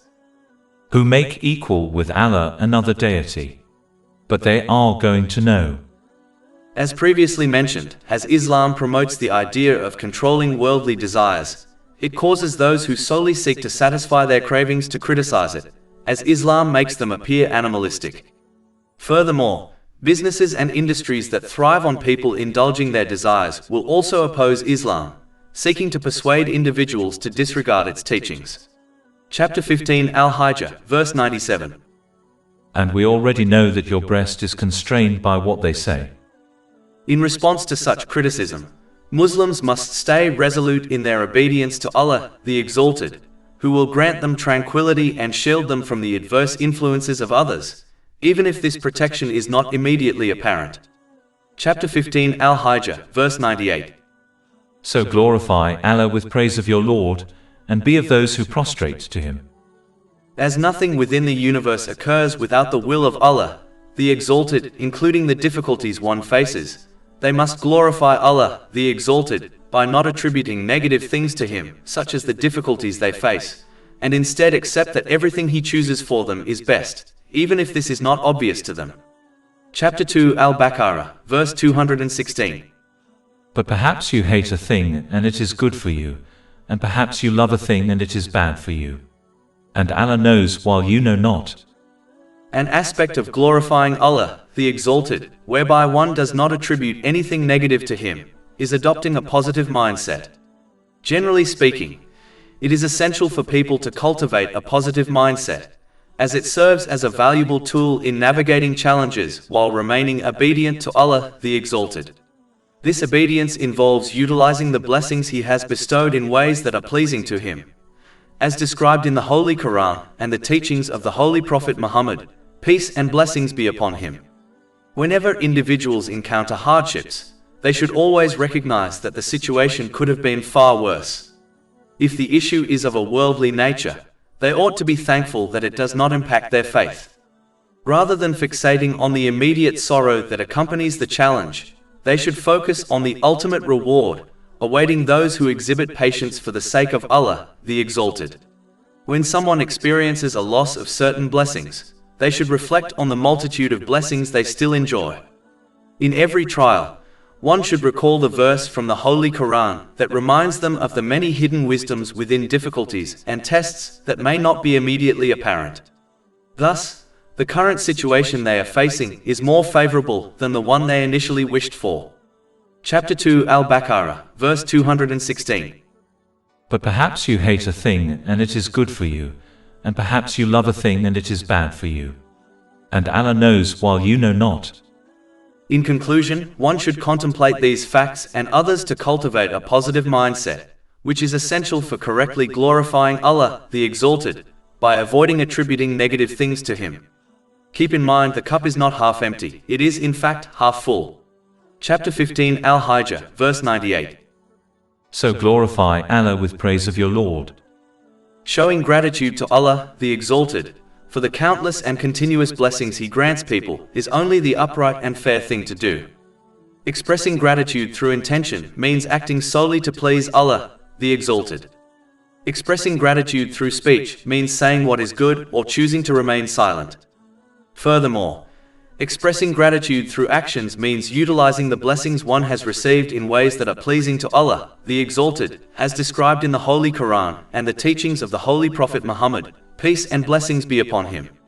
This practice will result in additional blessings, tranquility, and success in both this world and the hereafter, through achieving a balanced mental and physical state, and by appropriately positioning everything and everyone in one's life.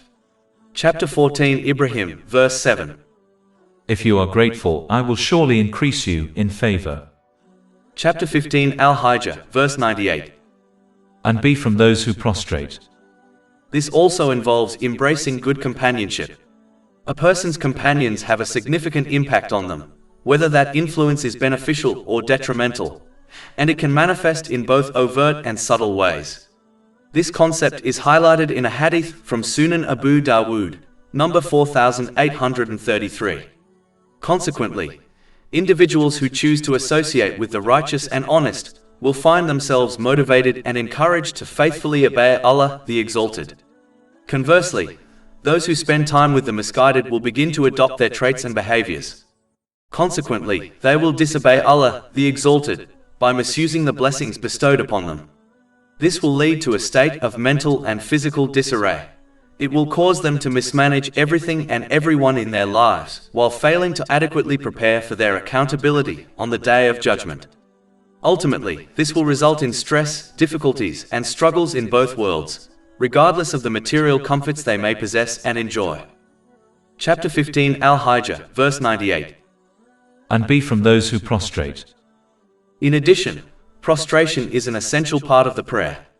The establishment of obligatory prayers is often emphasized in Islamic teachings, as they are the central pillar of actions around which all good deeds revolve.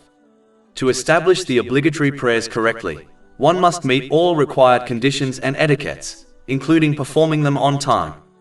The Holy Quran frequently highlights the significance of establishing these prayers, as they are the most important practical demonstration of one's faith in Allah, the Exalted. Moreover, since the prayers are distributed throughout the day, they serve as a continual reminder of the Day of Judgment and help in preparing for it, with each part of the obligatory prayer linked to Judgment Day. Thus, they are seen as the fundamental basis of all righteous actions. When a person stands upright, it symbolizes how they will stand before Allah, the Exalted, on Judgment Day. Chapter 83 Al-Mutaffifin, verses 4-6. Do they not think that they will be resurrected? For a tremendous day, the day when mankind will stand before the Lord of the worlds. When they bow, it serves as a reminder of the numerous individuals who will face criticism on Judgment Day for failing to bow to Allah, the Exalted, while they were on earth. Chapter 77 Al-Mursalat, verse 48. And when it is said to them, bow in prayer, they do not bow. This critique also highlights the failure to fully submit to the obedience of Allah, the Exalted, in every aspect of life. When someone prostrates in prayer, it serves as a reminder of how people will be called to prostrate before Allah, the Exalted, on Judgment Day. However, those who did not sufficiently prostrate to Him during their earthly existence, meaning they did not obey Him in all areas of their lives, will find themselves unable to do so on Judgment Day. Chapter 68 Al-Kalam, verses 42 to 43. On the day when matters become dire, they will be invited to prostrate themselves but will be prevented from doing so. Their eyes humbled, humiliation will cover them. And they used to be invited to prostration while they were sound. When a person kneels in prayer, it serves as a reminder of how they will kneel before Allah, the Exalted, on the Day of Judgment, filled with anxiety about their ultimate judgment. Chapter 45 Al-Jathiyah, verse 28. And you will see every nation kneeling from fear. Every nation will be called to its record and told, "Today you will be recompensed for what you used to do." A person who prays while contemplating these aspects will perform their prayers correctly. This will guarantee that they genuinely obey Allah, the Exalted, during the intervals between the prayers. Chapter 29 Al-Ankabut, verse 45. Indeed, prayer prohibits immorality and wrongdoing. As shown in the following verses, this obedience requires utilizing the blessings one has received in ways that are pleasing to him, as described in the Holy Quran and the teachings of the Holy Prophet Muhammad, peace and blessings be upon him. Chapter 15 Al-Hijr, verses 98 to 99. And be from those who prostrate and worship your Lord. It is crucial to understand that obedience is a practical issue, going beyond simply having faith in one's spiritual heart. Obedience to Allah, the Exalted, requires performing good deeds intended to please Him. Those who act for different reasons will not earn rewards from Allah, the Exalted. This caution is emphasized in a hadith found in Jami at Tirmidhi, number 3154. Moreover, obedience to Allah, the Exalted, includes fulfilling various elements of the Holy Quran. The first element is to recite it accurately and regularly. The second is to grasp its teachings through a reliable source and teacher. The final element is to apply the teachings of the Holy Quran with the aim of pleasing Allah, the Exalted, in accordance with the traditions of the Holy Prophet Muhammad, peace and blessings be upon him. A truly obedient Muslim prioritizes following its teachings over fulfilling desires that contradict the Holy Quran. Molding one's character according to the Holy Quran represents genuine obedience to the Book of Allah, the Exalted. This practice is in line with the tradition of the Holy Prophet Muhammad, peace and blessings be upon him, as confirmed in a hadith located in Sunan Abu Dawood, number 1342. A vital aspect of being sincere to the Holy Quran is to approach it with a true intention of understanding and acting upon all its content, regardless of whether one's desires clash with the Holy Quran. Those who selectively decide which commands, prohibitions, and advice to follow or ignore based on personal preferences show insincerity towards it, and as a result, will not truly benefit from its guidance. Chapter 17 Al-Isra, verse 82. And we send down of the Quran that which is healing and mercy for the believers, but it does not increase the wrongdoers except in loss.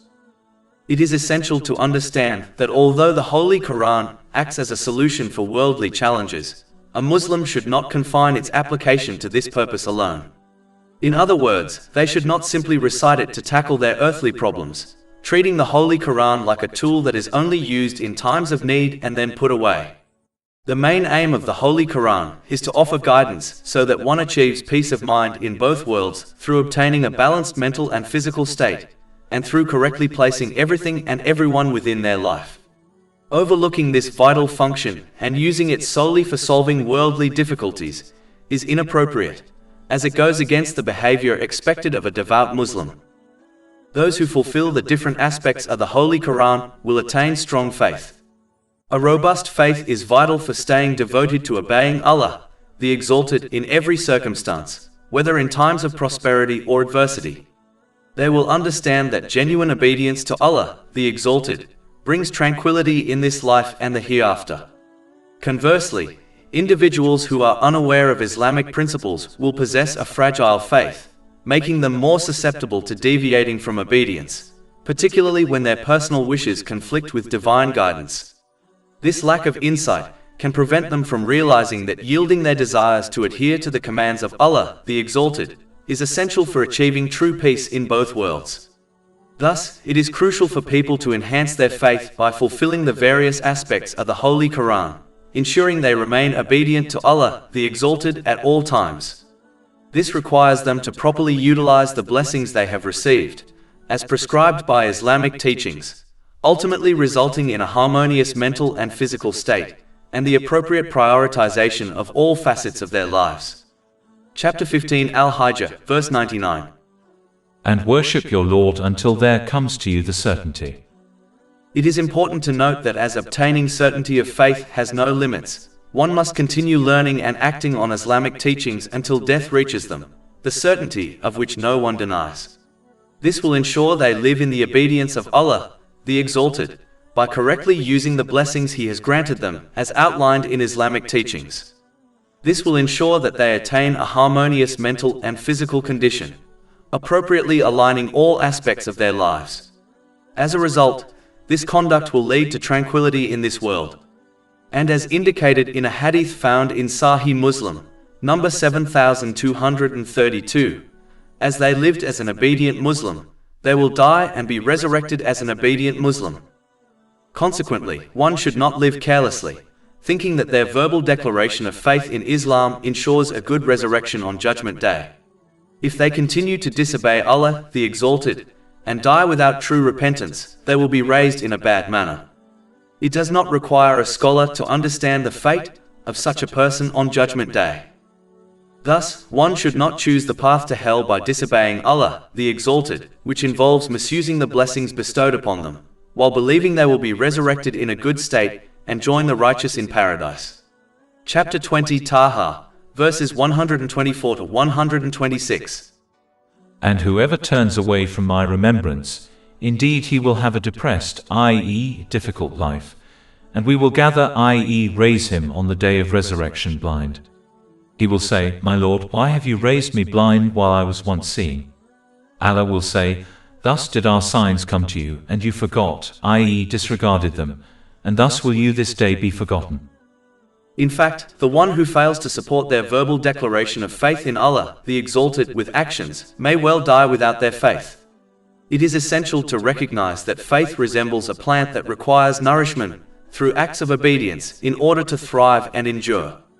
Just as a plant that does not receive necessary sustenance, like sunlight, will perish, so too can an individual's faith die if it is not sustained by acts of obedience. This represents the most significant loss. In order to avoid this outcome, one must support their verbal declaration of faith in Allah, the Exalted, with actions by correctly using the blessings He has granted them, as outlined in Islamic teachings. Chapter 15 Al-Hijr, verse 99. And worship your Lord until there comes to you the certainty. In conclusion, individuals must embrace and act upon Islamic teachings for their own benefit, even when these teachings clash with their personal desires. They should conduct themselves like a wise patient who follows their doctor's medical advice, understanding that it is in their best interest, despite the bitter medications and strict dietary restrictions they may face. Just as this prudent patient will attain good mental and physical health, so too will the individual who accepts and implements Islamic teachings. This is because Allah, the Exalted, is the only one with the knowledge necessary to help a person achieve a harmonious mental and physical state, placing everything and everyone in their life appropriately.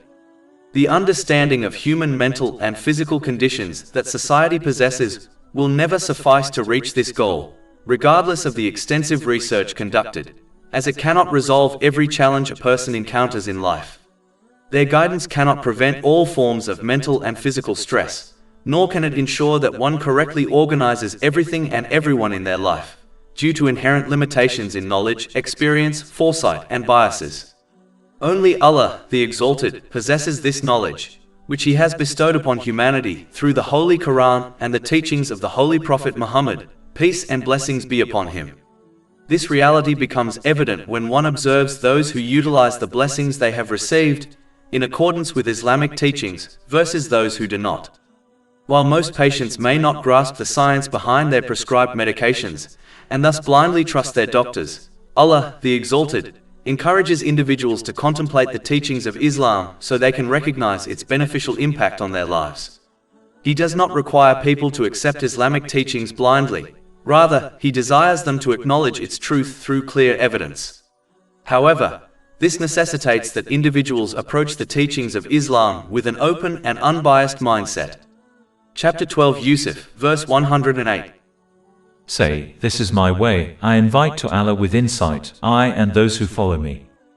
Furthermore, since Allah, the Exalted, is the sole master of the spiritual hearts of individuals, the abode of peace of mind, He is the only one who determines who receives it and who does not. Chapter 53 and Najm, verse 43. And that it is He who makes one laugh and weep.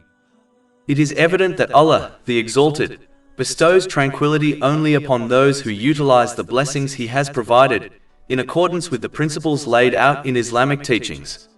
Chapter 16 and Nahl, verse 97.